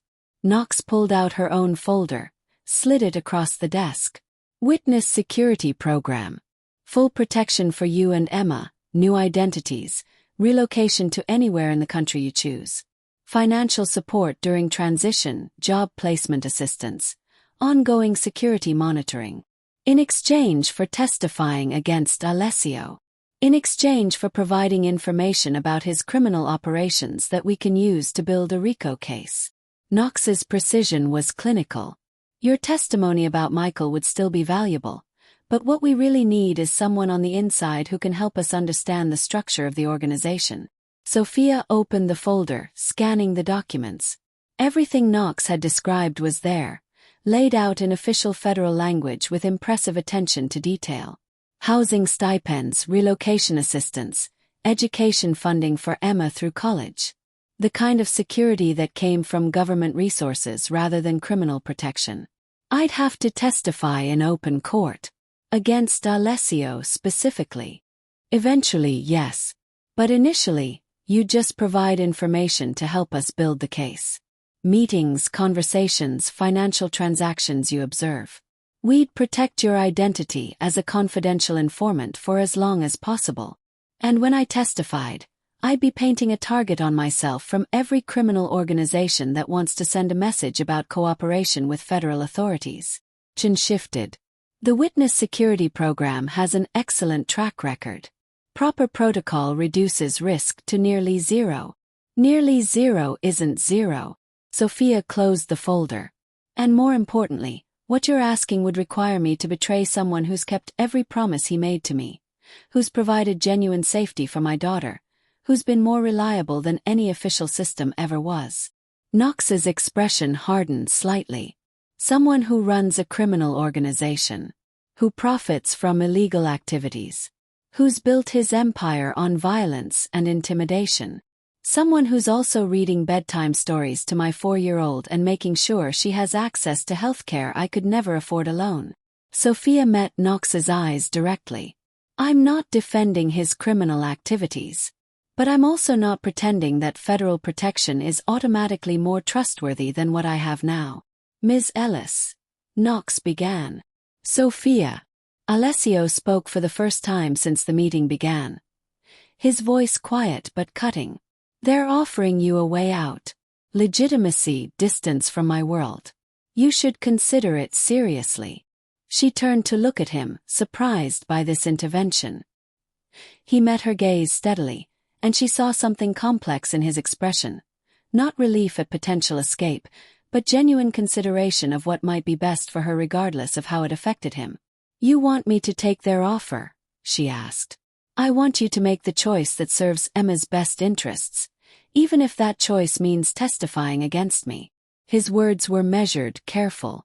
WITSEC provides things I can't. Governmental legitimacy, legal protection, separation from criminal associations. Those might matter more in the long term than the security I provide. Knox pounced on this opening. Mr. Castelli is right. Think about what Emma needs as she grows older. Schools that don't require explaining your benefactor's occupation. Friends whose parents don't question your connections. A normal life. Normal. Sophia tested the word. You mean invisible? Anonymous.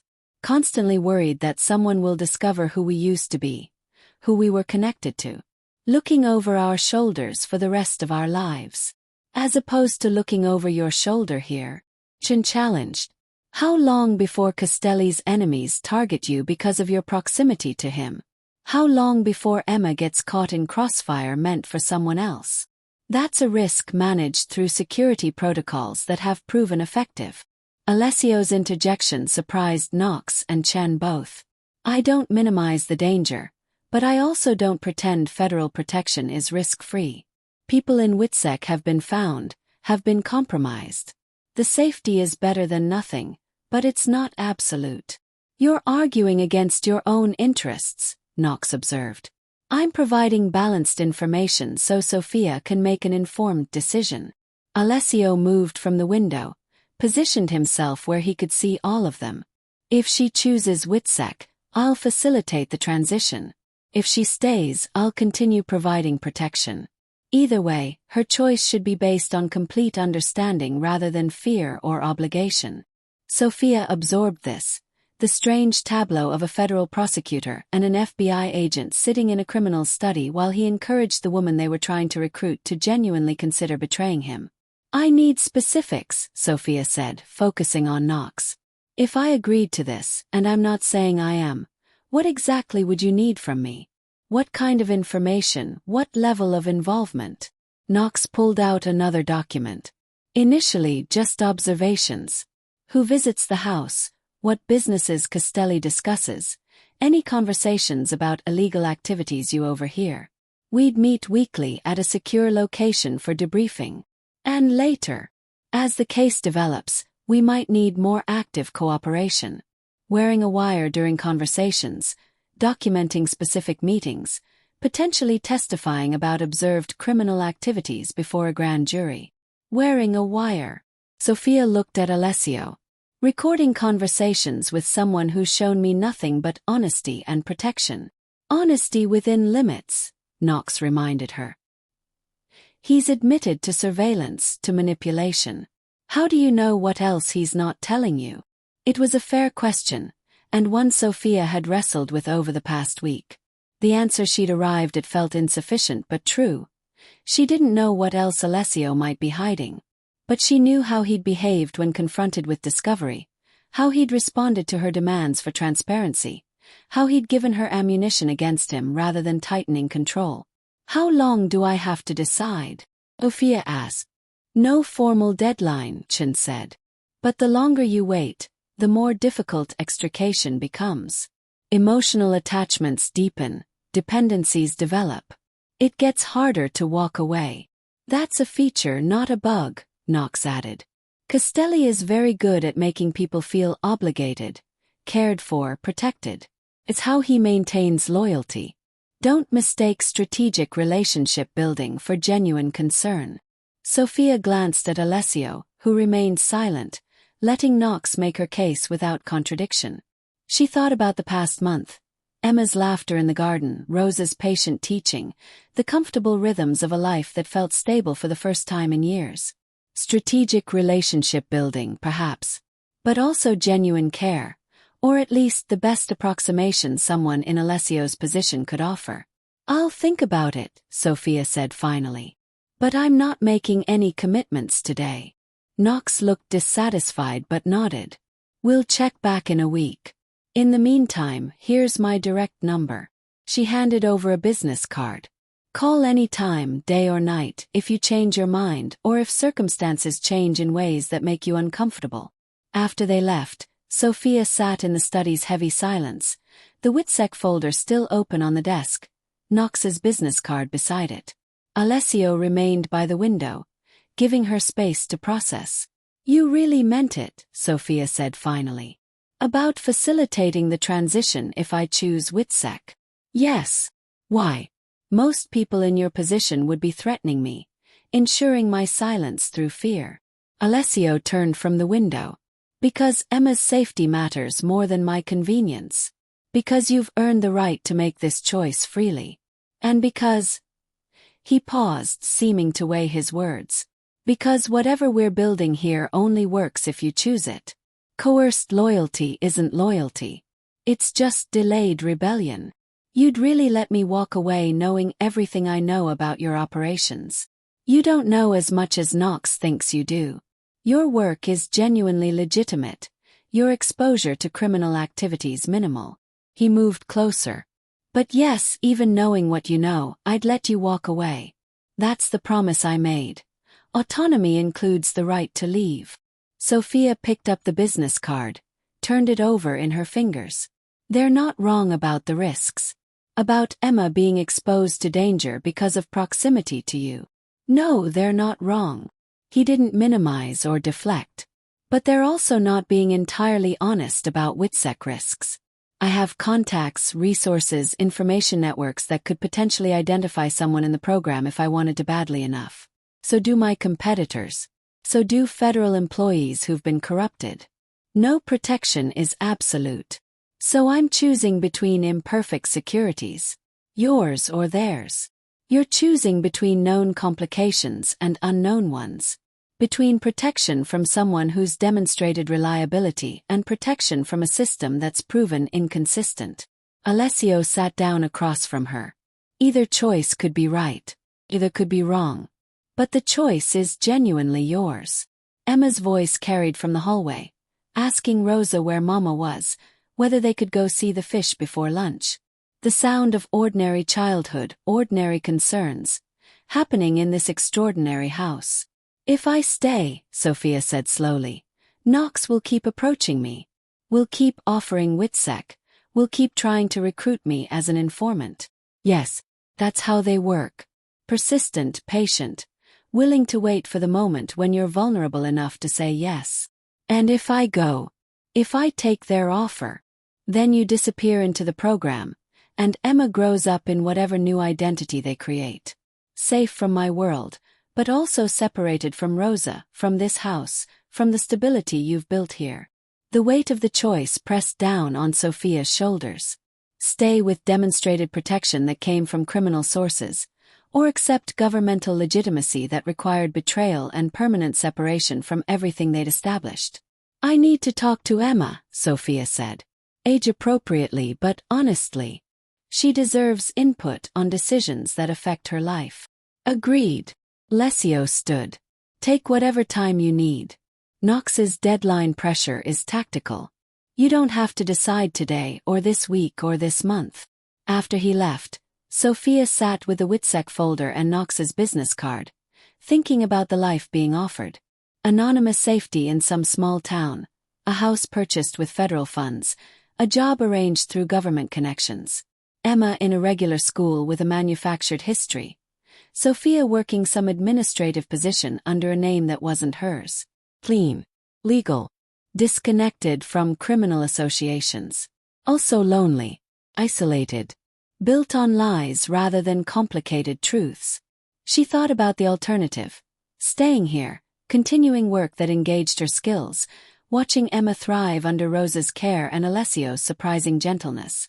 But always aware of the foundation, always conscious that protection came from illegal operations, that safety was purchased through association with controlled violence. Neither option was pure. Neither was simple. Both required choosing who to trust with her daughter's future. Sophia closed the folder, pocketed the business card, and went to find Emma in the garden where she was probably feeding fish and chattering to Rosa about seeds and growth and all the small wonders that made her world bright. Tomorrow she'd think about federal prosecutors and witness protection and the price of legitimacy. Today, she'd watch her daughter laugh in the sunlight and be grateful that she had choices to make at all, even when those choices were impossibly complicated. Chapter 11. Double-cross evidence. The decision about WITSEC hung over Sophia for 3 days before circumstances forced her hand in a direction she hadn't anticipated. She was in the study reviewing maintenance requests when Alessio entered with an urgency she'd rarely seen from him, controlled but visible tension in his shoulders. His jaw set in a way that suggested anger beneath the professional exterior. "We have a problem," he said without preamble, closing the door behind him. "And you need to know about it before you make your decision about Knox's offer."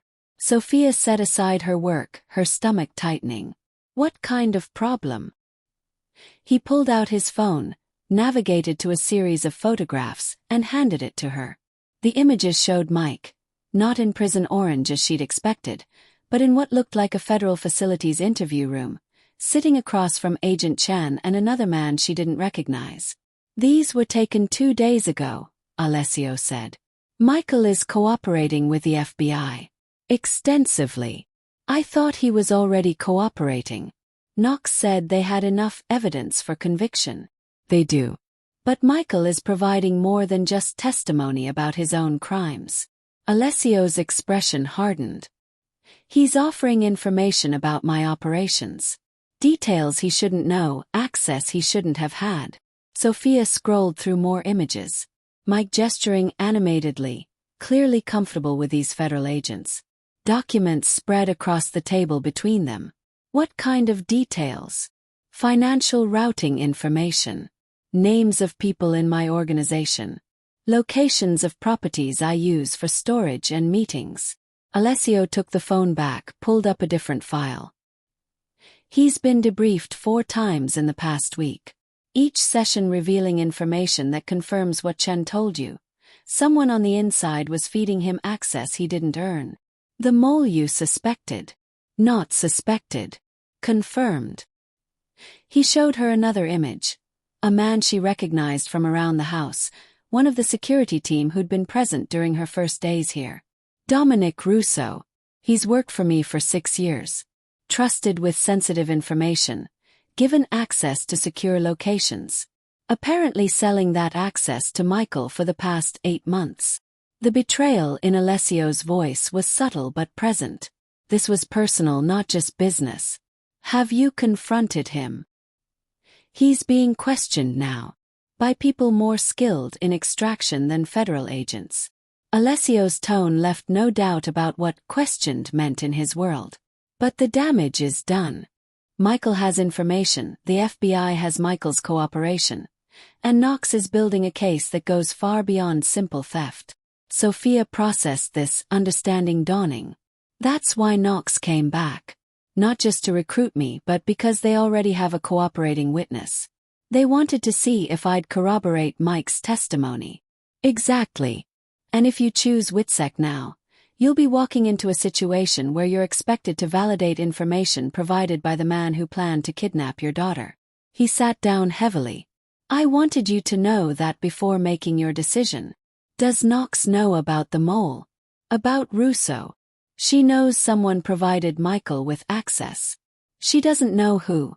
Russo's identity is one piece of information I'm keeping to myself. Alessio's expression was grim. If she knew, she'd use it to pressure him into cooperation as well. Build an even stronger case. Sophia thought about her meeting with Knox, about the careful way she'd phrased questions, the specific details she'd asked about. She'd been fishing, trying to determine how much Sophia actually knew about the organization's inner workings. What happens to Russo? That's not your concern. The response was flat, final. It is if I'm choosing whether to stay in proximity to whatever consequences you have planned. Alessio was quiet for a long moment.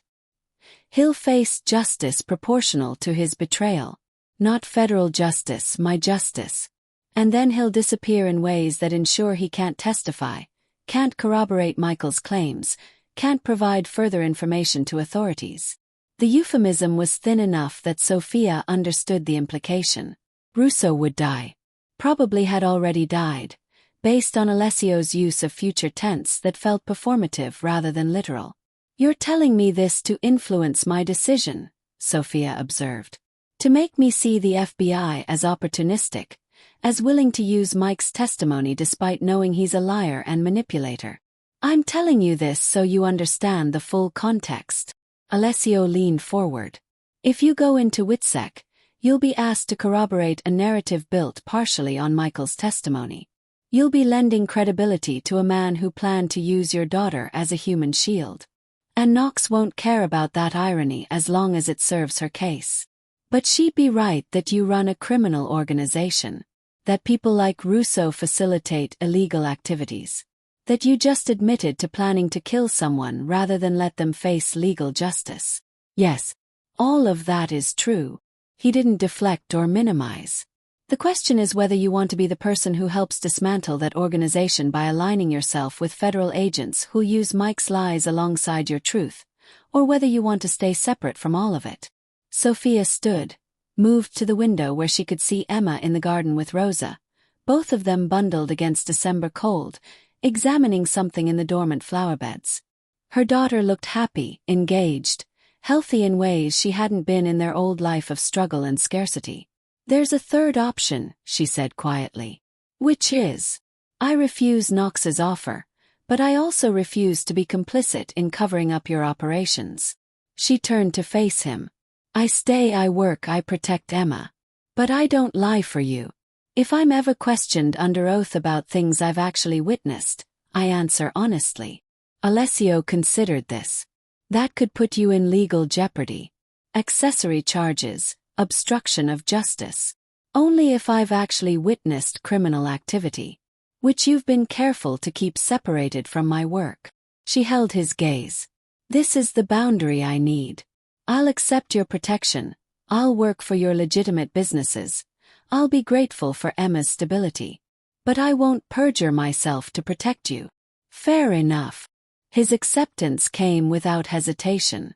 I've never asked you to lie, and I won't start now. Even if my honesty damages you. Even then. Loyalty purchased through coerced dishonesty isn't worth having. He stood. But Sophia, you should know, if Knox gets her RICO case, if she successfully prosecutes me, this entire structure collapses. The house, the job, the protection. Emma loses Rosa, loses this stability. You both get pulled into the chaos of legal proceedings that could last years. I know. The weight of that knowledge pressed down on her. But that's different from actively helping Knox build her case. I'm choosing neutrality, not cooperation. Neutrality may not be possible. Knox will push, will try to force your hand. Let her try. Sophia heard the steel in her own voice, surprised by it. I've made my choice. I'm staying, but on my terms. No lies, no informant work, no betrayal of trust you've earned. But also no active participation in covering up crimes. Alessio nodded slowly. That's a narrow path you're choosing. Knox will see it as obstruction. My people might see it as insufficient loyalty. You'll satisfy neither side completely. Good. Maybe that means I'm actually maintaining my integrity rather than just choosing a different form of complicity. She moved toward the door, needing to end this conversation before she started second-guessing her decision. I'm going to spend the afternoon with Emma. We need normal time, away from federal agents and organizational betrayals and impossible choices. Sophia. His voice stopped her at the door. Thank you. For what? For choosing the complicated path. For refusing to make this easy on yourself or anyone else. Something that might have been respect flickered across his face. Most people pick a side and justify it. You're insisting on something messier and more honest. After leaving the study, Sophia found Emma and Rosa in the garden, both examining what turned out to be bulbs Rosa was planting for spring flowers. Mama, look. Emma held up a bulb carefully. Rosa says this will be a tulip when the worm comes back. But right now it's sleeping in the dirt. That's right, baby. Plants are very patient. Rosa met Sophia's eyes, read something in her expression. Why don't you two take a walk to the pond? The ducks are still around, and Emma might enjoy feeding them. Emma was immediately enthusiastic, and Sophia accepted the implicit offer of private time with her daughter gratefully. They walked the winding path through the winter garden, Emma chattering about ducks and seeds and whether Mr. Flopsy would like to see the pond too. At the water's edge, a small ornamental pond that Sophia was only now discovering existed on the property, Emma threw breadcrumbs Rosa had provided, delighted by the ducks that paddled over to investigate. Mama, can we stay here forever? The question was casual, childlike, but it struck Sophia with force. Do you want to stay here forever? I like the fish. And Rosa. And Mr. Alessio reads good stories. Emma threw more bread. And my room is very pretty. And the food is always good. She turned to look up at Sophia. Do you like it here? The question deserved honesty, even if that honesty had to be translated into 4-year-old terms. I like that you're happy here. That you're healthy and safe and have people who care about you. But do you like it? Sophia crouched down to Emma's level. It's complicated, baby. Sometimes grown-ups have to make choices that aren't simple. This house is nice, and Mr. Alessio has been very kind to us. But it's also different from how most people live. Because he's very rich. Partly. And partly because his work is complicated. She chose words carefully. Sometimes the right choice isn't the easy one or the perfect one. Sometimes we just pick the best option available and work with that. Emma seemed to consider this, then nodded with the seriousness of a child processing adult concepts she didn't fully grasp. Okay. Pick staying here. Because the ducks are nice and Rosa makes good cookies. The simple reasoning made Sophia smile despite everything. That's a very good reason. They fed the ducks until the bread was gone, then walked back toward the house through the winter garden's sleeping beauty. Sophia's phone buzzed, a text from Knox. Have you considered our offer? Would like to meet again soon. She deleted it without responding. That evening, after Emma was asleep, Sophia found herself in the library again. It had become her default space for processing difficult emotions, something about the books and quiet that helped her think. Rosa appeared with tea, settled into the chair across from Sophia's without asking permission. You're troubled, Rosa observed. Knox wants me to be an informant, to betray Alessio's trust and provide information for her case. Sophia wrapped her hands around the warm cup. I told her no. But you're questioning that decision. I'm questioning whether I have the right to make it. Whether protecting Emma means choosing governmental legitimacy over criminal protection, regardless of which has proven more reliable. Rosa was quiet for a moment, her expression thoughtful. I've watched Alessio since he was 2 years old. watched him inherit impossible responsibilities, make terrible choices that circumstances required, build an organization that operates outside legal boundaries but within moral ones he established himself. That's a generous characterization of crime. It's an honest one. He could be much worse. Could operate without limits, without care for collateral damage, without the rules he imposes on himself and his people. Rosa leaned forward. Is he a criminal? But he's also the reason dozens of people have steady employment, the reason certain neighborhoods are protected from worse predators, the reason you and Emma are safe right now. That doesn't excuse the illegal activities. No. But it provides context that simple moral categorization doesn't account for. Rosa smiled slightly. You don't have to defend him, Sophia. You just have to decide if you can live with proximity to what he does while maintaining your own integrity. I don't know if I can. Then you'll discover the answer by living it. Day by day, choice by choice. Rosa stood. But I think you're stronger than you give yourself credit for. And I think Emma will grow up understanding that the world is more complicated than simple good and evil. After Rosa left, Sophia pulled out Knox's business card, the one she'd been carrying for 3 days. She could call right now, could arrange a meeting, could set in motion the process of WITSEC enrollment and federal cooperation. Clean break. Legal legitimacy. Separation from criminal associations. Also betrayal. Loneliness. Emma losing the stability she'd found here. Sophia tore the card in half, then in quarters, then into pieces small enough that reassembly would be impossible. The gesture felt final, decisive. She was staying. Not because it was morally pure or legally defensible, but because it served Emma's welfare better than any alternative she could imagine. Knox would be disappointed. Would probably try other approaches, other pressure tactics. But Sophia had made her choice. And for better or worse, she'd live with the consequences. Chapter 12. First fracture. The fracture came not from Knox's pressure or Mike's cooperation, but from something smaller and more insidious. The slow accumulation of surveillance that Sophia had agreed to tolerate in exchange for security. It started 2 weeks after she'd torn up Knox's business card, on a morning that began like any other. Emma was at the kitchen table with Rosa, practicing her letters on paper that Rosa had carefully lined. Sophia was reviewing contractor bids in the study when her phone buzzed with an alert from the security system, a feature Alessio had given her access to as part of his promise of transparency. Motion detected. Main gate. 9:47 a.m. She pulled up the camera feed out of habit, expecting a delivery truck or service vehicle. Instead, she saw a woman in her mid-30s, professionally dressed, standing at the intercom. The angle wasn't clear enough to identify her, but something about her posture suggested official business rather than casual visit. Sophia watched as Anton appeared on the feed, spoke briefly with the woman, then escorted her away from the gate without admitting her to the property. The entire interaction took less than 3 minutes. Curious, Sophia navigated to the previous hour of footage, looking for context.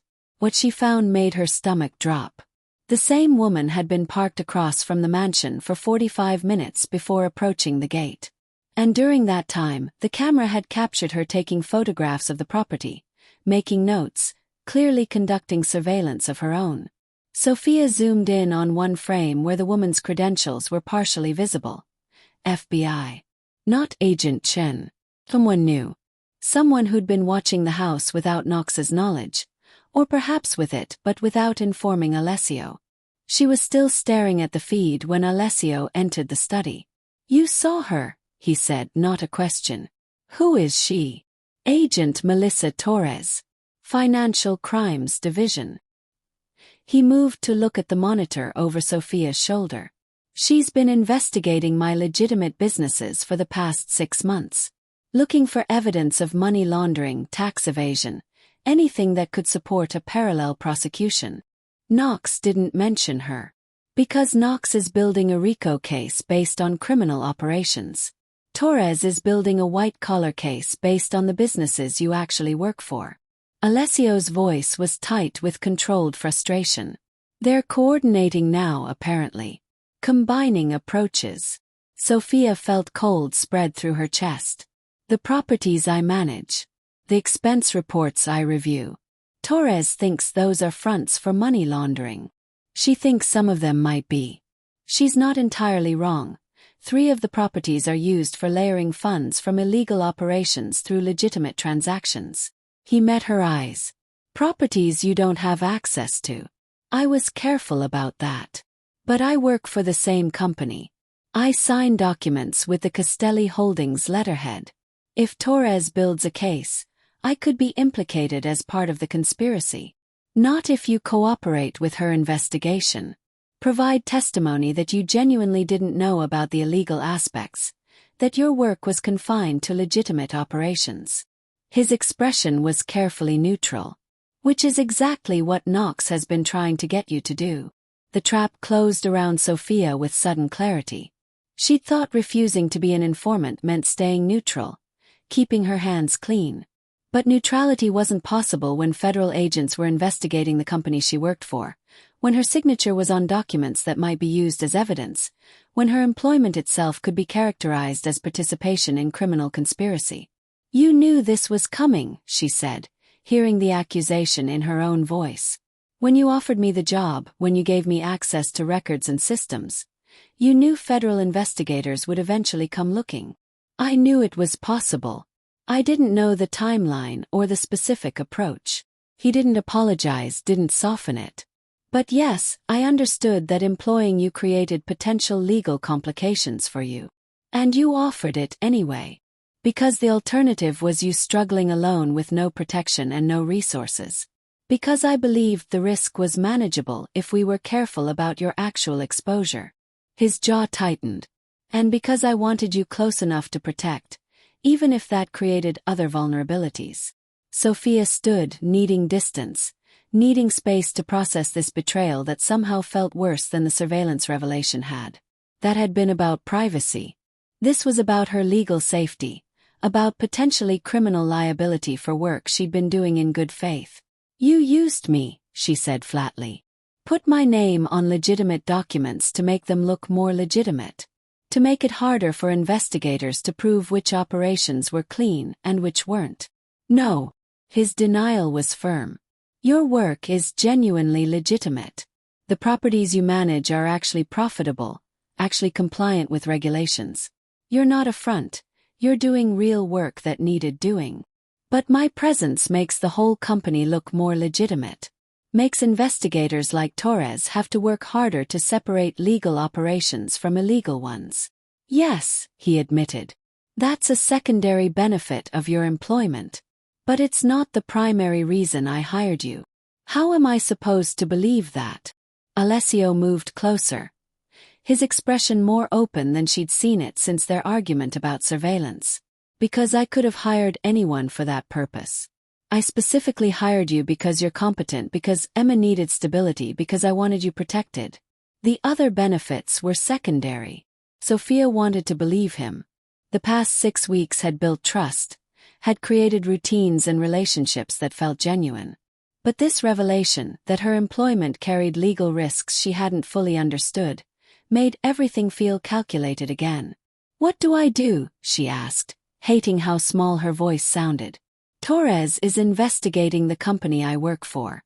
Knox wants me to cooperate with a RICO case. Mike is providing testimony that could implicate me by association. How do I navigate this without ending up in prison myself? You tell the truth. His answer was simple, direct. When Torres approaches you, and she will, you answer honestly about your work. Show her your records. Demonstrate that you genuinely managed legitimate properties. Prove that your exposure to illegal operations was minimal to non-existent. And if that's not enough, if she decides I'm part of the conspiracy regardless of what I actually knew, then I provide you with the best defense attorney's money can buy. Ensure you're protected legally the same way you're protected physically. He reached out, stopped just short of touching her arm. You won't go to prison for working in my legitimate businesses, Sophia. I won't let that happen. You might not have a choice. If Torres builds a case that includes the company, if Knox gets her RICO indictment, you'll be fighting your own legal battles. You won't be able to protect me. Then you use the WITSEC option. Cooperate with their investigations. Get immunity in exchange for testimony. Disappear into the program with Emma. His voice was steady, but she heard the cost of the words. I told you before. Your safety matters more than my convenience. Sophia turned away, looking out the window at the garden where Emma had played just yesterday, where life had felt stable and manageable and almost normal. Now that stability felt like illusion, a temporary respite before federal investigations closed in. I need to think, she said. Alone. Alessio nodded, moved toward the door, then paused. Sophia. Sorry. For putting you in this position. For not anticipating how aggressive the federal investigation would become. For. He stopped, seeming to struggle with the admission. For wanting you close enough that I compromised your safety in different ways. After he left, Sophia sat with the weight of impossible choices pressing down again. She'd thought refusing Knox's initial offer had resolved things. Instead, it had just delayed the inevitable reckoning. She pulled up the security footage again, watched Agent Torres taking photographs, making notes, building her case against Castelli Holdings and everyone associated with it. Including Sophia herself, whose name appeared on dozens of documents, whose work email was probably already subpoenaed, whose employment history would show exactly when she'd started working for a company under federal investigation. Her phone buzzed. A text from an unknown number. Ms. Ellis, this is Agent Torres. We need to speak about your employment with Castelli Holdings. Please call me at your earliest convenience. The message included a phone number and an email address, official FBI contact information that meant this wasn't optional, wasn't something she could ignore or delay. Sophia stared at the message, then at the security footage still paused on her screen showing Torres at the gate, then at the study around her filled with documents bearing the Castelli Holdings logo she'd signed without understanding the full implications. She had 3 options, each terrible in different ways. Cooperate with Torres and Knox, provide testimony that would help dismantle Alessio's organization but might save her from prosecution. Lose the stability Emma had found, lose Rosa's care, lose the complicated connection she'd built with Alessio himself. Refuse to cooperate, maintain her declared neutrality, and risk criminal charges for conspiracy she hadn't known she was part of. Fight legal battles that could bankrupt her, separate her from Emma if she ended up in prison, destroy the life she'd been trying to build, or run. Take Emma, use the resources she'd accumulated over 6 weeks, disappear before federal investigators could compel her testimony or charge her with crimes. Live in hiding, constantly moving, never settling anywhere long enough to build the stability Emma deserved. None of them were good. None of them protected Emma while maintaining Sophia's integrity while preserving the relationships that had become unexpectedly important. She thought about Rosa's words. Day by day, choice by choice. But some choices couldn't be made incrementally. Some required decisive action that foreclosed other options permanently. A knock at the door. Rosa entered without waiting, took one look at Sophia's face, and immediately moved to the liquor cabinet Sophia had never seen anyone use. Drink this, Rosa said, pouring amber liquid into a crystal glass and pressing it into Sophia's hand. Then tell me what's happened. Sophia took a sip, whiskey expensive and smooth, and felt warmth spread through her chest. She showed Rosa the text from Torres, the security footage, explained about the investigation into Castelli Holdings and her unwitting complicity in whatever legitimate front the company provided for illegal operations. Rosa listened without interruption, her expression grave but unsurprised. You knew, Sophia said when she'd finished. You knew federal investigators would eventually come for the company. I knew it was inevitable. I didn't know when or how aggressive they'd be. Rosa settled into the chair across from Sophia's. What are you going to do? I don't know. Every option ends badly. Then choose the option that ends least badly for Emma. Rosa's pragmatism was both comforting and frustrating. Not for you, not for Alessio, not for abstract principles. What keeps your daughter safe and gives her the best chance at a good life? Sophia thought about Emma upstairs, probably still practicing letters with the careful concentration she brought to tasks Rosa assigned. Emma, who was healthy and happy and stable for the first time in her short life. Staying here keeps her stable now but puts her at risk if I'm prosecuted.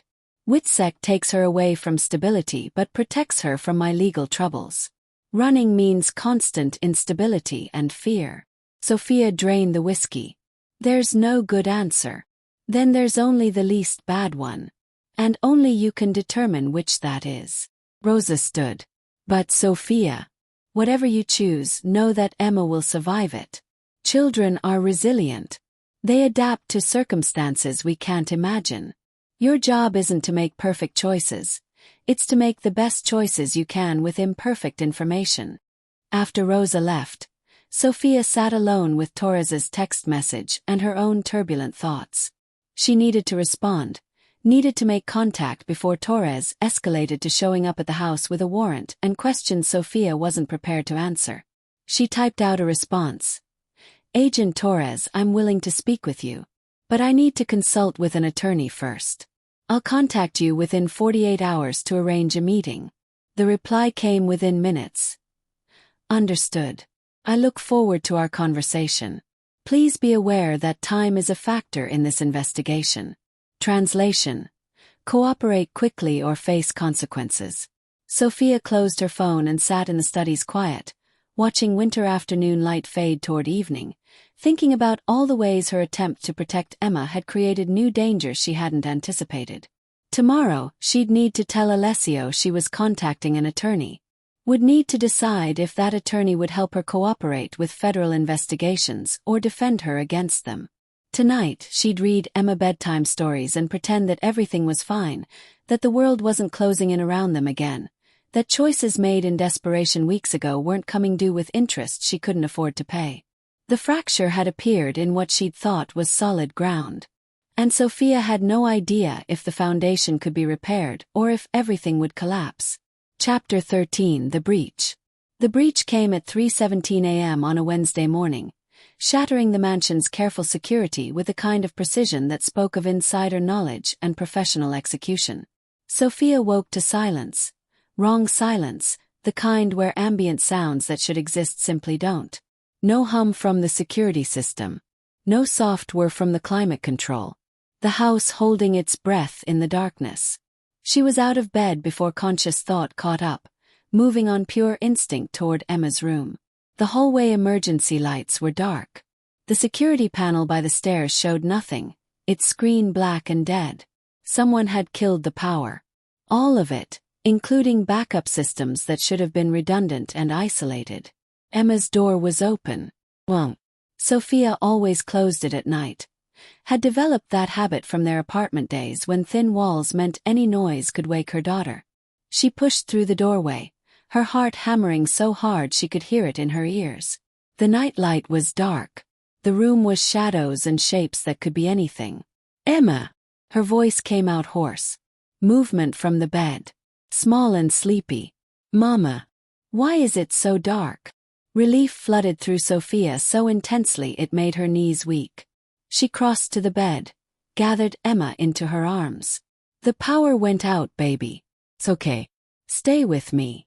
Footsteps in the hallway. Heavy, multiple, moving with purpose. Not Alessio. Not Enton. Wrong rhythm, wrong weight distribution.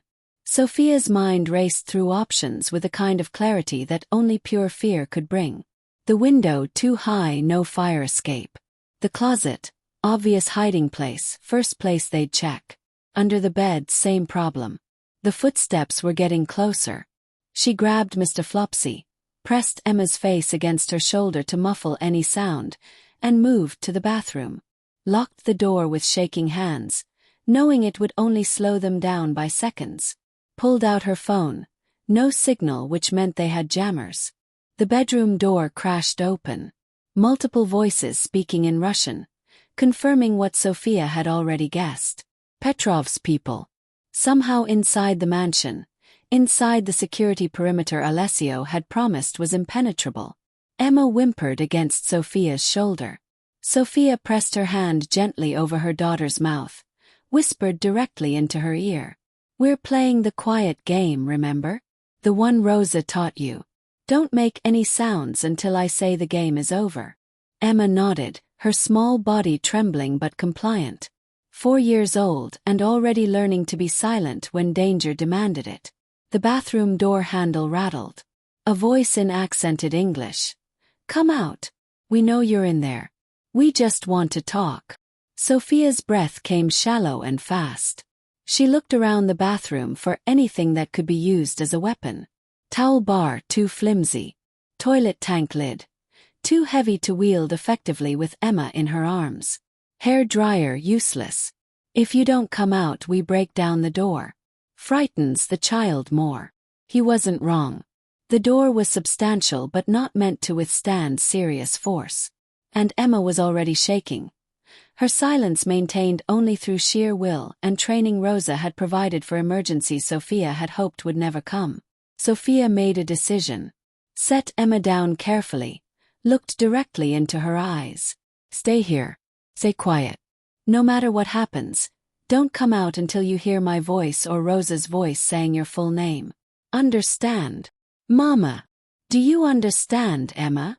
Her daughter nodded, tears streaming silently down her face. Sophia unlocked the door and stepped into the bedroom, pulling it closed behind her.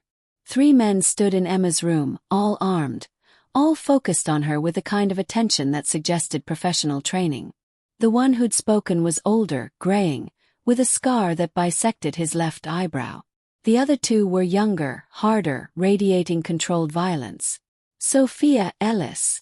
The older man said her name like he'd been practicing. We need you to come with us. Bring the child. No. His eyebrows rose slightly. This isn't a negotiation. Then shoot me here and explain to your bosses why you killed the leverage you came for. Sophia heard her own voice, steady despite the terror flooding her system. Because that's what I am, right? Leverage against Alessio. Dead, I'm useless to you. The man considered this, then smiled without warmth.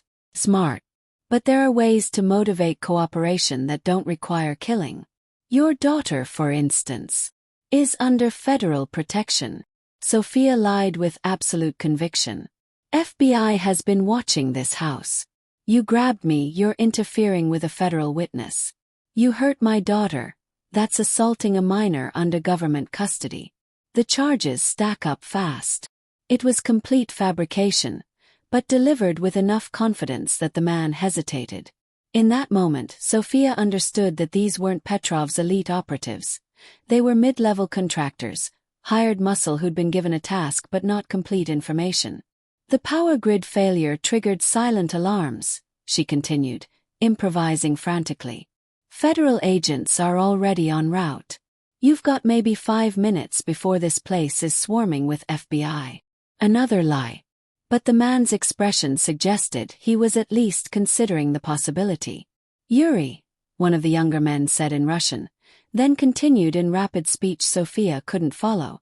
Yuri responded sharply, then switched back to English. Where is Castelli? I don't know. I'm just the property manager. I work in the legitimate businesses. Sophia held his gaze. I don't know where he is, don't know how to contact him, don't have access to whatever you're looking for. Then you're useless. I'm a federal witness against your competition. Taking me makes you a target for law enforcement you don't want. Sophia was making it up as she went, but the logic held. Walk away now, you might get out clean. Stay, and you're facing kidnapping charges on top of whatever else brought you here. The 3 men exchanged looks. The operation wasn't going according to plan, and they were recalculating costs versus benefits. That's when the lights came back on. Not just lights, everything. Security systems rebooting with audible beeps, climate control resuming its soft hum, the house coming back to life all at once in a surge that suggested someone had manually overridden the sabotage. And in that moment of distraction, the bedroom door exploded inward. Anton came through first, moving with a kind of speed that shouldn't be possible from someone his size. He hit the nearest intruder, one of the younger men, with enough force to send him crashing into the wall. The man crumpled, unconscious or worse. Alessio was right behind him, armed. His face a mask of controlled fury that made him look genuinely dangerous in ways Sophia had only glimpsed before. He had a gun trained on Yuri before the older man could raise his own weapon. "Don't." Alessio's voice was arctic. "Your friend has approximately 30 seconds before Anton crushes his windpipe. Drop your weapon or watch him die." Yuri looked at his remaining companion, who was indeed being held in Anton's massive grip, face purpling as he struggled for air. The calculation was visible. Weigh the mission against a colleague's life. He dropped the gun. "On the floor. Both of you. Hands behind your heads." Alessio didn't lower his weapon as they complied. His eyes found Sophia. "Are you hurt?" "No. Emma's in the bathroom. She's okay." "Anton, secure them. I'll check on the child." But Sophia was already moving to the bathroom, opening the door to find Emma exactly where she'd left her, tears streaming down her face but still silent, still following instructions. "The game is over, baby. You did so good. So good."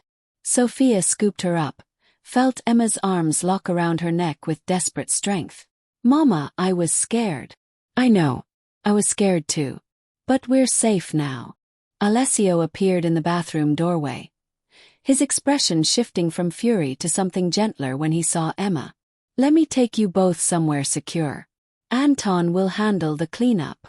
Sophia didn't ask what cleanup meant. Didn't want to know what would happen to Yuri and his companions now that they were in Anton's custody. Alessio led them through the mansion to a room Sophia had never seen before, access through a hidden panel in his study, down a short flight of stairs to what was essentially a panic room. Reinforced walls, independent power and air systems. Enough supplies for several days if necessary. Rosa was already there, along with 2 other security personnel Sophia recognized from around the property. Rosa immediately took Emma, murmuring comfort in Italian while Sophia tried to process what had just happened. "How did they get in?" Sophia asked, her voice shakier now that the immediate danger had passed. "Dominic Russo." Alessio's jaw tightened. "Before we questioned him, he provided entry codes and security protocols to Petrov's people. Insurance policy for his own survival, probably. They used his information to bypass our systems. The power failure was sophisticated. EMP device that fried the primary grid and most backups simultaneously." He was pacing now, energy from the confrontation needing release. "We recovered faster than they expected because I had tertiary systems they didn't know about. Bought us enough time to respond." Sophia sat down heavily, adrenaline crash making her hands shake. "They wanted me as leverage. To force you to cooperate with something. To turn over financial records. Give them access to the same information Michael stole." Alessio stopped pacing, crouched in front of where Sophia sat. "This is my fault. I should have anticipated retaliation after Russo's disappearance. Should have increased security, should have moved you somewhere else." "Stop." Sophia cut him off. "I made the choice to stay knowing the risks. You warned me. I didn't listen because I thought the security was enough. It should have been enough." The self-recrimination in his voice was raw. "I've been running this organization for 12 years. I've never had a breach this severe. Never had civilians under my protection directly threatened in my own house." Emma had quieted in Rosa's arms, exhaustion and shock pulling her toward sleep. Rosa caught Sophia's eye, gestured toward a small bedroom adjoining the main safe room. Sophia nodded, and Rosa carried Emma away to lie down. Alone with Alessio, as alone as they could be with security personnel maintaining watch at the monitors, Sophia felt the full weight of what had just happened settle onto her shoulders. The federal investigation, Petrov's people, Mike's cooperation, it's all converging. She looked at him directly. "I can't keep Emma safe here. Not if this is the new baseline for danger." Alessio didn't argue. "I know. I'll make arrangements. New location, enhanced security. Maybe outside the city entirely until the situation stabilizes. Or I take Knox's offer. Go into Witsec, disappear completely. He was silent for a long moment. Is that what you want? I want Emma to sleep through the night without men breaking into her room. I want to not have to teach my 4-year-old how to hide and stay silent during a raid. Sophia's voice broke. I want normal Alessio. And I don't think that's possible anywhere near your world. No, he agreed quietly. It's not. They sat in the safe room's sterile lighting, surrounded by security equipment and emergency supplies. And Sophia felt the last threads of denial snap. She'd been trying to convince herself that staying here could work, that the stability Emma had found was worth the risks. Tonight proved otherwise. I need time, she said, to process this, to talk to Emma when she's ready, to make a decision that isn't just reaction to trauma. Take whatever time you need. We're secure here for now. Anton swept the entire property. No other intruders, no additional devices. Perimeter has been reinforced with additional personnel. Alessio stood. I'll let you rest. We can discuss logistics tomorrow. After he left, Sophia went to check on Emma, found her sleeping fitfully with Rosa keeping watch. Rosa looked up when Sophia entered, her expression grave. You're leaving, Rosa said. Not a question. I don't know yet. But probably. For what it's worth, I think you're making the right choice. Rosa's eyes were sad but understanding. Emma needs more than security. She needs peace. And that's something this house can't provide anymore. Sophia sat on the edge of the bed, watched Emma's face twitch in troubled sleep, and felt her heart break for all the ways this complicated situation had become impossible. Tomorrow she'd contact Agent Torres. Would begin the process of cooperation that she'd been resisting. Would trade proximity to danger for governmental protection, complicated loyalty for clean legal standing. Would give up the life she'd started building here for the possibility of normal somewhere else. Tonight she'd keep watch over her sleeping daughter and memorize the details of this place she was preparing to leave. The comfort, the care, the unexpected connection she'd formed with Rosa and even with Alessio himself. The breach had forced her hand. And Sophia was done pretending she could navigate these waters without drowning. Chapter 14, Emma's Choice. Morning came too early, filtered through the panic room's artificial lighting that mimicked dawn without actually being connected to the outside world. Sophia had dozed fitfully in the chair beside Emma's bed, waking at every small sound, her body still wired from the night's adrenaline. Emma woke slowly, confusion crossing her face before memory returned. Her eyes found Sophia immediately, checking that her mother was still there, still real, still safe. Mama, are the bad men gone? The question broke something in Sophia's chest. 4 years old, and Emma now had categories for people. Good men like Mr. Alessio and Anton, and bad men who broke into bedrooms in the dark. Yes, baby. They're gone. Mr. Alessio made sure they can't come back. Are we still playing the quiet game? No. The game is over. You can talk as much as you want. Sophia pulled Emma into her lap, held her close enough to feel the steady beat of her daughter's heart. You were so brave last night. So good at following directions. I was scared. I know. I was scared too. Emma pulled back to look at Sophia's face with the serious intensity children brought to important questions. If you were scared, why didn't you hide with me? Because my job is to protect you, even when I'm scared. That's what mamas do. Emma considered this, processing in whatever way 4-year-olds made sense of adult complexity. Like how Mr. Alessio protected us. Even though he was probably scared too. The observation surprised Sophia. She hadn't thought Emma paid that much attention to the dynamics between adults, hadn't realized her daughter was constructing a framework for understanding protection and fear and the choices people made under pressure. Yes, like that. So Mr. Alessio is good. Even though there were bad men in the house. Sophia chose her words carefully. Mr. Alessio keeps us safe. But sometimes because of his work, other people who aren't good try to hurt him. And last night they tried to hurt us to get to him. That's not fair. Emma's indignation was pure, absolute. We didn't do anything bad. No, we didn't. But sometimes bad things happen to people who didn't deserve them. Emma was quiet for a moment, her small fingers playing with the collar of Sophia's shirt. Mama, I don't like this house anymore. It's not safe like Rosa said. The simple declaration carried more weight than Emma could possibly understand. She'd identified the core problem with the clarity only children possessed. The house wasn't safe anymore, and therefore it wasn't home. I know, baby. I don't like it anymore either. Sophia took a breath, steadying herself for the conversation she'd been dreading. We need to talk about what happens next. But I need you to understand that you get to help decide. Okay. Emma nodded, her expression serious. We have two choices. We can stay here with Mr. Alessio and Rosa, but we have to accept that sometimes scary things might happen because of Mr. Alessio's work. Or we can leave and go somewhere new where those scary things won't happen. Where would we go? Somewhere far away.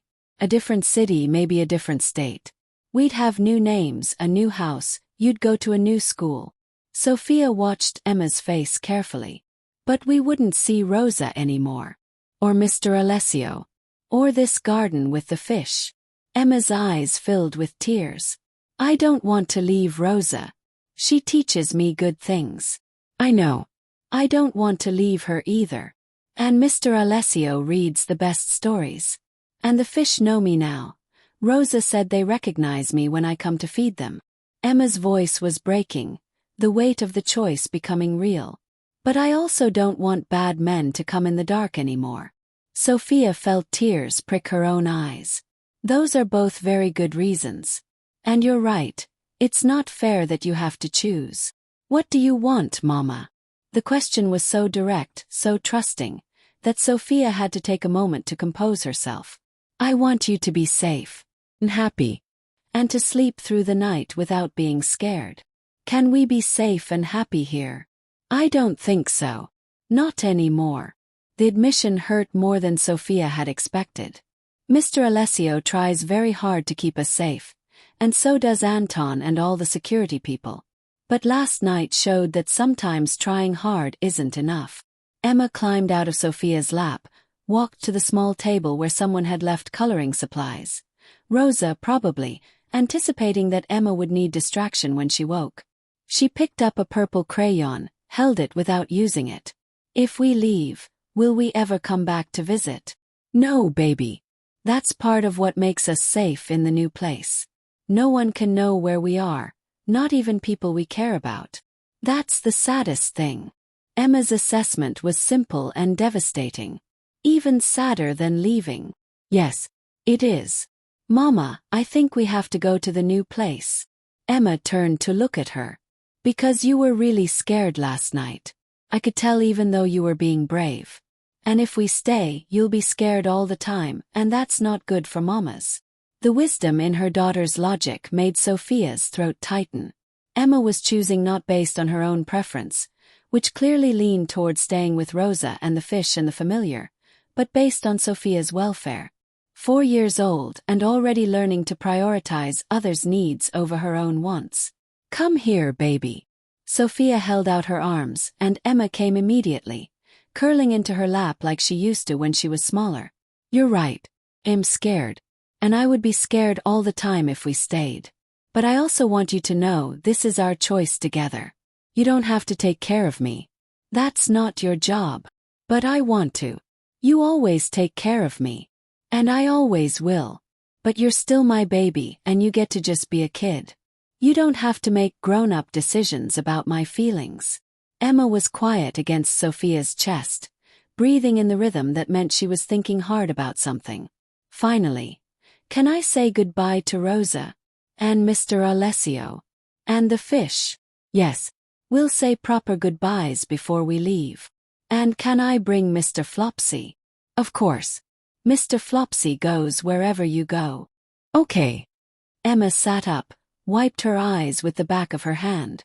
Then I think we should go to the new place. Even though it's sad.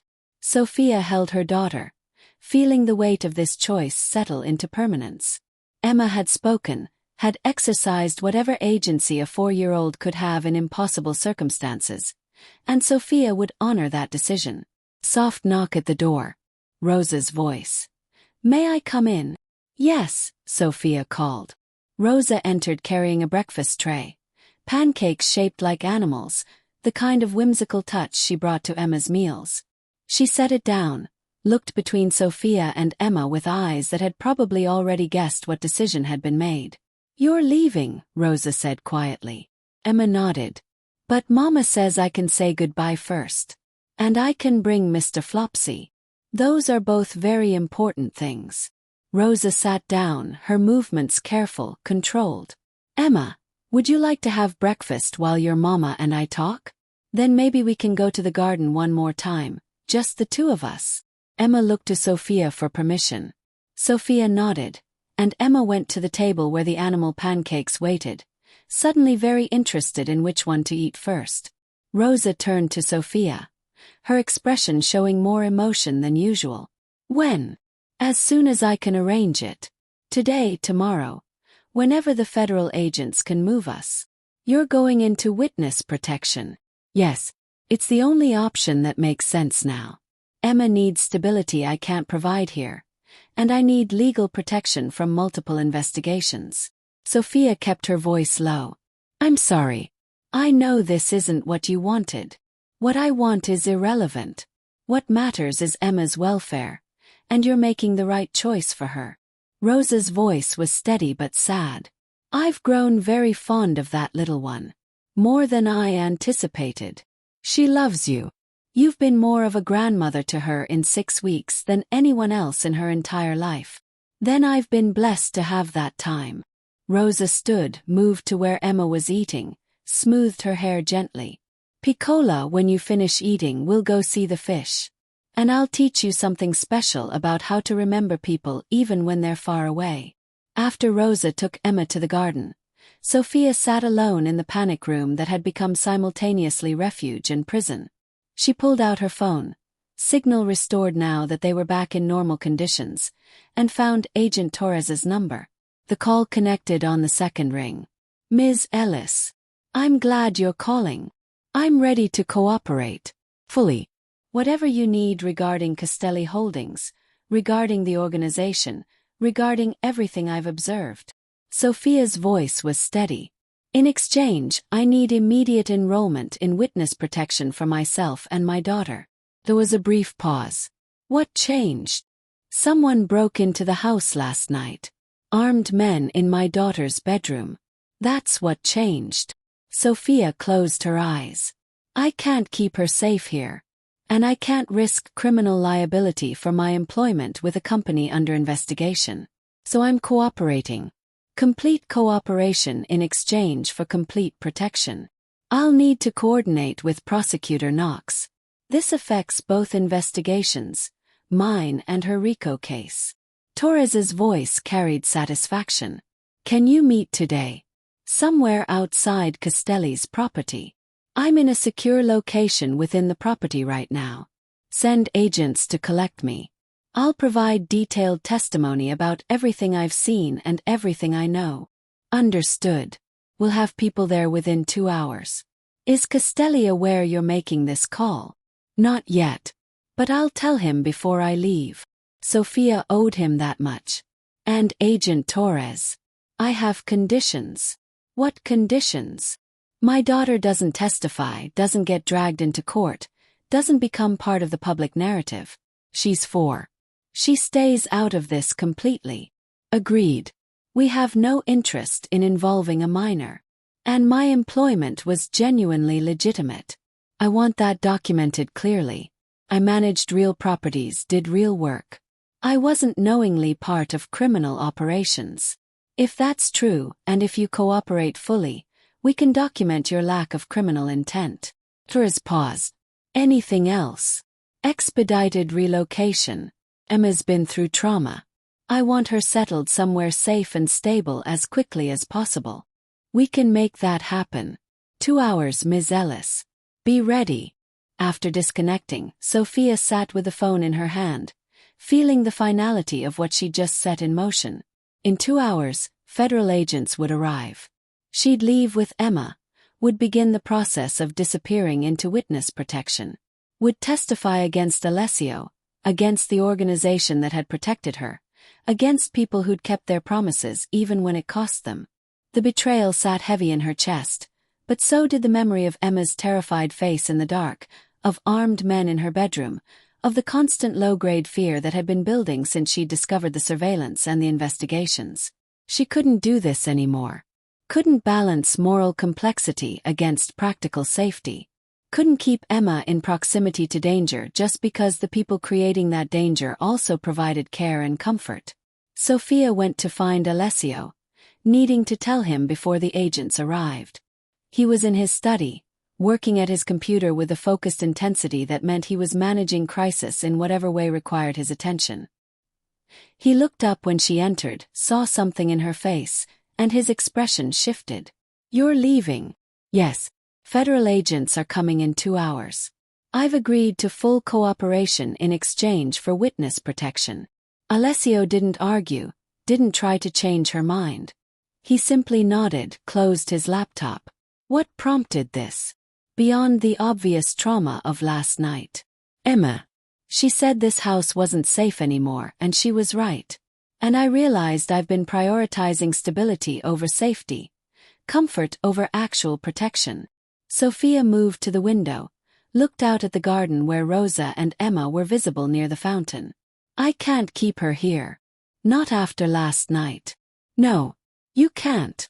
His agreement was quiet, absolute. "I failed in my primary obligation, keeping you both safe within these walls. I have no right to ask you to stay." It's not about rights or obligations. It's about what Emma needs, and what she needs is normal. Not to be trained in staying silent during raids or hiding in bathrooms while armed men search for her.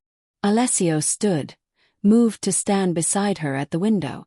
"What will you tell her? About why you're leaving, about me?" "The truth, adjusted for her age. That you tried to help us but that your work brings danger we can't live with. That you kept your promises but circumstances changed." Sophia glanced at him. "What would you want me to tell her?" "That I'm sorry. That I would have protected her better if I could. That..." He stopped, seeming to struggle with the words. "That she made this house feel alive in ways I didn't know were possible. And I'm grateful for the time we had, brief as it was." The honesty was unexpected, painful. Sophia felt tears threaten but blinked them back. "I'll tell her. When she's old enough to understand what it means." "Will you testify against me specifically? Or just provide general information about the organization?" "Whatever they ask, that I can answer honestly. I won't lie to protect you, but I also won't exaggerate or invent things to strengthen their case." She met his eyes. "Does that feel like betrayal to you?" "No. It feels like you keeping your word about maintaining integrity while navigating impossible circumstances." His mouth curved slightly, sad but genuine. "You warned me you wouldn't perjure yourself.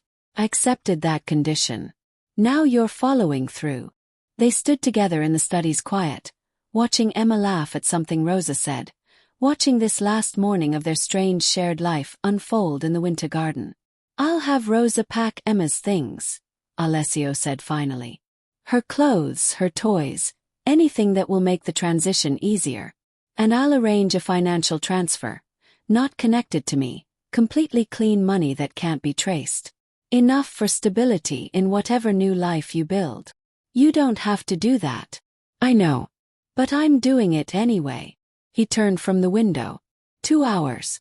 "I'll make sure everything is ready." After he left, Sophia remained at the window, watching her daughter feed fish with Rosa, memorizing this scene she'd never see again. The comfortable security of the past weeks, the unexpected connections, the complicated care that had existed alongside all the danger and moral compromise. She was making the right choice. Emma had confirmed it, circumstances had demanded it, safety required it. But right choices could still hurt. An hour and 40 minutes later, Sophia and Emma stood in the foyer with bags packed, goodbyes said in the privacy of rooms that had briefly been home. Rosa had given Emma a small package. "Seeds from the garden," she explained. so Emma could plant them in their new home and remember that things grow even after difficult winters. Emma clutched the package and missed a Flopsy. Her eyes red from crying but her expression determined. She'd said goodbye to the fish, to the garden, to Rosa with heartbreaking maturity. Alessio crouched down to Emma's level one final time. You take care of your mama, okay? She's very brave, but even brave people need taking care of sometimes. I will. Emma's voice was small but certain. And you take care of Rosa. She gets sad when people leave. I promise. Emma threw her arms around his neck in an impulsive hug that made something crack in Sophia's composure. Alessio held her gently, carefully, like she was infinitely precious. Thank you for the stories, Emma whispered. Thank you for making them fun to read. When Emma pulled back, Alessio stood and faced Sophia. No words seemed adequate for this moment, for this ending that was both inevitable and painful. Be safe, he said finally. You too. The gate intercom buzzed. Federal agents arriving exactly on time. Anton escorted them to the waiting vehicles. Official, marked, impossible to mistake for anything except what they were. Sophia held Emma's hand, walked down the steps, didn't look back at the mansion or the garden or the life they were leaving behind. In the car, Emma pressed her face against the window, watching the estate recede. Mama, will the fish remember me? I think they will, baby. Rosa says they have very good memories. Good. I want to be remembered. Sophia pulled Emma close, watched the city pass outside the windows, and began the process of becoming someone new. Someone without history, without connections, without the complicated ties they were severing. Someone safe. Even if that safety came at the cost of everything they'd found in the wrong number, the right enemy, and the brief home that had existed between them. Chapter 15. The Collapse Deal. The safe house was exactly what the name implied. Safe, sterile, utterly devoid of personality. Government-issued furniture, beige walls, windows with security film that distorted the view outside into abstract shapes. Emma's seeds from Rosa sat on the kitchen counter in their carefully wrapped package, looking absurdly hopeful in the bland environment. They'd been there for 3 days. 3 days of interviews, paperwork, orientation sessions about their new identities and the rules of witness protection. 3 days of Emma asking when they could plant the seeds, when they could go outside, when this would start feeling like home. Sophia had no answers that satisfied either of them.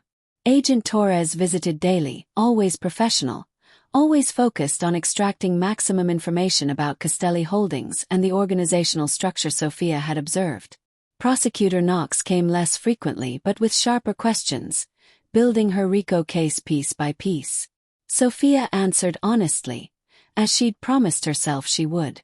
Described the legitimate properties she'd managed, the security personnel she'd interacted with, the patterns of activity she'd noticed. She was careful to distinguish between what she'd directly witnessed and what she'd inferred or assumed. You're being remarkably precise in your distinctions, Knox observed during one session, her tone somewhere between appreciation and frustration. Most witnesses are more willing to extrapolate. I agreed to tell the truth, not to help you build a stronger case through speculation. Sophia held her ground. I'll testify to what I saw and knew. Nothing more. Knox made a note, her expression suggesting this wasn't the cooperative witness she'd hoped for. And Michael Donovan's testimony. Does it align with your observations? I haven't heard his testimony. He claims you were aware of criminal activities, that you discussed them with Castelli, that you actively participated in covering them up. Knox slid a transcript across the table. Care to respond? Sophia read through Mike's statement, feeling familiar anger rise. He was lying, claiming she'd known about money laundering, that she'd helped falsify records, that she'd been complicit from the beginning, painting her as a willing participant to strengthen his own cooperation deal.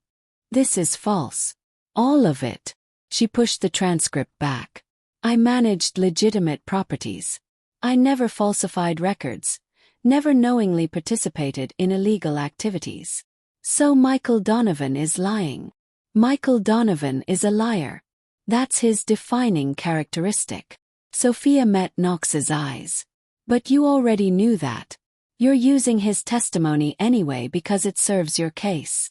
We're using verified information he's provided.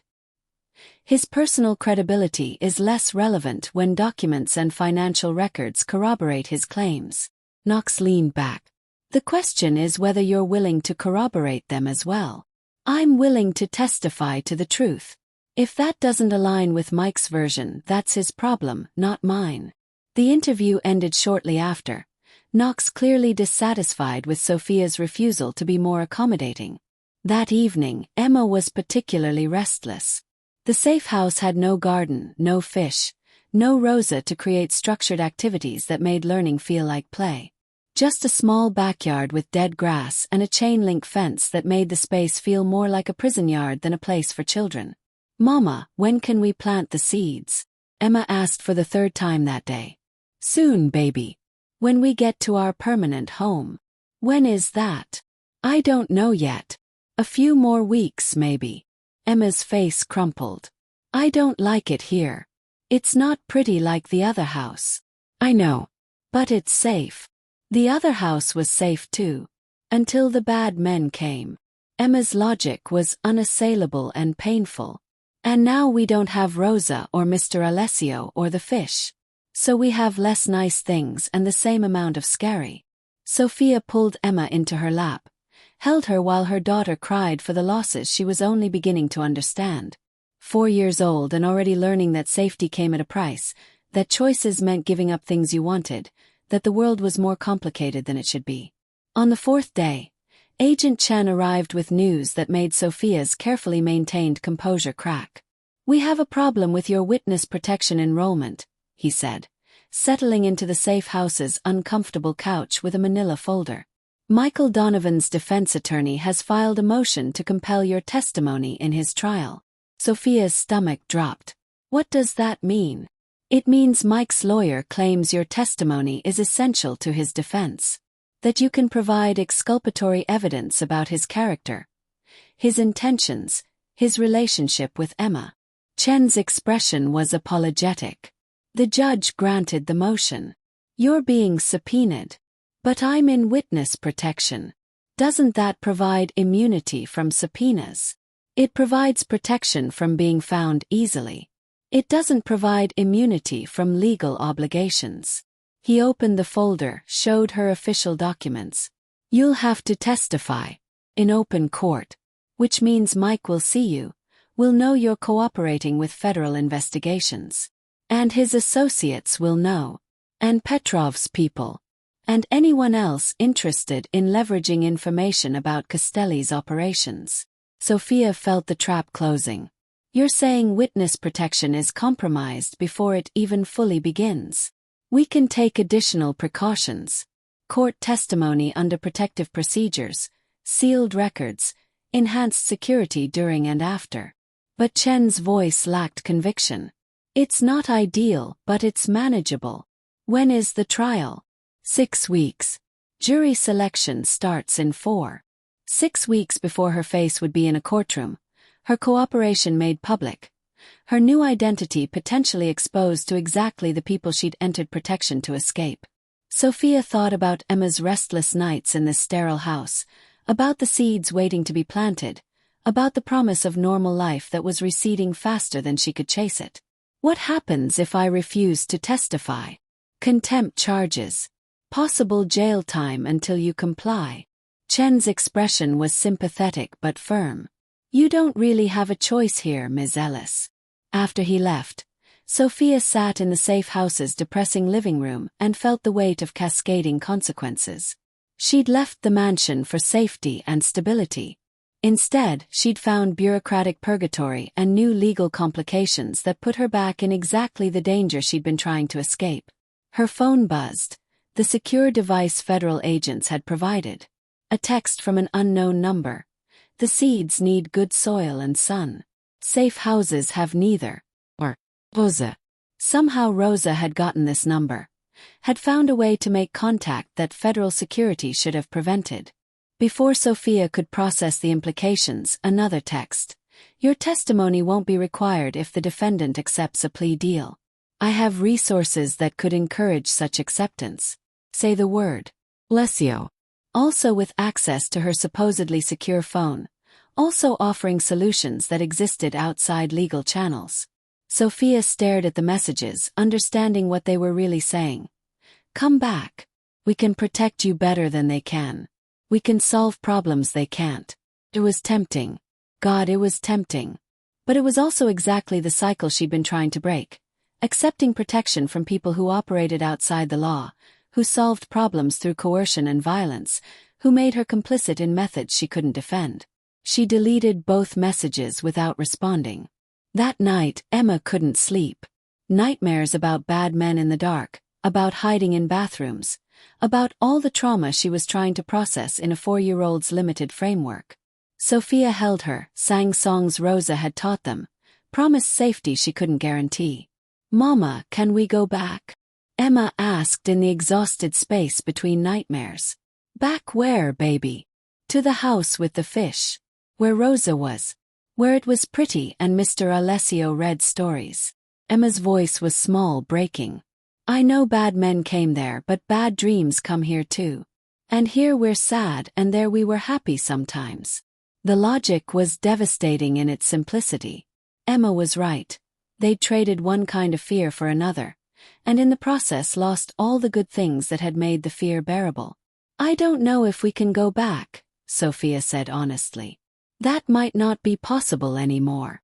Because you told the police about Mr. Alessio's work. Sophia was surprised Emma had pieced that together. Something like that, yes. Did you have to tell? Or did you choose to? The question cut deeper than Emma could know. Had she had to cooperate? Or had she chosen it out of fear, out of desire for legitimacy, out of the belief that federal protection was automatically better than criminal protection? I chose to, Sophia admitted. I thought it was the right choice. But now you're not sure. Now I'm learning that right choices can have wrong consequences. Emma was quiet for a while, her breathing evening out toward sleep. Just before she drifted off completely, she murmured, I think we made a mistake, Mama. After Emma finally slept, Sophia went to the kitchen where the seeds still waited. She opened the package carefully, found not just seeds but a note in Rosa's elegant handwriting. Cola, these are forget-me. They grow even in difficult conditions, even after hard winters. Plant them wherever you go, and remember that some things endure regardless of circumstances. With love always, Rosa. Beneath that, in different handwriting, Alessio's controlled script. The offer stands. Protection, employment, home. No conditions, no obligations. Just safety and a place you both belong. Always. Sophia sat at the kitchen table in the safe house that was neither safe nor home, holding seeds and promises, and made a decision that terrified her. She picked up her phone, typed a message to the number Torres had provided for emergencies only. I need to speak with you immediately. Tonight if possible. Torres arrived within the hour, clearly alarmed by the urgency. Sophia met her at the door, Emma still sleeping upstairs, and didn't invite her inside. I'm withdrawing my cooperation, Sophia said without preamble. Torres's expression shifted from concern to alarm. Ms. Ellis, you're already deep into the process. You've given testimony, you've accepted witness protection. Which isn't protecting me. Mike's trial puts me in public view, makes me a target for exactly the people I entered protection to escape. Sophia's voice was steady, certain. I'm withdrawing testimony, refusing the subpoena, and leaving the program. You can't refuse a court subpoena. The judge will hold you in contempt. Then I'll deal with contempt charges. But I won't testify in a trial that exposes me and Emma to retaliation while you can't guarantee our safety. Torres stepped closer, her voice dropping. If you leave protection now, Castelli will know you tried to cooperate. You'll be a liability to him. A potential witness who could be compelled to testify later. You'll be in more danger than ever. Or he'll recognize that I withdrew cooperation because the federal government couldn't provide adequate protection.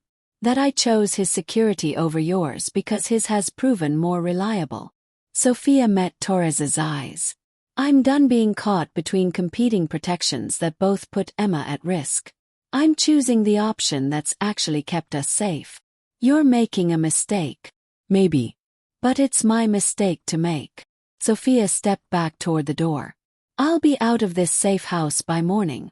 Consider this my formal withdrawal from all cooperation agreements. After Torres left, angry, threatening legal consequences, warning about the impossibility of re-entering protection once she'd left, Sophia went upstairs to where Emma slept. She pulled out her phone, found the message thread with the unknown number that she knew was Alessio. We're coming back. The offer still stands. The response came within seconds. It stands. Always. Anton will pick you up at 6 a.m. Bring the seeds. Sophia looked at Emma sleeping peacefully for the first time in 4 nights, at the package of forget-me-not seeds waiting to be planted, and felt something settle in her chest. She was making a choice. Not the legally safe choice, not the morally pure choice, but the choice that prioritized Emma's actual welfare over abstract principles. Tomorrow they'd return to the mansion. To Rosa and the fish and Alessio's complicated protection. To the place that Emma had identified with devastating accuracy as home, despite all its dangers and moral compromises. And Sophia would live with the consequences of choosing the wrong number, the right enemy, and the imperfect sanctuary that had proven more reliable than governmental promises. Chapter 16: The Third Way. Anton arrived at exactly 6 a.m. in an unmarked sedan. No convoy, no obvious security. Just a quiet extraction that looked like a father picking up his family for an early morning trip. Emma was still half asleep, clutching Mr. Flopsy and the package of seeds, as Sophia carried their hastily repacked bags to the car. The safe house sat silent behind them, its government-issued blandness already fading into irrelevance. In 4 days it had never felt like anything except what it was, a holding cell dressed as protection. Rosa has breakfast waiting, Anton said as they pulled away. His voice was gentle, carefully neutral. She's been preparing Emma's room since Mr. Castelli received your message. Emma perked up at Rosa's name. We're really going back. Yes, baby. We're really going back. Good. Emma settled against Sophia's side. I didn't like the other place. It had bad carpets. The observation was so perfectly Emma, focusing on aesthetic details while processing larger trauma, that Sophia almost laughed despite everything. The drive took 40 minutes, traffic light at this early hour.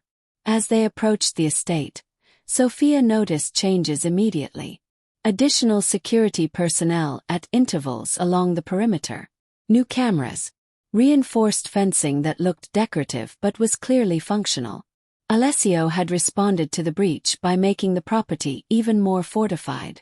The gate opened before they reached it, and Anton drove through to the circular drive where Rosa waited on the front steps, wrapped in a cardigan against the December morning chill. Emma was out of the car before Sophia could unbuckle her, running to Rosa with the kind of pure joy children reserved for people they truly loved. Rosa caught her, held her, and Sophia saw tears on the older woman's face as she murmured Italian endearments. Alessio appeared in the doorway, dressed casually in jeans and a sweater. His expression carefully controlled, but his eyes showing something Sophia couldn't quite identify. Relief, perhaps. Or vindication that his protection had proven superior to federal alternatives. Welcome back, he said simply.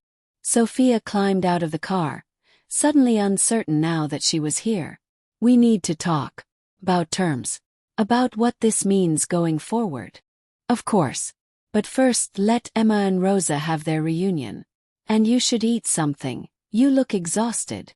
He wasn't wrong. Sophia hadn't slept properly in 4 days, had barely eaten, had been running on adrenaline and determination. Now that the decision was made, now that they were back, exhaustion crashed over her like a wave. Rosa took Emma inside, already chattering about the fish and whether the seeds could be planted today even though it was winter. Sophia followed more slowly, Anton bringing their bags. The mansion felt different. Not physically. Everything was exactly as they'd left it, but energetically. Like coming home after a trip, rather than returning to a place she'd abandoned. The familiarity was simultaneously comforting and unsettling.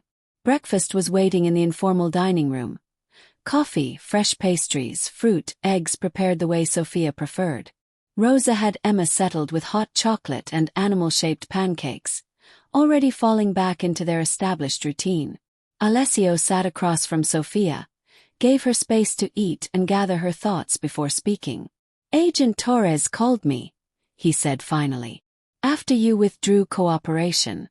She wanted to know if I'd coerced you into leaving witness protection. What did you tell her? That you made your own choice based on her agency's inability to provide adequate security." His mouth curved slightly. "She didn't believe me, but she couldn't prove otherwise. I'm still under subpoena for Mike's trial. The judge won't withdraw that just because I left WITSEC. The judge will withdraw it when Michael Donovan accepts a plea agreement tomorrow morning." Alessio's voice was matter-of-fact. His attorney received a very compelling argument for why a plea deal serves everyone's interests better than a trial. Sophia set down her coffee cup carefully. "You threatened him. I provided information about the consequences of proceeding to trial. What he chose to do with that information was his decision." Alessio held her gaze. No violence, no direct threats. Just clarity about how exposed he'd be during public proceedings. And his lawyer just happened to find this compelling. His lawyer is a pragmatic man who understands that some battles aren't worth fighting. Alessio leaned back. "The plea deal removes your subpoena, removes Mike's ability to drag you into public testimony, removes the timeline pressure that made witness protection untenable." Sophia should have been horrified by this casual manipulation of the legal system. Should have objected to Alessio interfering with federal proceedings. Instead, she felt only relief that one major complication had been resolved. What about Torres? She's still investigating Castelli Holdings. That investigation will continue. But without your cooperation testimony, without Michael's public trial creating media attention, it becomes a slower, more bureaucratic process. He paused. "And I've made some adjustments to the business structure that will make it harder to prove connections between legitimate and illegitimate operations. You're covering tracks. I'm protecting assets. Including you." His expression was serious. "Your employment will be restructured. You'll work for a subsidiary that's completely isolated from any operations that could trigger legal exposure. Clean documentation, transparent finances. Nothing that could be used to implicate you in conspiracy. So I can maintain the fiction that I'm not complicit. So you can maintain the truth that you're not criminally involved in operations you have no knowledge of or control over." Alessio's correction was gentle but firm.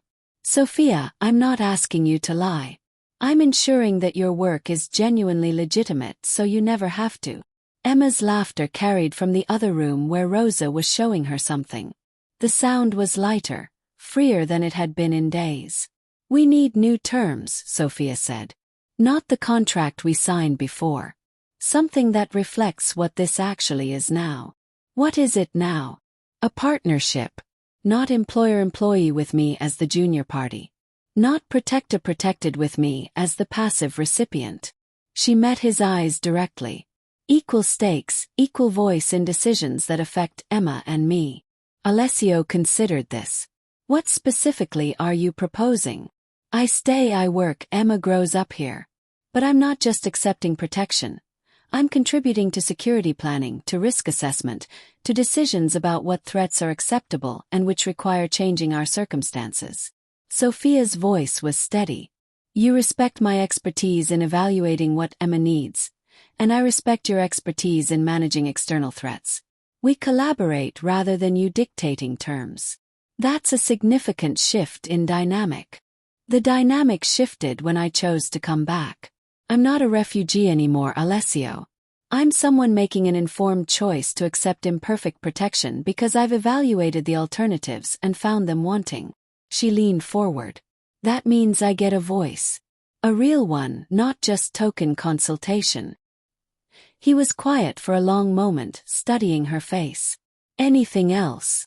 "Complete transparency about threats. If there's intelligence about Petrov or anyone else planning action against you, I need to know immediately. Not when you've already handled it, not when you think I need to know, when you first become aware. That could mean sharing information that frightens you unnecessarily. I'd rather be unnecessarily frightened than ignorantly unprepared. Last time, men got into Emma's bedroom because I didn't know enough to be adequately cautious.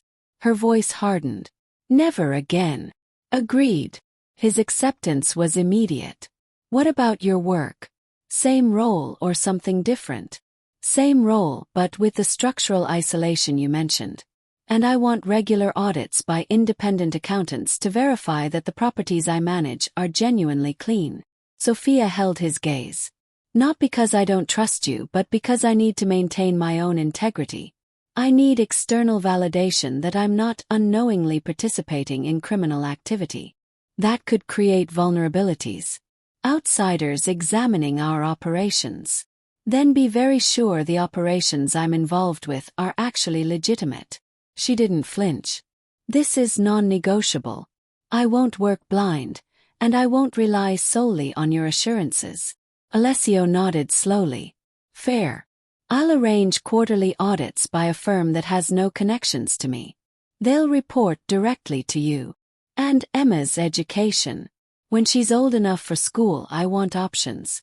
Not just whatever private academy serves your organizational needs, but genuine choices based on what's best for her development. Agreed. Though I'd argue that security considerations should be part of that evaluation. Security is one factor, not the only factor. Sophia paused. And one more thing. Rosa. What about her? She's not just household staff anymore. She's family to Emma, and important to me. I want her role acknowledged and compensated appropriately. And if anything happens to you, if your organization faces prosecution or collapse, I want guarantees that Rosa is protected financially. Something shifted in Alessio's expression. Surprise, perhaps, or appreciation that Sophia was thinking about people beyond herself and Emma. Rosa has been family for 30 years. She's already protected in my will, already provided for.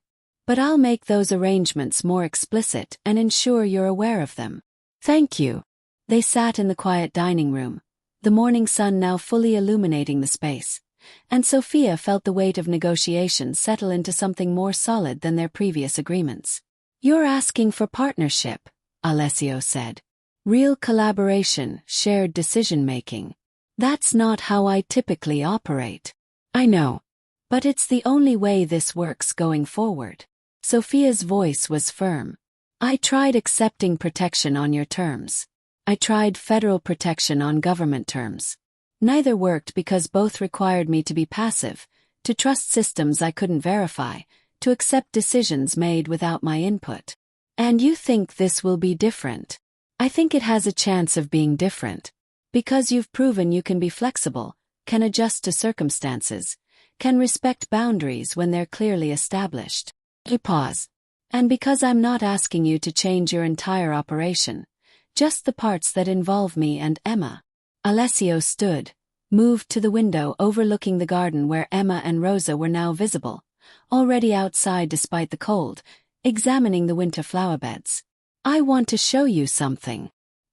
He led Sophia through the house to his private office, different from the study where they usually met, smaller and more personal. He unlocked a safe, pulled out a folder, and handed it to her. Inside were documents. Property deeds, financial accounts, legal paperwork. All in a trust established in Emma's name, with Sophia as trustee. I set this up 3 weeks ago, Alessio said. Before the breach, before you left. It's independent of my estate, protected from any legal actions against me or my organization. If anything happens to me, if my assets are seized, if the RICO prosecution succeeds, this is untouchable. Sophia scanned the documents. A house. Not this mansion but a substantial property in a quiet suburb. Education funds sufficient for private school through university. Investment accounts that would generate income for decades. All legally structured. All clean money with documentation that would satisfy any scrutiny. Why? She asked. Because Emma deserves security regardless of my fate. Because you deserve to know that even if everything else collapses, she's provided for. He paused. And because I wanted you to have options. Real options. The ability to leave if you choose, with resources that don't depend on my continued freedom or cooperation. The gift was staggering in its implications. Not just financial security but genuine independence. The means to leave without destitution, to reject his protection without sacrificing Emma's welfare. This is more than I asked for, Sophia said quietly. It's less than you've earned.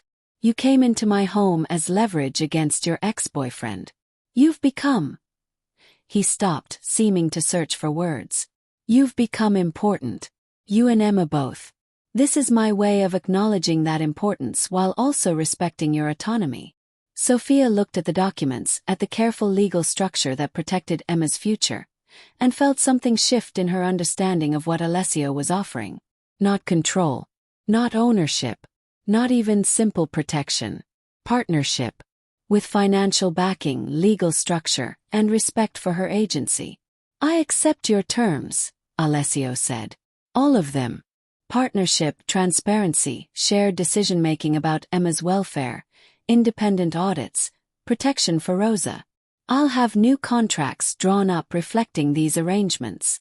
And if I still choose to leave at some point, if circumstances change again, then you leave with everything in that trust, with no interference from me, with my gratitude for the time we had. His voice was steady. That's what partnership means. Trusting you to make choices in your own best interest, even when those choices don't serve mine. They returned to the informal dining room where Emma and Rosa had come back inside. Emma chattering about where the seeds should be planted and whether they'd grow in time for spring. Rosa looked between Sophia and Alessio, read something in their expressions and smiled. You've reached an understanding. We have, Sophia confirmed. Good. Emma was concerned you might argue and then we'd have to leave again. Rosa smoothed Emma's hair. I told her that grown-ups sometimes need to discuss complicated things, but that doesn't always mean fighting. Emma looked at Sophia with serious eyes. Are we staying? Yes, baby. We're staying. Forever. For as long as it's the right choice for us. Which I think will be a very long time. Emma's face lit up. Then can we plant the seeds? Rosa says there's a special place in the garden where they'll get morning sun and be protected from wind. Let's plant them together, Sophia said. You and me and Rosa. To remember that some things grow even after difficult winters. They went to the garden, all four of them. Sophia, Emma, Rosa, and Alessio, who carried the gardening tools. In a sheltered corner near the fountain, they prepared soil and planted forget-me-not seeds while Emma narrated every step with 4-year-old enthusiasm. These are from the other house, Emma explained to Alessio. Rosa gave them to me so I'd remember that things grow. And now they'll grow here and I can remember both houses. The one we left and the one we came back to. That's very wise, Alessio said, helping Emma pat soil over the planted seeds. I'm very wise for 4. Emma's confident assessment made Rosa laugh. Watching her daughter plant seeds in this complicated home, surrounded by people who'd become family through circumstances rather than blood, Sophia felt peace settle over her for the first time since the breach. This wasn't perfect. The foundation was still morally complex. The protection still came from criminal sources. The future still held uncertainties she couldn't control. But it was honest. It was chosen. And it was theirs. The wrong number had led to the right enemy, who'd become something else entirely. Partner, protector, collaborator in building a life that served Emma's needs while respecting Sophia's agency. Not normal. Never normal. But maybe better than normal. Maybe enough. Chapter 17. The Bridge Exchange.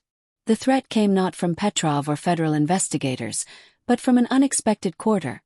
Mike's cousin Danny, released on bail pending his own trial, desperate and stupid enough to think he could leverage what he knew into protection money. The first indication was a text to Sophia's phone. Her personal one, not the secure device. At 2 p.m. on a cold January afternoon 3 weeks after their return to the mansion. I know you're back with Castelli. I know what you told the feds. We should talk. Just you and me. For Emma's sake. Sophia stared at the message, her stomach clenching. She was in the study working through quarterly reports when it arrived, and her immediate instinct was to delete it, pretend she'd never seen it. Instead, she took a screenshot and walked down the hall to Alessio's office. He was on a conference call in Italian, but ended it immediately when he saw her expression. What's wrong? She showed him the message. His face went very still in the way it did when he was controlling intense anger. Danny Reeves. He was released 3 days ago. My people have been monitoring him, but apparently not closely enough. What does he want? Money, probably. Or information he can sell. Alessio pulled up something on his computer. Surveillance footage showing Danny outside the estate gates, taking photographs, making notes. He's been watching the property since yesterday. Can you just handle it? The way you handled Mike's trial. Sophia hated how easily that suggestion came. How normalized solutions outside legal channels had become. I could. But it would create complications. Danny's lawyer is more aggressive than Mike's, more connected. Disappearing him or coercing him would trigger investigations we don't need right now. Alessio leaned back thinking. We need a different approach. Which is, we meet with him. Find out what he actually wants, what he thinks he knows. Then we provide a solution that serves everyone's interests. Sophia's instinct was to refuse, to say she wanted nothing to do with Mike's cousin or whatever scheme he'd concocted. But the partnership they'd established meant she didn't get to simply opt out of threats that involved her. When and where? I'll arrange it. Somewhere public enough that he feels safe but controlled enough that we maintain advantage. Alessio was already typing. And Sophia. You'll be there, but so will I. And Anton. This isn't you handling it alone. The meeting was set for the following evening at a coffee shop on the edge of downtown. Different from the one where Mike had been captured, but similar in its public visibility and multiple exits. Sophia arrived with Alessio and Anton, all of them dressed casually, looking like friends meeting for coffee rather than what this actually was. Danny was already there, sitting at a corner table, fidgeting nervously. He looked worse than Sophia remembered from the brief glimpse during the mansion breach. Thinner, with the jittery energy of someone not sleeping well or using substances to manage anxiety. Ms. Ellis, he said as they approached, not standing, not offering his hand. His eyes moved to Alessio, then Anton, fear and calculation mixing visibly. I said just you. And I said we'd meet. I didn't say I'd come alone. Sophia sat down across from him. Alessio took the chair beside her. Anton positioned himself at a nearby table with clear sight lines. Danny's nervousness increased. This isn't what you wanted was to threaten me without consequences, Sophia interrupted. To leverage my daughter's name into whatever scheme you've concocted. So let's skip the pretense. What do you actually want? He licked his lips, glanced around the coffee shop. Several other customers, normal evening crowd. No obvious danger. I want what I'm owed. Mike dragged me into his mess. Now I'm facing federal charges because of him. Someone should compensate me for that.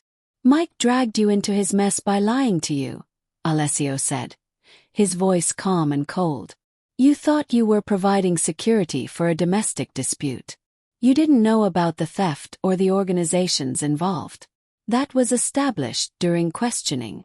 But I still got arrested. Still facing trial. With charges that will likely be reduced to misdemeanor trespassing if you cooperate with prosecutors. Alessio had clearly done his research. You're looking at probation, maybe community service. Hardly worth extortion. Danny's face flushed. It's not extortion. It's exactly extortion. Sophia kept her voice steady. You texted me implying threats to my daughter, demanding a meeting, planning to ask for money in exchange for your silence about whatever you think you know. That's textbook extortion. I never threatened Emma. You mentioned her by name in a context suggesting leverage. That's a threat. Alessio leaned forward slightly. Now we can handle this several ways. Option 1. You continue down this path, we involve authorities. You face additional charges for attempted extortion on top of your existing legal troubles. Danny paled. Option 2, Alessio continued. We recognize that you're scared and desperate and probably weren't thinking clearly when you sent that text. We provide you with resources to handle your legal situation properly, and you go back to your life without further contact with Ms. Ellis or anyone associated with me. What kind of resources? Legal representation.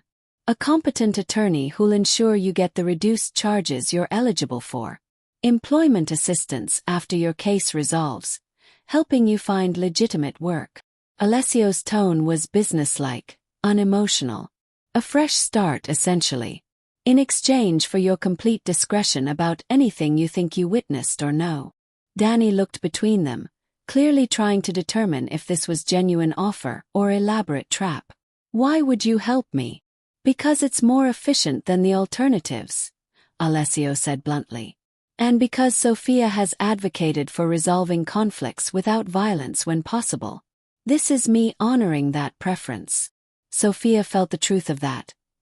Alessio was offering this solution because she'd established it as a value because their partnership meant her input shaped how he handled problems that involved her. What if I say no? Danny asked. What if I go to the press, tell them about Ms. Ellis living with a known criminal, about her daughter being raised in a mafia household? Then you'd be making a very poor strategic choice. Alessio's voice didn't change, but something dangerous flickered in his eyes. The press would investigate your claims. They'd discover you're facing criminal charges related to the same household you're criticizing. Your credibility would be destroyed, and you'd make an enemy of someone with extensive resources and long memory. That's a threat. That's a statement of consequences. Alessio pulled out a business card, slid it across the table. Attorney's name and number. Call tomorrow, mention my referral. He'll take your case pro bono and ensure you receive fair representation. Danny stared at the card like it might explode. Or don't call, Alessio continued. Continue trying to extort money from a single mother, face the legal consequences, and spend the next several years looking over your shoulder wondering when I'll decide you're enough of a nuisance to handle permanently.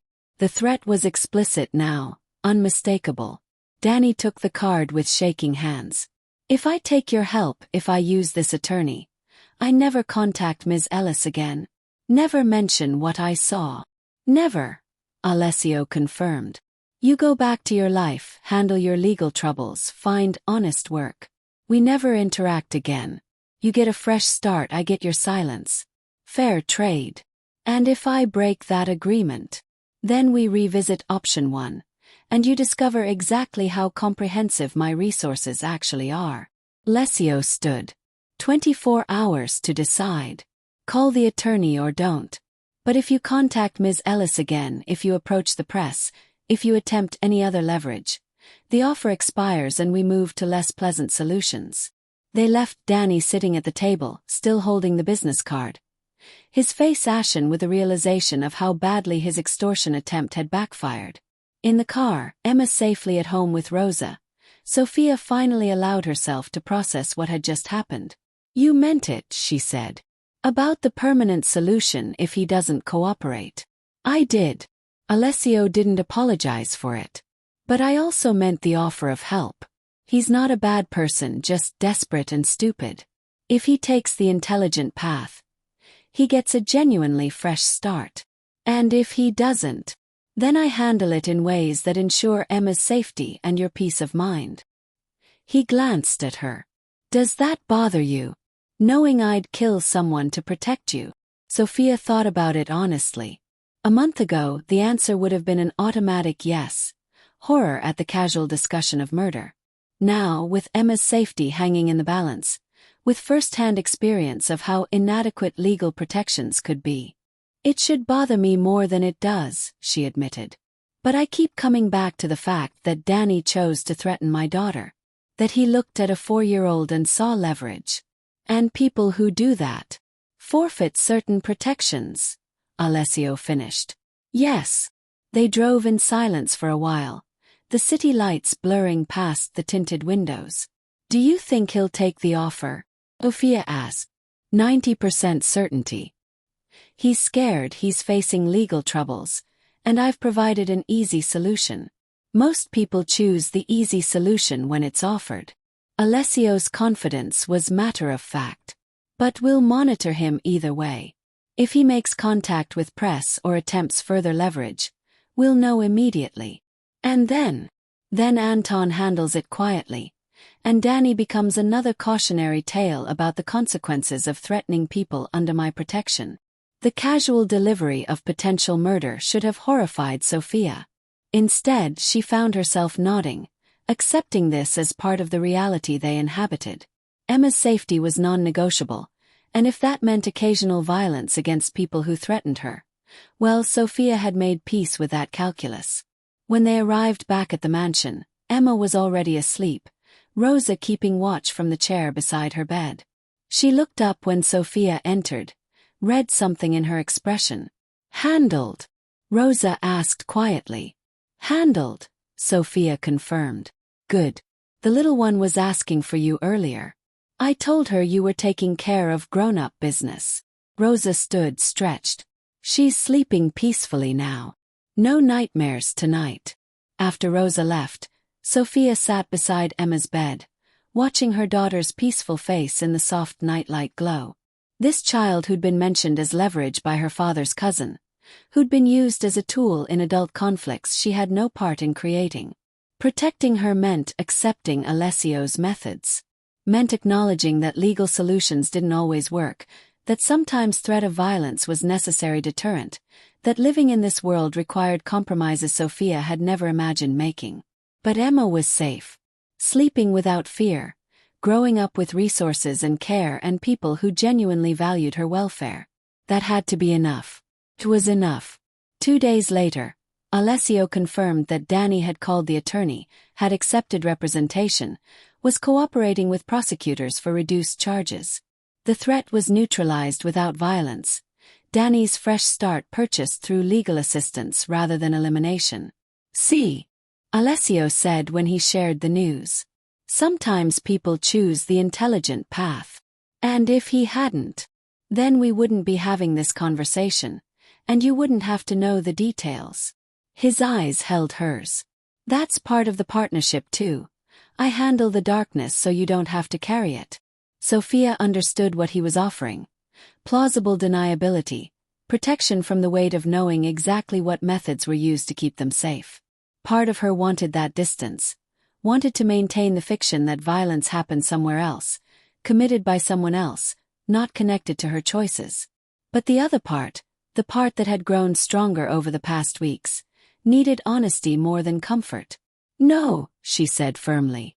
"If someone is hurt or killed because of threats to Emma or me, I need to know. That's part of my choice to stay here, part of accepting this protection. I don't get to benefit from violence while pretending it doesn't happen. That's a heavy burden to carry. It's lighter than the burden of willful ignorance." Sophia held his gaze. "Complete transparency, remember? That includes the ugly parts. Especially the ugly parts." Alessio nodded slowly.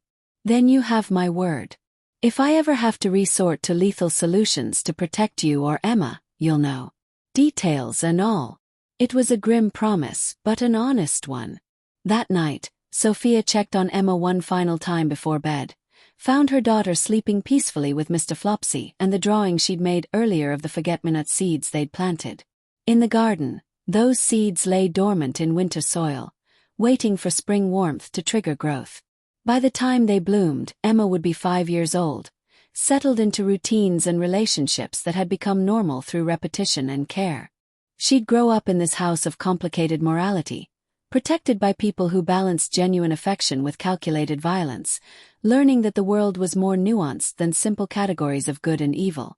Not the childhood Sophia had imagined giving her. Was safe, stable, loved. And in the end, that was what mattered. The bridge exchange with Danny had proven the partnership worked, that Sophia and Alessio could collaborate on threats, that her values shaped his methods, that protection could be both effective and responsive to her ethical boundaries. Not perfect. Never perfect. But functional. Honest. Real. The wrong number that had started everything had led to this. A life built on complicated truths rather than comfortable lies, on negotiated compromises rather than unquestioned acceptance. And Sophia could live with that. Would live with that. Was choosing to live with that, eyes open, aware of all the moral complexity it entailed. For Emma. And, increasingly, for herself. Chapter 18, Chosen Ground. Spring came gradually to the estate, the forget-me-nots pushing through soil exactly when Rosa had predicted they would. Emma checked them daily, charting their growth with the meticulous attention she brought to projects that mattered to her. By mid-April, delicate blue flowers bloomed in the sheltered corner of the garden, proving Rosa's promise that some things endured regardless of difficult winters. Sophia stood at her office window. A proper office now, separate from Alessio's study, equipped with everything she needed to manage the properties that had become genuinely hers to oversee. 6 months since their return, and the routines had settled into something that felt less like careful construction and more like natural rhythm. Emma was in the library with Rosa, working through early reading lessons disguised as story time. The quarterly audit report sat on Sophia's desk, clean, verified by independent accountants who'd found nothing questionable in the operations she managed. The trust fund for Emma had grown, carefully invested by financial managers who reported directly to Sophia. Everything Alessio had promised, he'd delivered. And in return, Sophia had become something she'd never anticipated, genuinely content in this morally complex life. A knock at her office door. Alessio entered carrying 2 coffee cups, a ritual that had developed over the past months. Mid-morning check-ins that were partly business, partly companionship, wholly comfortable. "The Peterson property closed," he said, handing her one of the cups. "Your negotiation with the tenants saved us about $40,000 in renovation costs." They were reasonable people having a legitimate complaint. Addressing it cost less than fighting them. Sophia accepted the coffee, gestured to the chair across from her desk. "Did you review the proposal for the Riverside building?" "I did. Your recommendation to convert the upper floors to residential makes financial sense. I'm approving it." He settled into the chair, at ease in her space the way she'd become at ease in his. Knox's RICO case collapsed, by the way. Insufficient evidence, witness credibility issues. Sophia had been expecting this. Mike's plea deal had removed his testimony. Her withdrawal had eliminated her cooperation, and the investigation had stalled without the momentum those elements would have provided. Torres. Still investigating, but without concrete evidence of money laundering. "The structural changes we made have been effective." He paused. "You're protected from both prosecution angles now. Completely clear legally." The relief should have been greater, but Sophia had already made peace with the legal ambiguities. Still, having official confirmation that she faced no criminal exposure was satisfying. "Emma's birthday is next week," Sophia said, shifting topics. "She wants a garden party. Small, just Rosa and Anton and a few children from her art class." "Art class children means their parents." Alessio's tone was carefully neutral. "Are you comfortable with that level of external contact?" This was the partnership in action. Him raising security concerns, her weighing them against Emma's social development. "I've met the parents. They're normal people with normal kids. Emma needs friends beyond this household." "Agreed. I'll have Anton coordinate additional security, subtle presence." He smiled slightly. "She's requested a cake shaped like the koi pond, apparently. Rosa is taking that as a personal challenge. Rosa would build an edible replica of the entire garden if Emma asked." Sophia felt warmth at the thought. She's been good for Emma. Really good. The feeling is mutual. Rosa mentioned the other day that Emma has given her purpose she didn't know she was missing. Alessio's expression softened. "I think we're all better for your presence here. The house feels alive," Sophia finished, remembering his words from months ago. "You said that before." "It's still true. More true, actually. He looked at her directly. Sophia, I need to ask you something. No pressure, no expectation. Just honest question. She set down her coffee cup, giving him full attention. Okay. Are you happy here? Truly happy, not just managing circumstances. The question deserved thoughtful consideration. Sophia looked out the window at the garden where Emma's flowers bloomed, at the grounds where her daughter played safely, at the estate that had become home through choice rather than necessity. I'm happy, she said finally. Not despite the complications, but because I've made peace with them. I know what this is. Protection from someone who operates outside legal boundaries. Partnership with someone whose work involves violence I don't witness but benefit from. I've accepted those truths instead of fighting them. That's not the same as happiness. It's the foundation for it. The happiness comes from Emma thriving, from work that engages me, from relationships that feel genuine even in this strange context. She met his eyes. From knowing I made a choice with full information and it turned out to be the right one. Alessio was quiet for a moment. I've been thinking about the future. About what happens when Emma gets older, starts asking harder questions about my work and why we live the way we do. We tell her age-appropriate truths. The same way we've been doing. Sophia had thought about this extensively. She'll figure out gradually that you're not a conventional businessman. And by the time she understands the full picture, she'll also understand the context. That you protected us when no one else could, that you've been honest within the limits safety allows. You're very confident about that. I'm confident that Emma is smart and that we're raising her with good values. She'll make her own judgments when she's old enough. Sophia paused. And those judgments might include deciding this life isn't for her. We have to be prepared for that possibility. The trust fund ensures she has options regardless of what she chooses. I know. That's part of why this works. You've given us the means to leave while making the choice to stay easier. Sophia smiled slightly. Strategic and generous simultaneously. I prefer to think of it as enlightened self-interest. Your happiness serves my interests. They sat in comfortable silence. The kind that had developed between people who'd navigated crisis together and come out stronger. Outside, Emma's laughter carried from somewhere in the garden. She and Rosa had moved their lesson outdoors to check on the flowers. There's something else, Alessio said. Isabella is visiting next month. She wants to meet you and Emma. His sister, the one who'd escaped to Milan, who ran legitimate businesses far from her brother's criminal operations. Sophia had heard her mention but never met her. How much does she know about our situation? Everything. I tell Isabella everything. She's the one person I trust with complete honesty. He shifted slightly. She's been asking to meet you for months.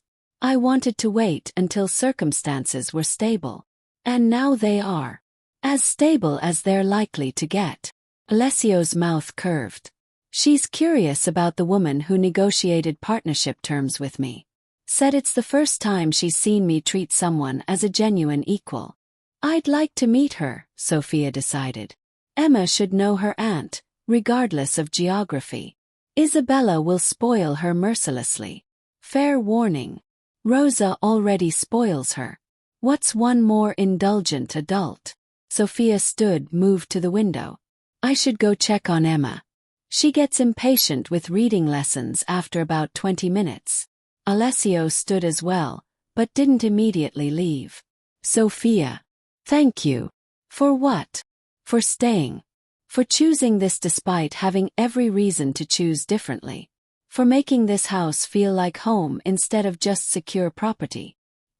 His expression held an openness she'd rarely seen. For trusting me enough to build a life here. Sophia felt something shift in her chest. Not love exactly, not in the romantic sense, but something deeper and more complicated. Affection mixed with respect, gratitude tempered by realism, trust earned through consistent behavior rather than given blindly. You've earned that trust, she said simply. Every day in small ways and large ones. That's why it works. After he left, Sophia went to find Emma in the garden. Rosa had her kneeling by the forget-me-nots, teaching her how to identify weeds without damaging the flower's delicate roots. "Mama, look." Emma's face was bright with pride. "I can tell which ones are flowers and which ones are stealing the flower's food." "That's very good, baby." Sophia crouched beside her. "The flowers look beautiful. Rosa says they'll keep blooming all summer if we take care of them. And then they'll make seeds that we can plant next year." Emma touched a blue petal gently. "So they'll keep growing forever if we want them to." "If we want them to," Sophia echoed, understanding the metaphor Rosa was teaching, that growth required intention, care, commitment to nurturing rather than just hoping things would flourish on their own. That evening, after Emma was asleep, Sophia found herself back in the library where so many important conversations had happened. She pulled out the original contract she'd signed with Alessio months ago, the one that had been superseded by newer agreements but that she'd kept as a reminder of where they'd started. "I, Alessio Castelli, promise safe passage and protection to Sophia Ellis and her daughter Emma in exchange for cooperation in locating Michael Donovan and recovering stolen property." Simple, transactional, the language of captor and captive disguised as mutual benefit. She compared it to the current partnership agreement. Pages of carefully negotiated terms, mutual obligations, shared decision-making processes, protections that ran both directions rather than just one. The evolution was stark. They'd started with her as leverage and him as threat, had moved through various configurations of protector-protected, employer-employee, and had arrived at something unprecedented. Genuine partners navigating complicated circumstances with honest communication and mutual respect. Not normal. Never normal. But there's chosen. Real. A month later, Isabella arrived from Milan. Tall, elegant, with Alessio's blue eyes and a warmth that suggested she'd escaped the family business before it could harden her the way it had her brother. She swept Emma into a hug within minutes of meeting her, declared the garden perfetto, and settled into conversation with Rosa in rapid Italian that made them both laugh. Over dinner that first evening, Isabella studied Sophia with open curiosity. "My brother says you negotiated partnership terms with him. That's extraordinary." "Alessio doesn't negotiate with anyone." "I had significant leverage," Sophia replied. "His conscience regarding Emma's welfare." "Alessio doesn't have a conscience. He has a strategic calculator that sometimes produces ethical outcomes." Isabella's bluntness was refreshing. "But with you it seems different. More genuine. Your brother has surprised me repeatedly with his capacity for genuine concern. He was always capable of it. He just rarely had reason to exercise it." Isabella glanced at where Emma was showing Alessio her drawings, chattering about the art class party. "You've given him that reason. And Emma has reminded him that protecting innocence is worth the complications it creates." Over the week of Isabella's visit, Sophia learned more about Alessio's history. The young man who'd inherited terrible responsibilities, who'd tried to protect his sister from the darkness that had claimed him, who'd built an organization with rules and boundaries because complete amorality would have destroyed whatever humanity he was trying to preserve. "He's not good," Isabella said during a private conversation in the garden. "Let's be very clear about that. He's done terrible things and will do more terrible things. But within that reality, he tries to be decent. And with you, he's found someone who holds him accountable while also accepting what he is." "You approve?" Sophia asked. "I approve of you making an informed choice. I approve of Emma being safe and happy. I approve of Alessio having someone in his life who sees him clearly and stays anyway." Isabella smiled. "What I think about the morality of your situation is irrelevant. You're the one living it." On Isabella's last day, she gave Emma a gift. A children's book in Italian with English translation. Stories about impossible things becoming possible through determination and care. "For when you're learning to read," Isabella explained. "So you remember that your aunt in Milano loves you." Emma hugged her fiercely. "Will you come back? As often as your mama and Uncle Alessio allow." Isabella looked at Sophia. "Perhaps next time you could visit me. Milan is beautiful in autumn." The invitation carried significance beyond tourism. Acknowledgement that Sophia and Emma were family now, not just people connected to Alessio by circumstance, but genuine members of this small constellation of people who'd chosen each other despite complicated realities. After Isabella left, life settled back into its rhythms. Emma turned 5 with a garden party that went perfectly.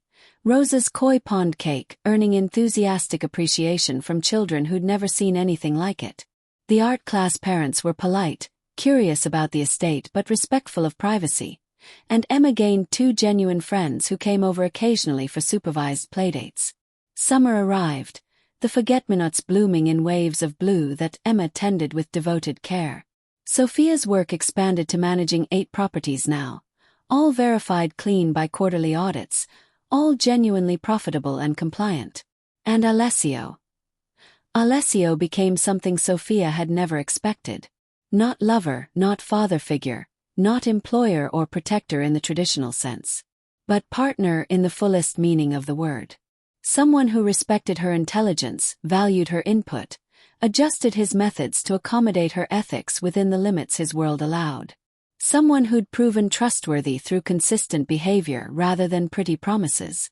Someone who made this complicated life not just bearable but genuinely good.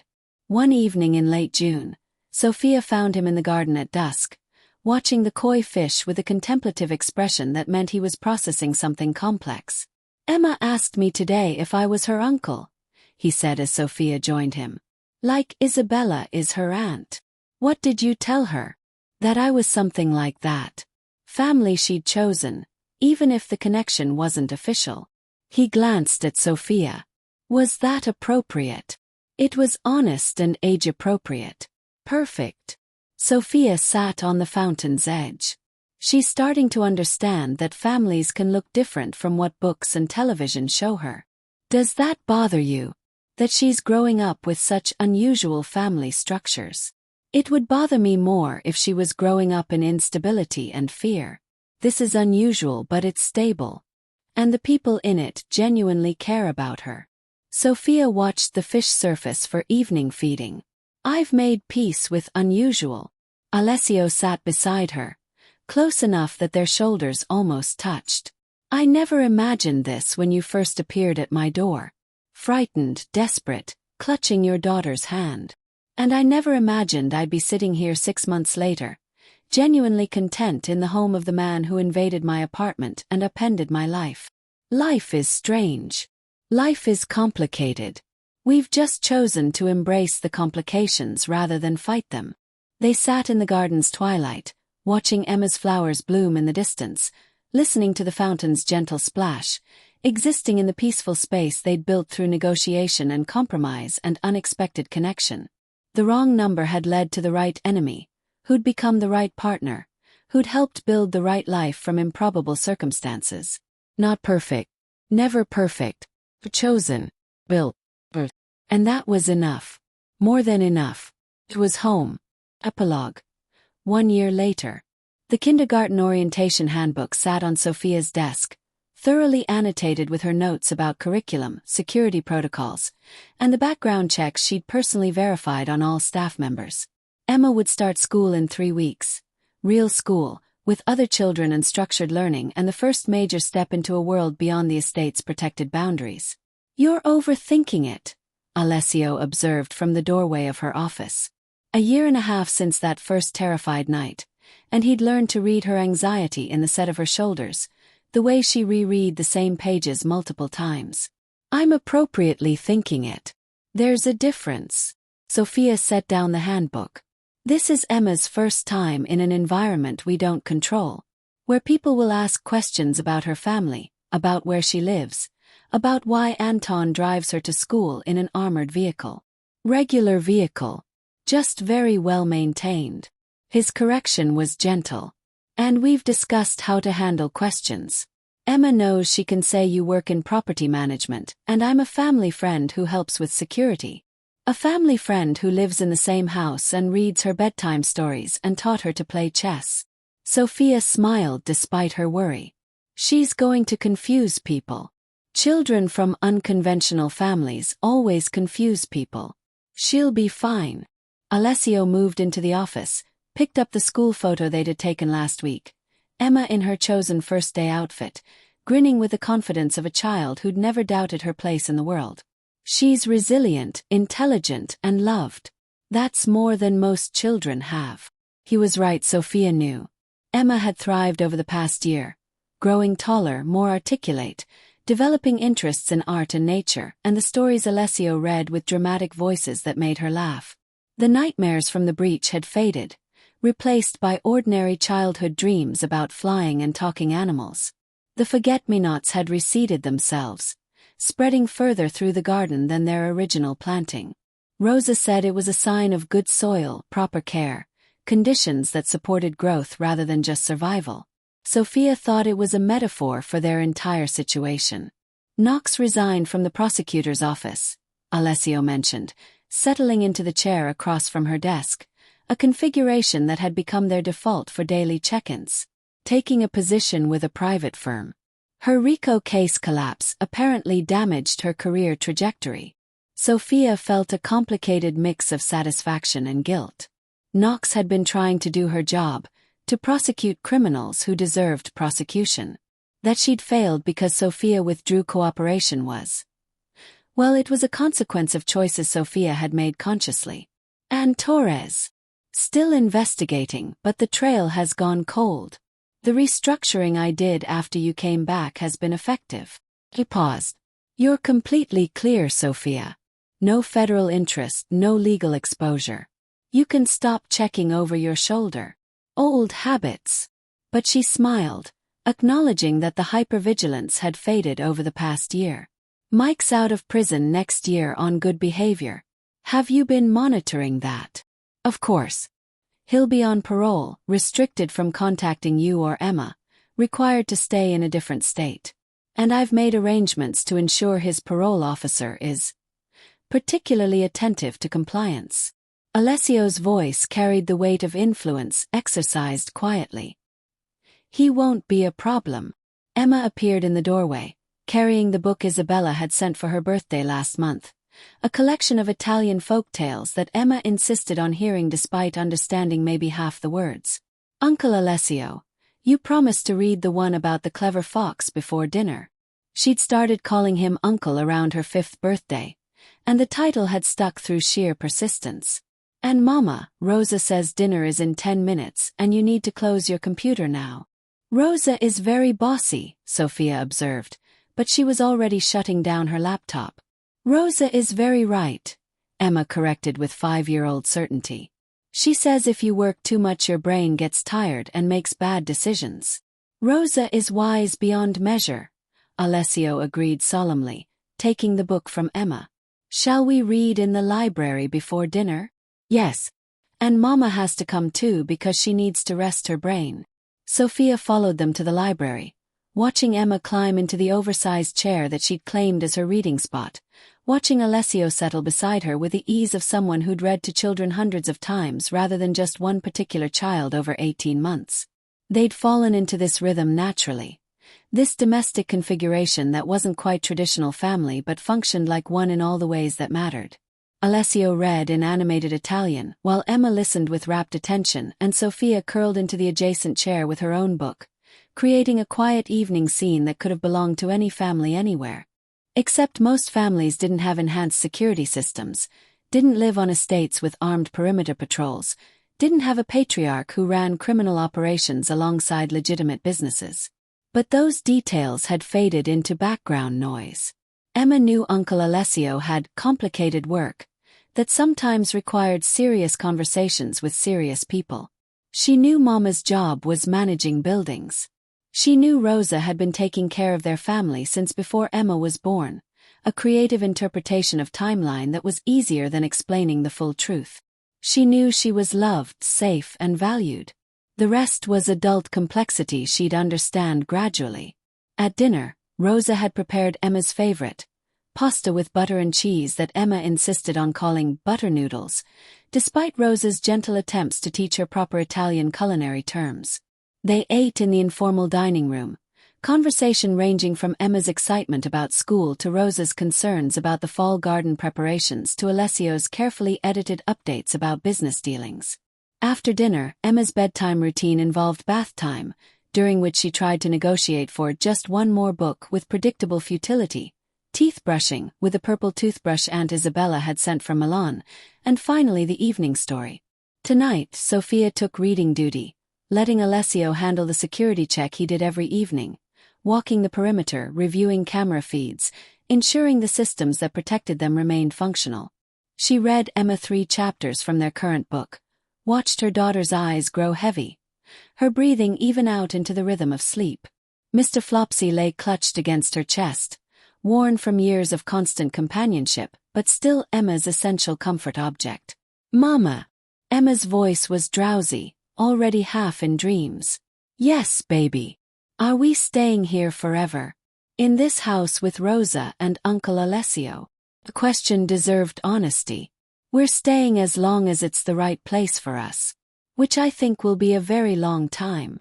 "Good. 'Cause I like it here. Even though it's different from other families." Emma's words were slurring with sleep. "Sophie at art class says her family is just her mom and her mom's girlfriend.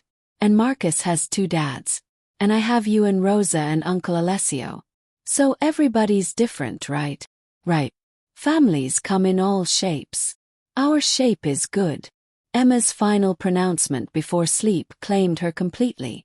Sophia sat in the quiet of Emma's room, the nightlight casting soft lavender shadows, and felt profound gratitude for this strange configuration of people who'd become family through choice and circumstance and persistent care. She found Alessio in the study, reviewing security footage as he did every evening. A ritual she'd learned was less about active threat monitoring and more about his way of processing the day, ensuring everything was controlled before he could relax. "Emma's asleep," Sophia reported, settling into her chair. "She asked if we're staying forever." "What did you tell her?" "That we're staying as long as it's right for us."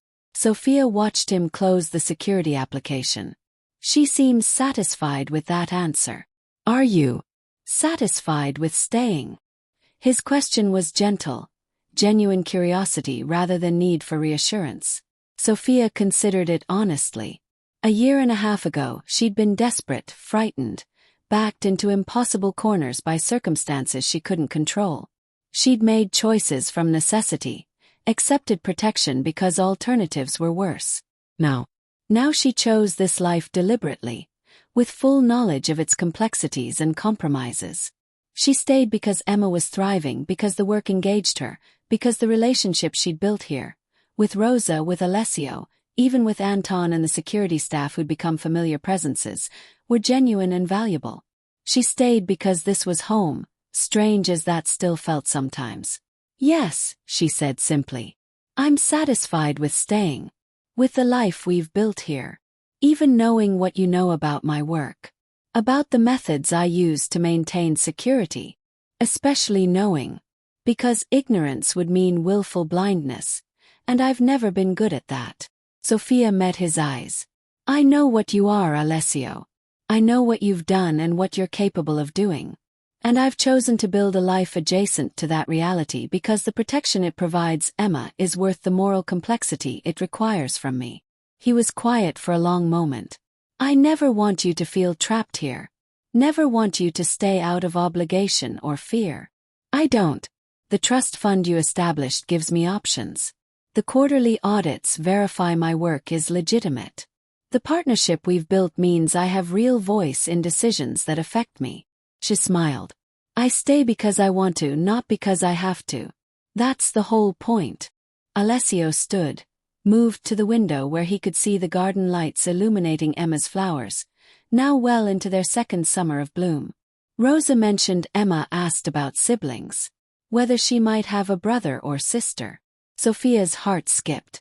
What did Rosa tell her? That families grow in different ways and at different times, and that these are questions for you to answer. He turned back to face her. "I wanted you to know the question had come up. And are you asking?" Sophia kept her voice carefully neutral.